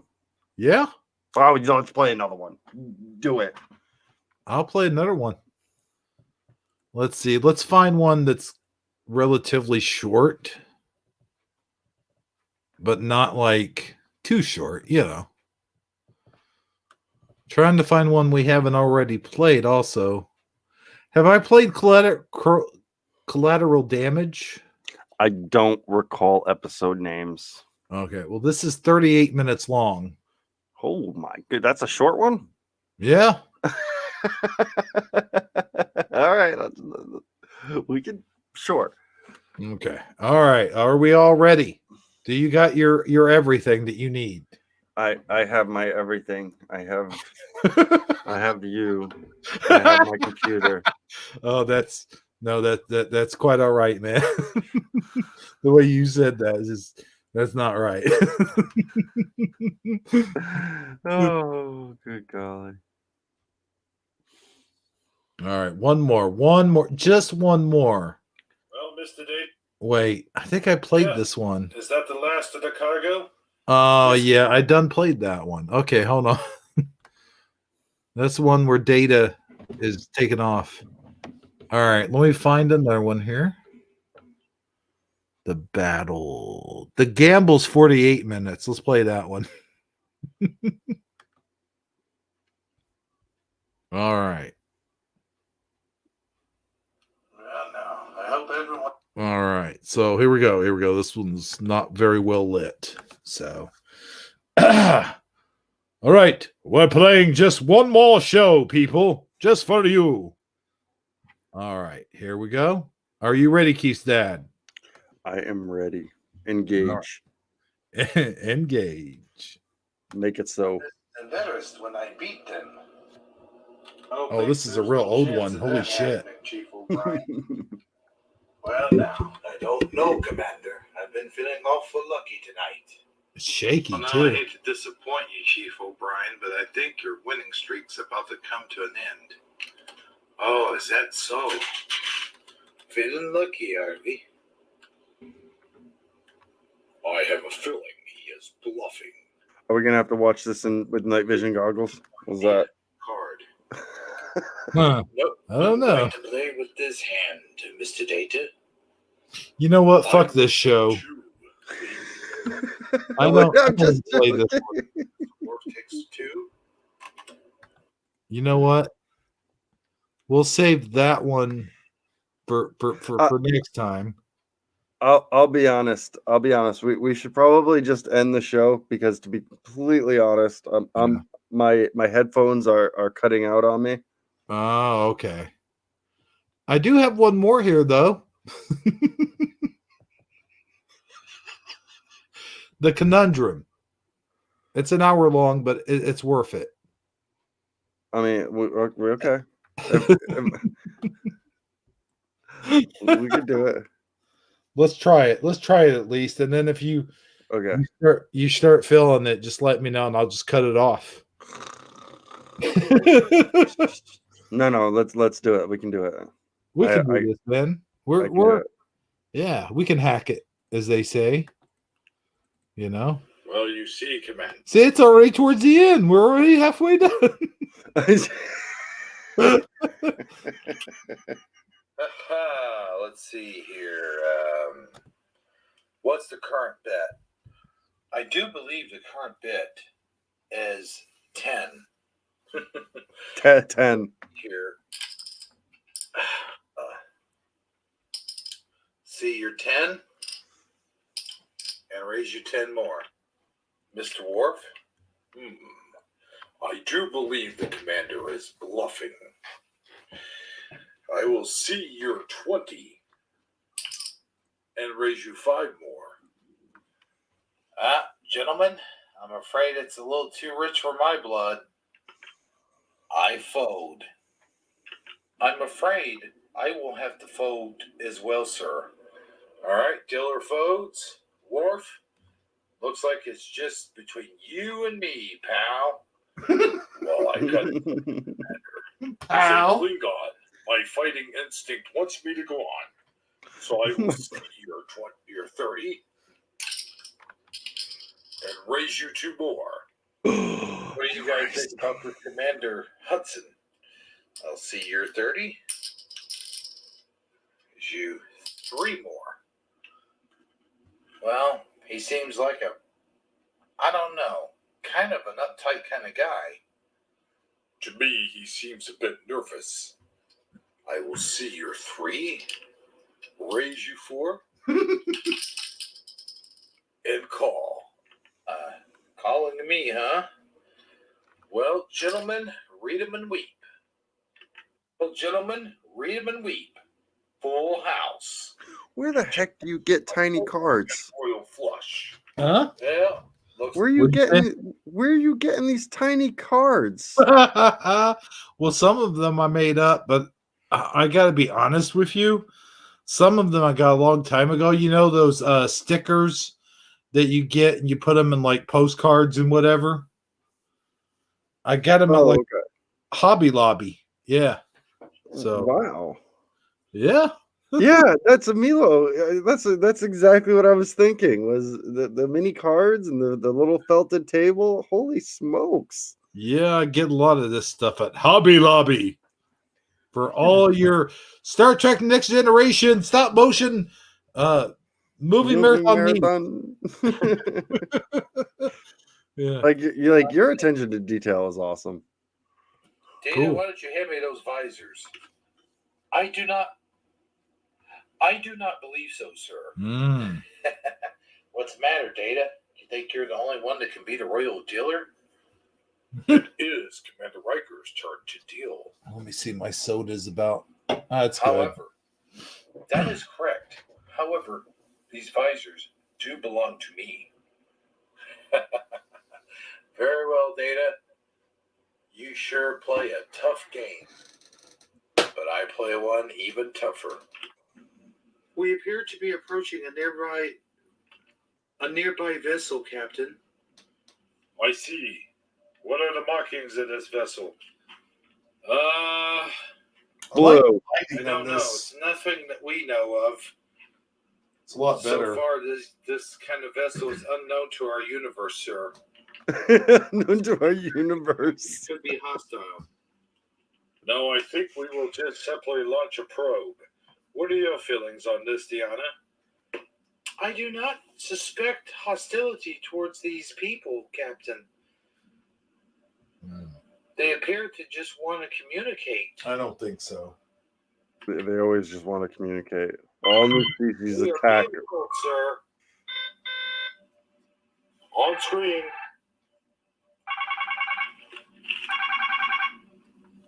You can see it's the same ship every time. Only.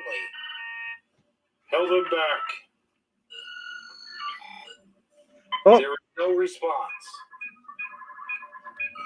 Appears to be some sort of weapon being neutralized, sir. Go to red alert. Going to red alert. Here it comes. Oh. They appear to be initiating a weapon of some kind. Captain, we must launch Photon torpedoes. Photon torpedoes. On the Photon torpedoes. Mr. Wang. Mr. Wang. Mr. Wang. He sure doesn't. They appear to have no effect. Weapon being launched, sir. Brace for impact.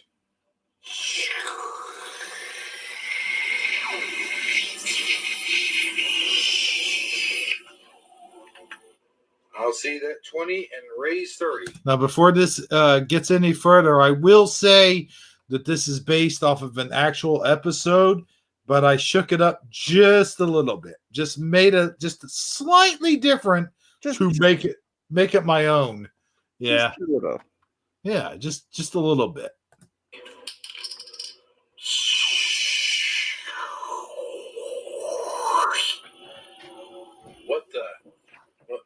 What just happened?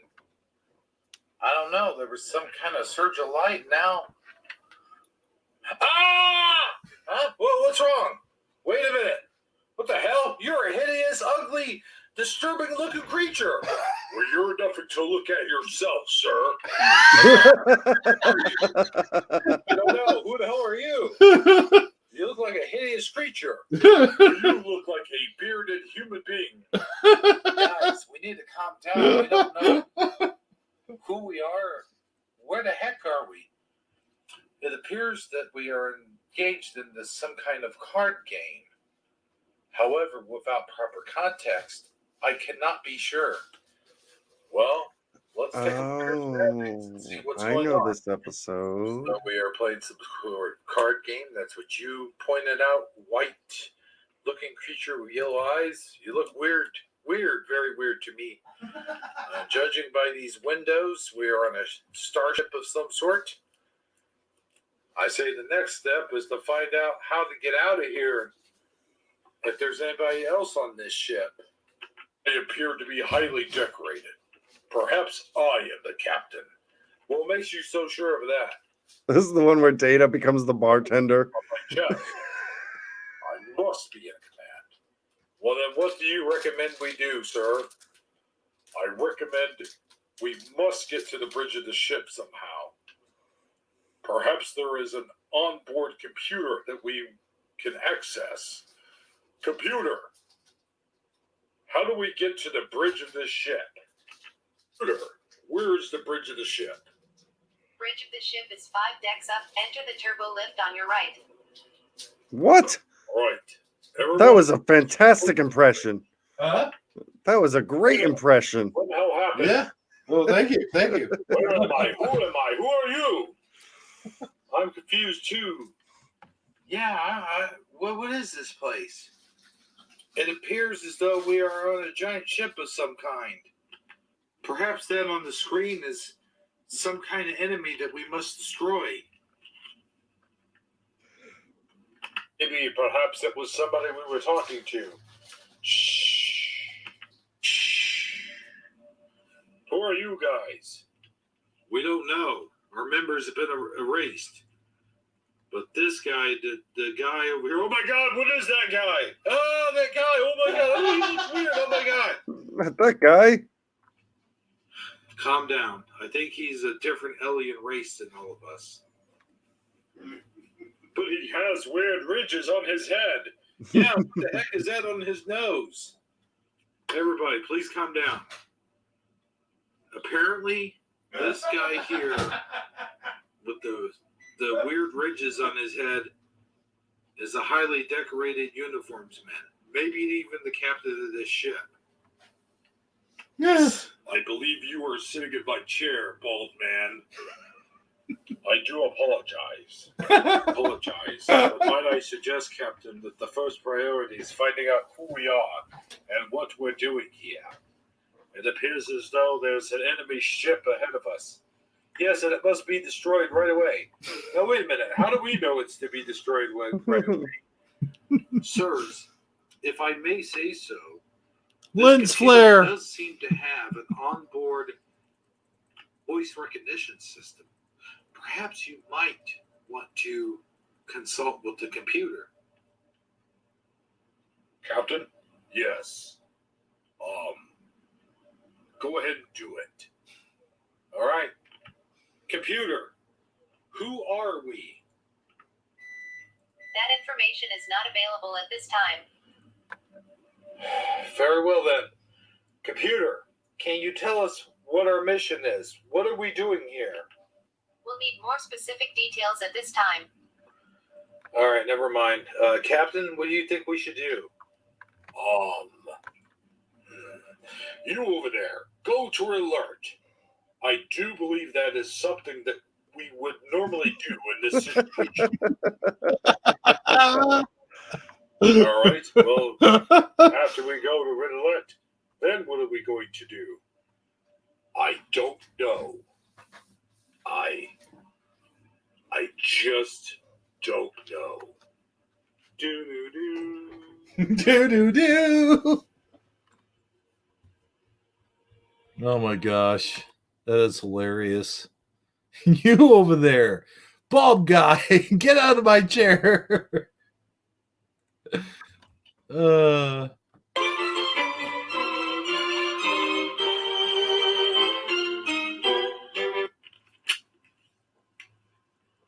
This appears to be a large starship of some kind, and I appear to be the pilot. Well, I know that I have bars in my collar. Perhaps I'm a commander of some sort. Oh, sorry. This seems to be the technical position. Looks like he's wearing a pirate hat. Consists of torpedoes, phaser banks, and communications. It looks like I'm making some kind of progress over here. Have you been able to tap into computers' Snell files? Not yet, sir, but I am working on it. Wow. May I suggest you send a team over to Recon? Yes. You there, albino man.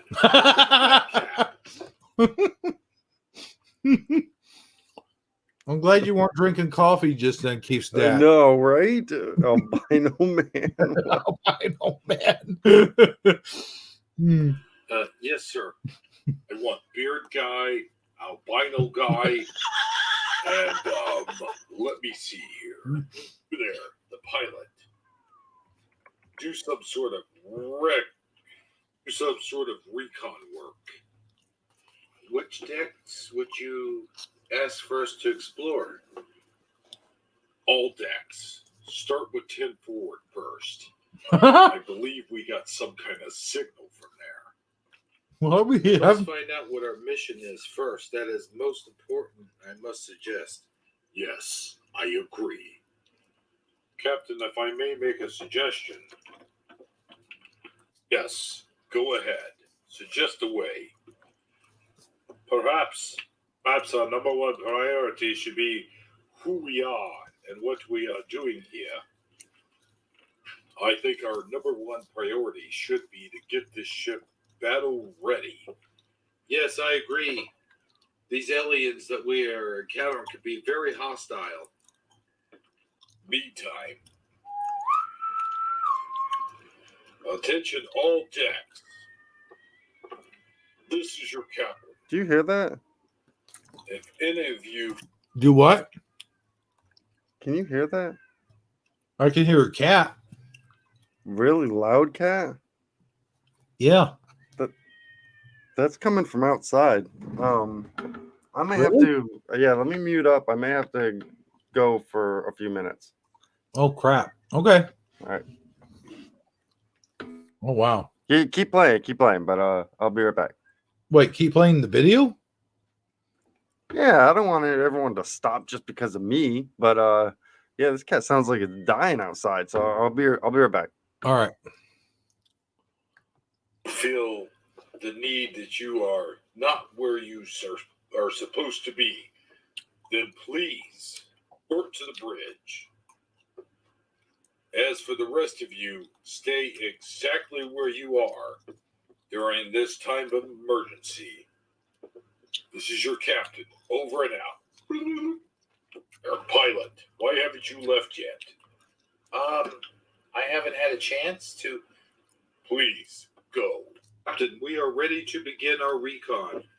Very well then.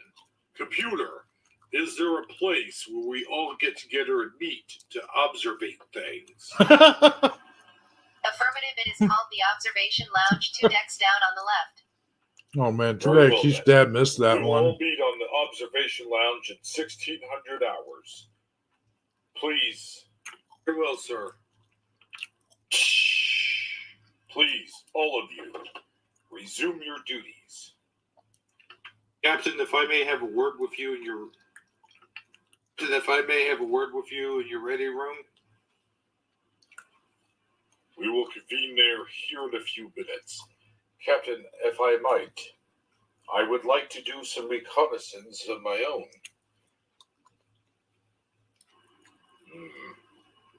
I do not know. I think I will need you up here. Take over the ops position. Very well then. Who there in the back? Have you found anything yet? No, sir. All functions still remain in lockout. I'm trying to override them now. You there, android. Give him a hand. Ensign number 3, come over here and man the tactical. Aye, aye, Captain. You wanted to see me in my ready room? Aye, Captain. You see, the thing is, and here, this is the thing. You know the that thing. ship that we're encountering could very well be our Well, that completes this quarters. It does appear to be that everyone is where they're supposed to be. I wonder if some of the quarters will give us clues as to who we are. Well, let's hope that intelligent-looking blind guy gets it all figured out. Boy, I'll be so glad when we can quit referring each other to that beard guy, that blind guy, that white guy. Yes, it'll be so much better. That bald guy. Yeah. Well, what's next? It seems as though we haven't encountered 10 forward yet. Sounds like fun. Yeah, I bet you do like to have fun. Yeah, seems like that is my kind of personality. After you. There's the next available turbo lift. Oh, you wanted to talk to me about something? Yes, Captain. You see, you and I, we're not that much different. I think that we're all trying to reach the same goal. If you'll allow me, I'll get the battleship ready. I do feel that is, it should be the number one priority.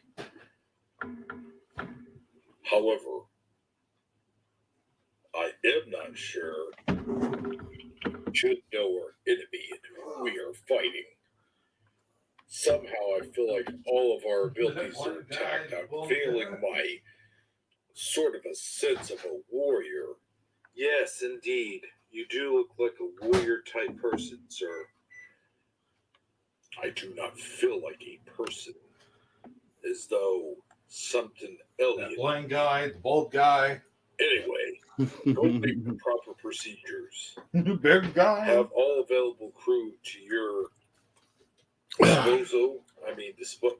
You know what I mean. Aye, sir. I'll get it done right away. Just before our debriefing. Dismissed. Aye, aye, sir. Oh, hi. How are you doing? Pretty good. Then, if I may have a word with you? Yes, please. Come forth. I feel. Let me see if Keith's dad's back. I'm back. Sounds like Oh, I've been okay. there before. Is everything okay? Perhaps. I mean, I couldn't find the cat, but yeah, everything's good. Okay. Come to me, and we've had these conversations. Did you hear them? Which part did you come in at? Just like 30 seconds ago. Oh, okay. So you didn't hear. That was funny a while ago. You missed it. Like he Commander Riker and Ensign Rowe were sitting there talking, and she's like, "Boy, I'll sure be glad when we get our memories back, and we don't have to refer to each other as that blind guy, that bald guy, the the white guy."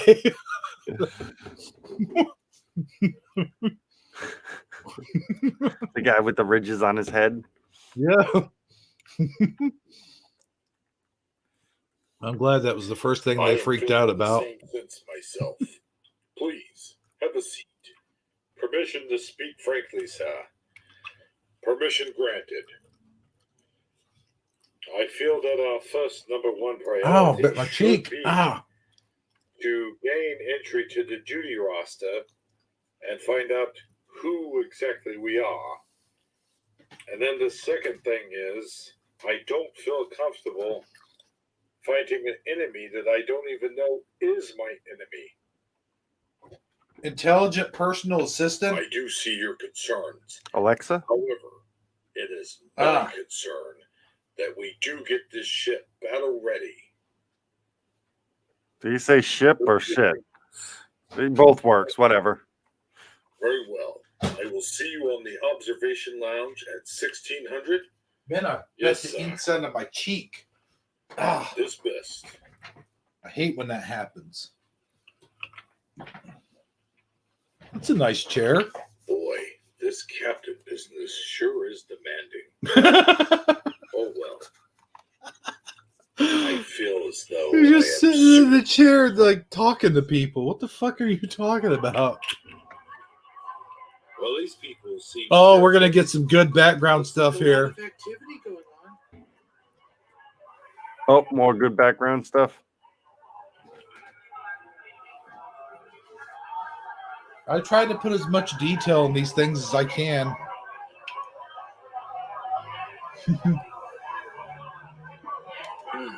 That bartender. She has a uniform on. Yes, but no rank at Symbia. That's true.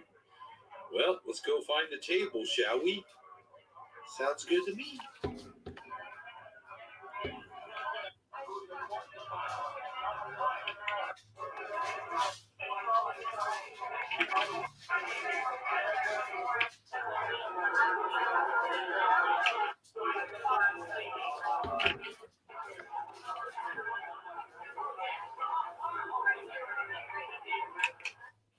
Well, looks like there's one table available. Well, let's make ourselves available to it. Sounds good to me. Well, what do you feel like having? Well, I don't know. I don't remember what I like. Yeah, same thing here. Seems like I like an L or maybe, I don't know, something. Can I help you guys? What? I sure we want you. Where did she get that voice? Oh no. Be familiar. Can I help was you actually guys? going to talk to this guy right here. You seem familiar, bearded man. What do you mean? Like you get your memory back or something? No, it's just you seem kind of familiar, you know. It's not like a memory, it's more like a feeling. I seem to have a power that the rest of these people on the ship do not have. I can sense feelings. I can almost hear thought. So you're a telepath then? I guess so. Well, I guess there's a lot of things about a lot of us that a lot of us don't know.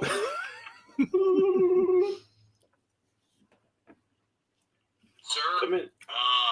this is the guy with the visor. All right, well, Manifesto. I know who he's talking about. Come up here and look at it. Hmm. I finally got the computer controls unlocked, sir. All right, we'll be right there. I guess we'll have to do this another time. Let's find out who we are and what the heck we're doing here. How is the ship still running? Well, maybe those like components of their memories are still intact, I guess. I don't Glad know. to finally have an identity. Yeah, me too. I'll just be glad to finally go over to my quarters. I wonder where the heck they are. Hey, all right, everybody. I'm bringing up the schematics right now, and this should do it. Go, computer. Bring up the crew manifestos and bios, please. All right, they should be coming up right about now. Captain of USS Enterprises, Captain Jean-Luc Picard, First Officer Riker Willem T, Officer Ops LT Commander Data, Security Officer LT War, Ship Counselor Deanna Troy, Navigation Officer Ensign Lara R.O., First Officer Commander Jonathan Hudson, Ship Medical Officer Dr. Beverly Crusher, Chief Engineer Lieutenant Jordy LaForge. Very well then. All right, there you go. Yeah, show my. Oh no, I didn't know that. Oh my gosh. Oh yeah, me too. Me too. Did it ever mention Worf? Well, I don't think so. Did it mention Data? Do what? Did it mention Data? Oh, I don't think it did. Oh well. To find out what it is that we're here to do, what those things are that are staring back at us at the screen, and what our mission is. We will Looks like the screen's cracked. go through with the meeting on the observation lounge as scheduled. Until then, I would suggest you all go to your quarters and get to know yourselves. Dismissed. Aye, aye, Captain. Yes, sir. All right. Ooh, ooh, ooh. Okay. Yes, I'm going to look and see who I am and why I have these weird powers. We'll have to find out who this William T. Riker guy is. Ensign Rowe, would you like to accompany me later? Sure, sounds fun. Well, I'm glad we found out who we all are, but now what do we do? For now, there's nothing we can do except for go to our quarters and find out who we all are. I suggest you do that until our meeting. Very well then, Captain. And now that I know where I belong, I think I'm going to go down to engineering. Commander Data, would you follow me, please? I would be glad to, Geordi. Okay. Huh? What is it, Lieutenant? I just wanted to apologize for my previous behavior. I assumed command when, in fact, it was not warranted to do so. Don't worry about it, Mr. Wolf. We are all in a state of disorientation. I need to figure out how to get graphics on these screens, like you know. You had to do. We all did. Thank you, Captain. Maybe some LED lighting or something. Captain Jean-Luc Picard is. I think I could figure it out Jean-Luc Picard. by the next. I wonder if that's French. Oh man! On their little computers. Wish I could remember some of this stuff. Come in. Shh. Oh, hello there. Not interrupting anything, am I? Not at all. I was just finding out who Commander William T. Riker is. What does the T stand for? Thomas. It turns out I love smooth jazz, beautiful women. I play the trombone. I'm quite the poker player. And I vacation on a planet called Risa. Very interesting. I've learned something too. Did he wear a silver one too at one time? Apparently, I think it's silver and gold. I hope that For what? Hold on one second. Weird between us. Oh, not at all. I don't think it will be weird. Hey, where am I? Will. Oh. See right there, you're already calling me Will, and you haven't even known me but for 5 minutes. I think she's asking about Geordi's visor. Like, did he have a gold and silver one at one time? I think it was always the same. Although I do know something that did change from season 1 to season 2 was Worf's ridges on his head. Oh, really? Yeah. Oh, yeah, because someone stole his ridges. Yeah. No, I think at one time, if I'm not mistaken, maybe in season 1, and I could be mistaken this, but I think Geordi, his visors were just a banana clip from someone's hair or something. Really? Yeah, that they modified it a little bit, of course, but I think that's all it was. That's a huge banana clip. Yeah. Well, I mean, that's what I heard in the original documentary, but I could be just, mistaken. Listen, I feel like I've known you for a lot longer than that. You mean you're getting your memory back, or no? As I mentioned before, it's more of a feeling. Am I trying to give her an accent? Command. You ready to go to dinner? Yeah, Ro. Sure, why not? Oh, well, if you two are busy. Oh no, I was just leaving. Okay. Damn, I'm trying to Well, give her a we'll go over freaking that accent. roster some other time. Very I well. mean, can't we have a menage a Troy? About, Oh, shit. nothing. We were just going over the duty roster. Well, them sons of bitches. Do you see what's happening here on his uniform? No. Look at this. This is a patch right here. This looks like, you remember that figure I had that had the scratches on them? Yes. This looks like a repaint of that figure. Like they had that one first, and then they came out and were, oh, we got to give them a regular uniform. That's all this is. I mean, we were getting ready to, and then you came in here. So, what's up? Oh, nothing. I was hoping maybe you could show me to my quarters. Yeah, sure thing. No problem. Number one, we're ready for you on observation, March.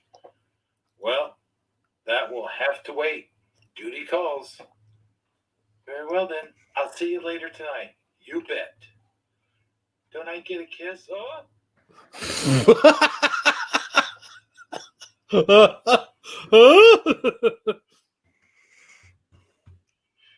The name of this ship Holy is shit. the USS Enterprise 1701D.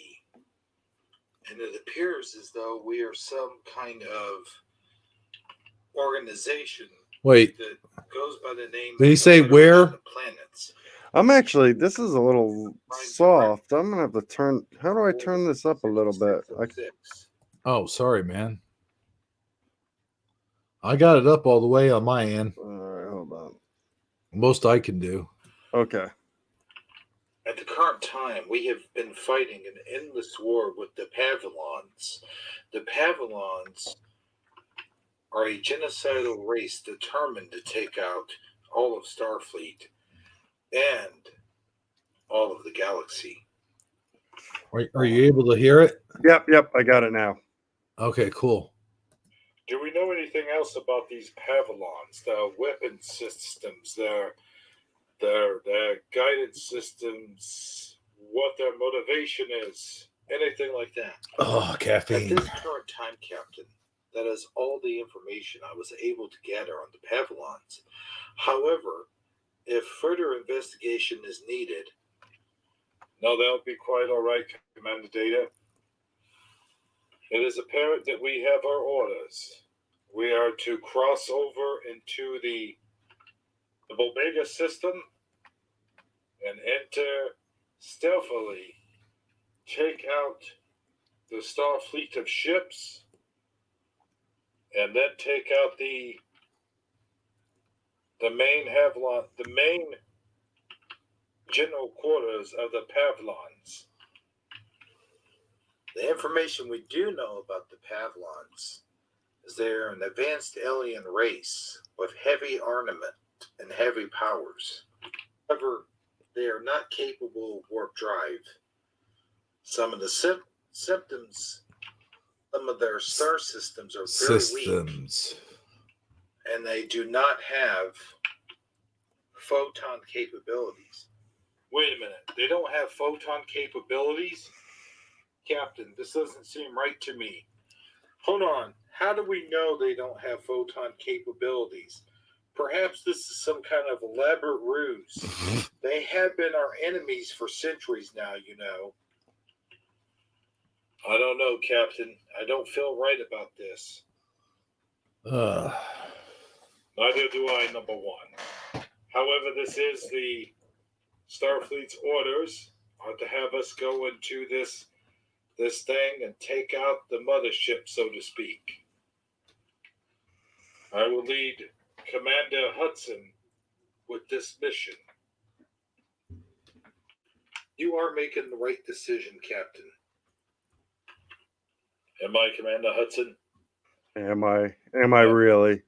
Captain, our ship's been attacked. It's been... Yes, I will answer one question. So hazy. The action figure I'm using for Commander Hudson is Q.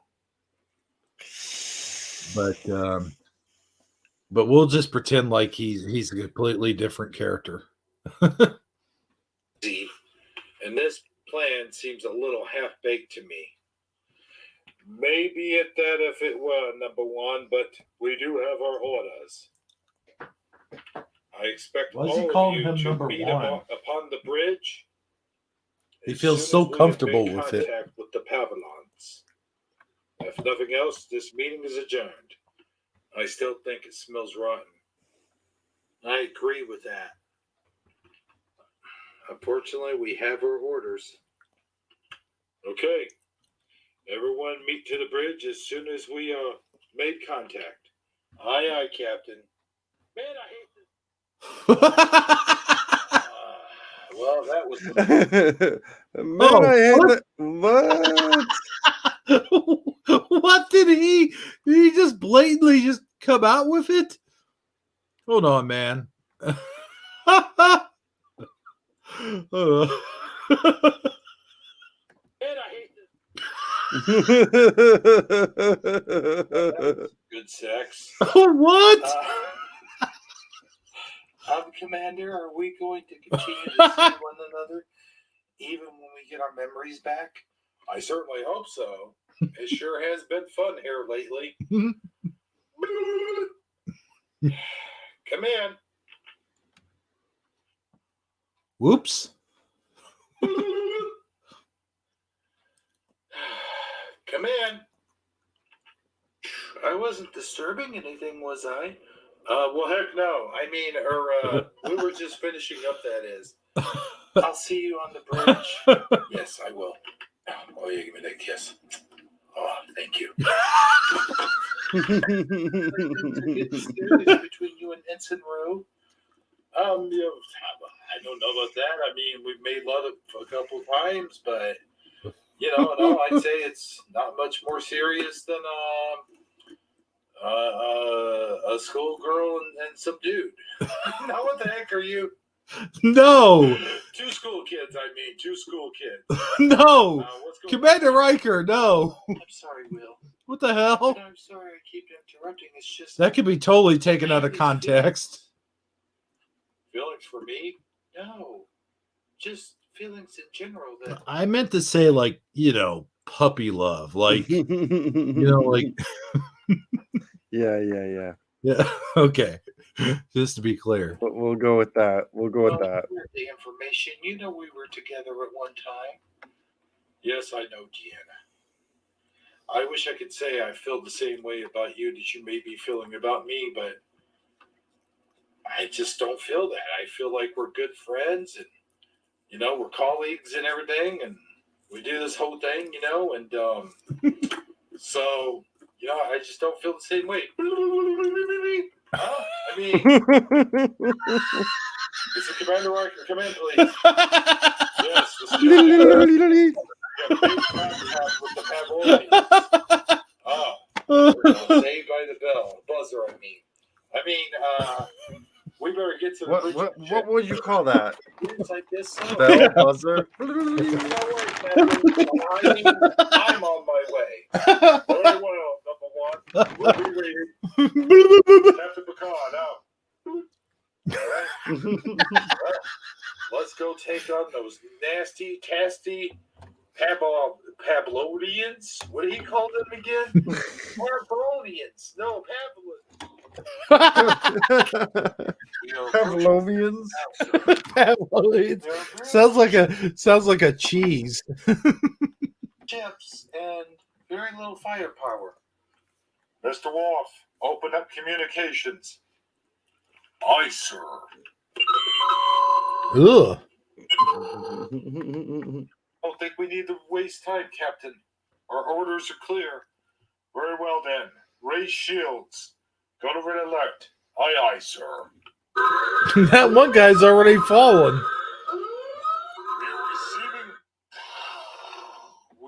direct hit, sir. Now or never. Fire a full-time torpedo. Aye, sir. They are exchanging fire, but very little. But very little. Captain, fire full-on phases at every single target. Aye, aye, sir.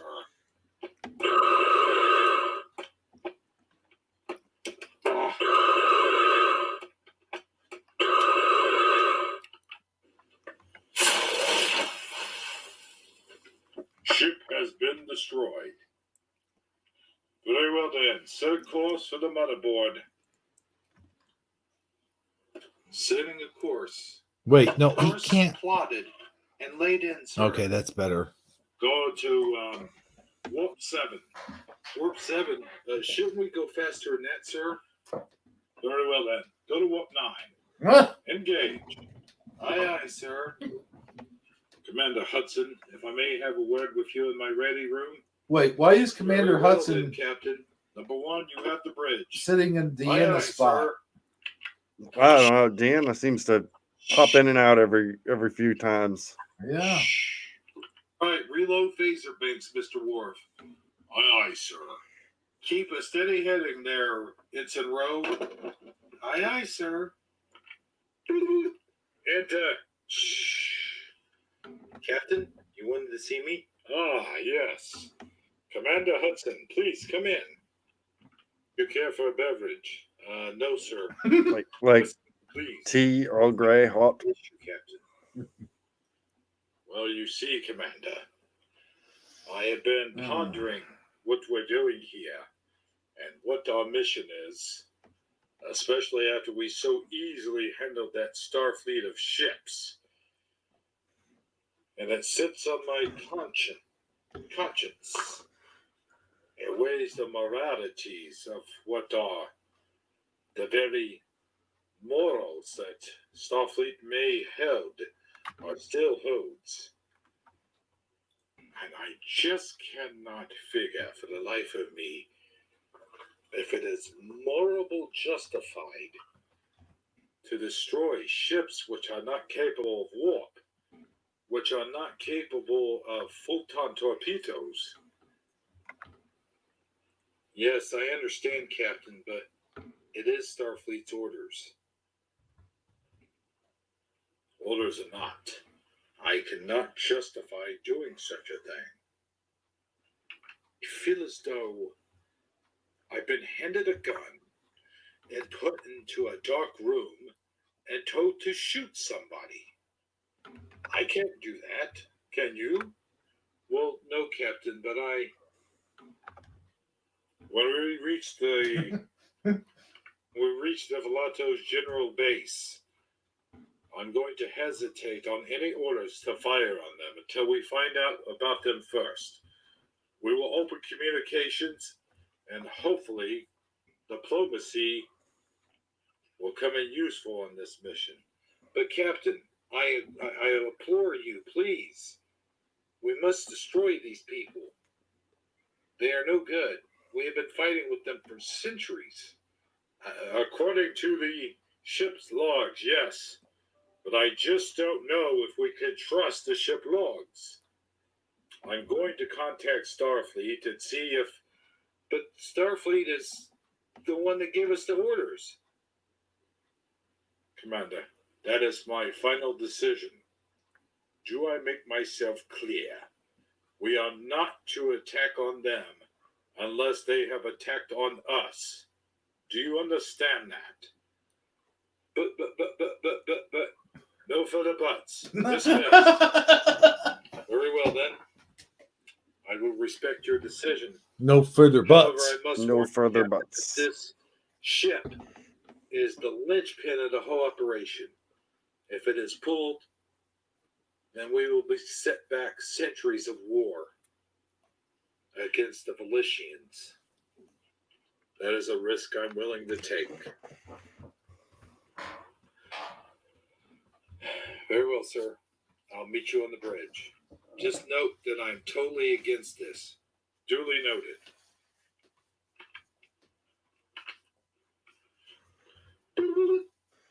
Captain? Yes, number one. What is it? We've reached the outer realm of the Valician attack post. I didn't make that up.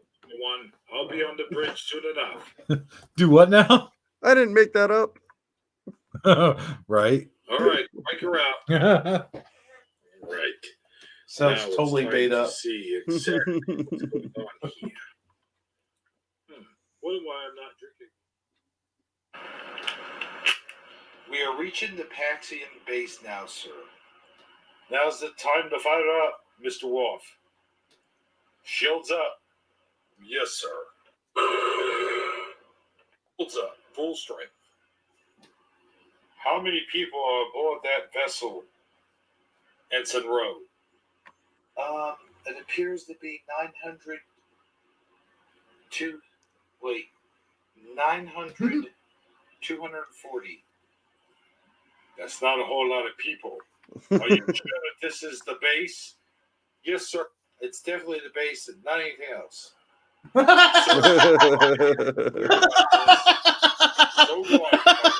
It's definitely not a new flavor of Pop Tarts. It's definitely the base, not anything else. Clearly, it can't be anything else. Nope. Mr. Wall, open hailing frequencies. But Captain, we can't just open up hailing frequencies now, Mr. Wolf. Do it.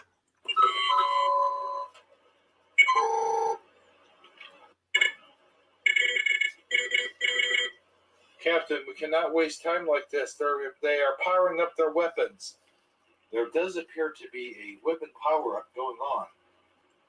No, we will wait for them to answer the hell. Mr. Wolf, lower shields. Captain, are you kidding me? If you lower shields, we will be destroyed. That'll be enough out of you, Commander. No, I cannot sit by. Why, this is the enemy. This is ridiculous. That's it. I'm taking over. Captain Picard has lost his mind. Wolf, get security. Oh, relinquish those controls, mister. Coming with me, sir. Oh, not think so. You take that, Klingon. Oh, fire your phasers at him now. Destroy these ships myself. Forget you guys, pal. Forget you guys, pal. Pally.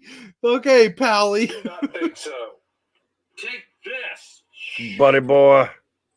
Champ. Yeah. Oh. Quit phasing me now. Oh. Wolf, now that he's down, restrain him. Aye, sir. It's knocked out cold. Oh. The heck is he God. grabbing him? All right, Mr. Wolf, take him to the brig. Gladly. This way, Mr. Whoever you are. Everyone's still laying on the ground. That was quite the ordeal. I should say so, number one. That man had us all fooled. Well, he's not a man, he's some kind of creature. But you're right. He set us up to destroy the entire, what are they called again? I don't know, Captain.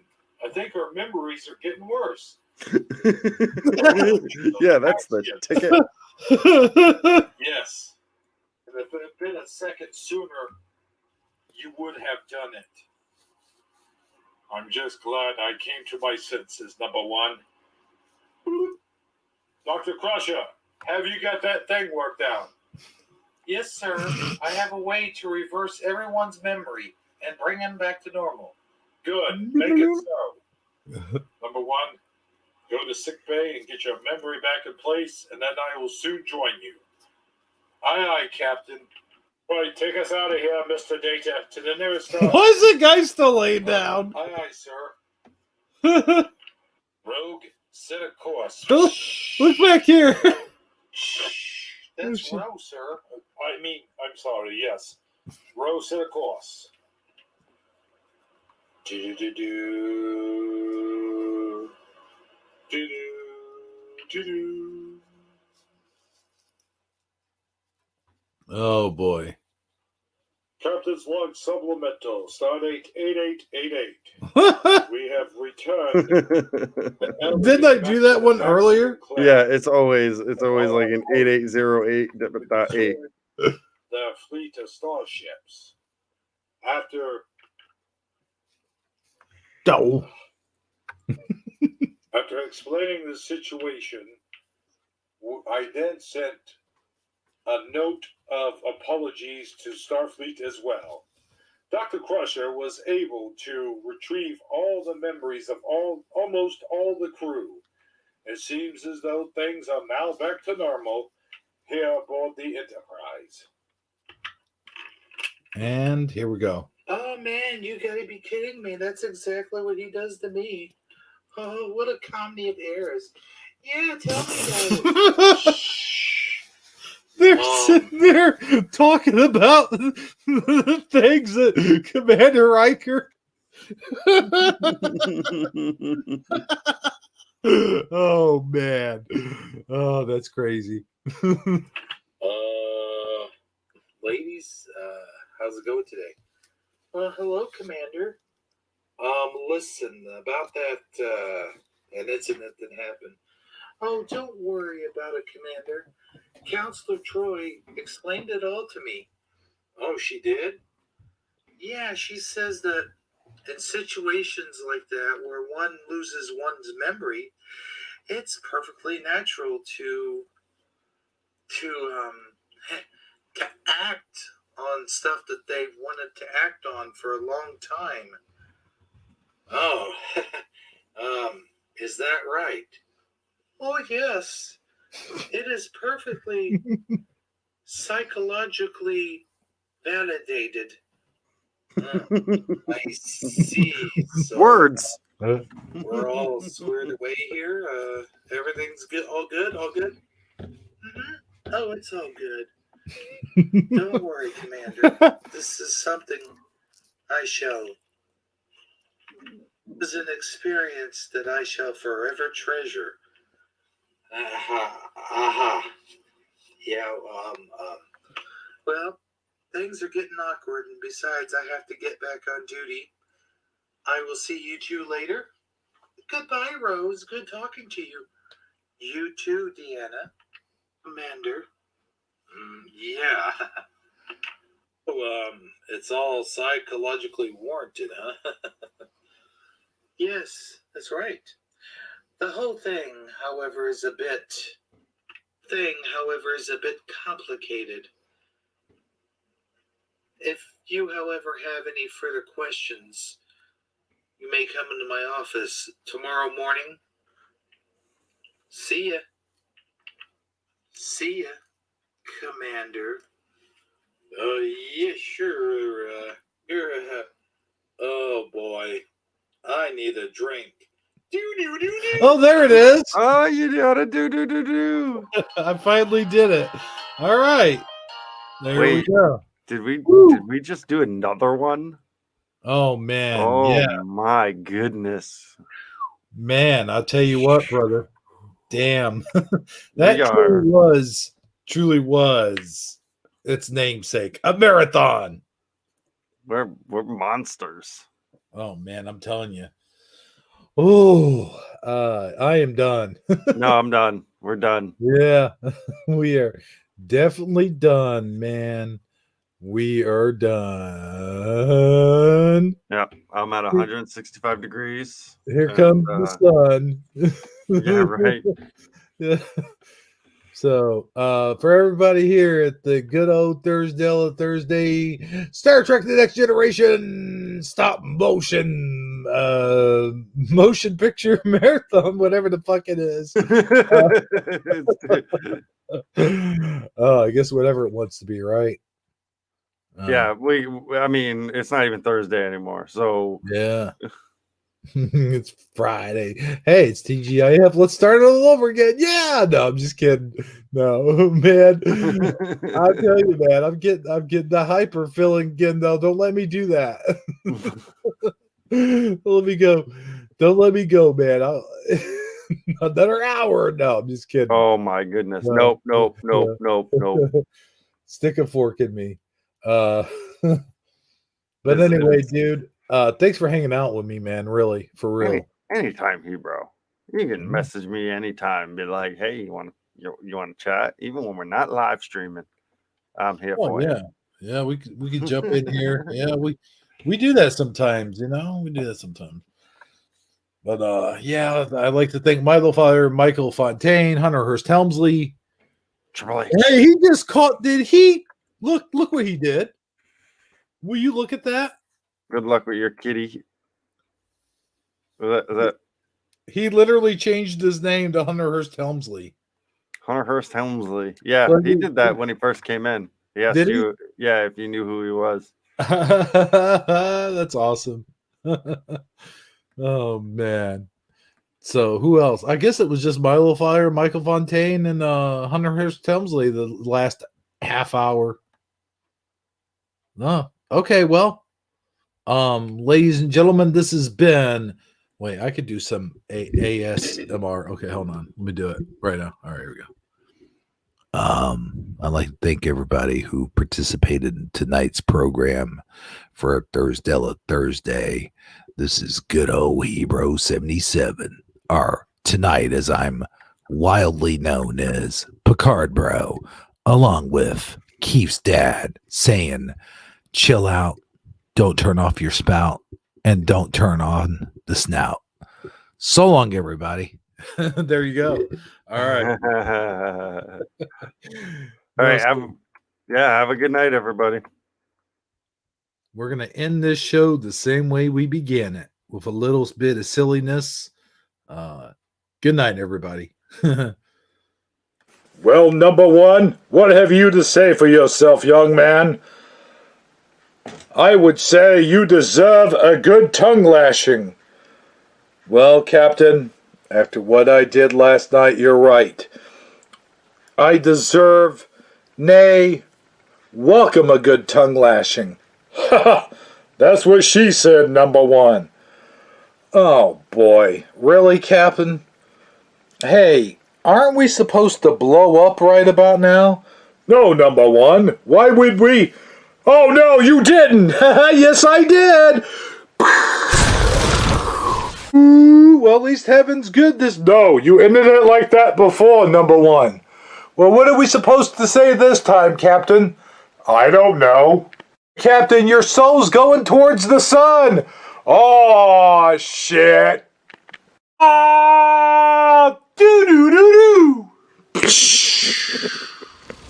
How did his soul... Wait a minute, why am I going back down? Oh, boy. That's all, folks. Well, that does it for tonight's show. It's been real, and it's been fun. And yes, it's even been real fun. But as all good things do, they must end. But remember, there will always be another show. Oh, at least I hope there'll be another show. As long as my internet keeps going and I'm still alive, I guess there'll be another show. But anyway, until next time, remember that snakes don't always bite, but when they do bite, oh brother, it really hurts. So long, everybody. Ha ha. Yeah. Hey, do you like this music? It's completely free. Oh yeah. Dig that jam. Ha ha. See ya.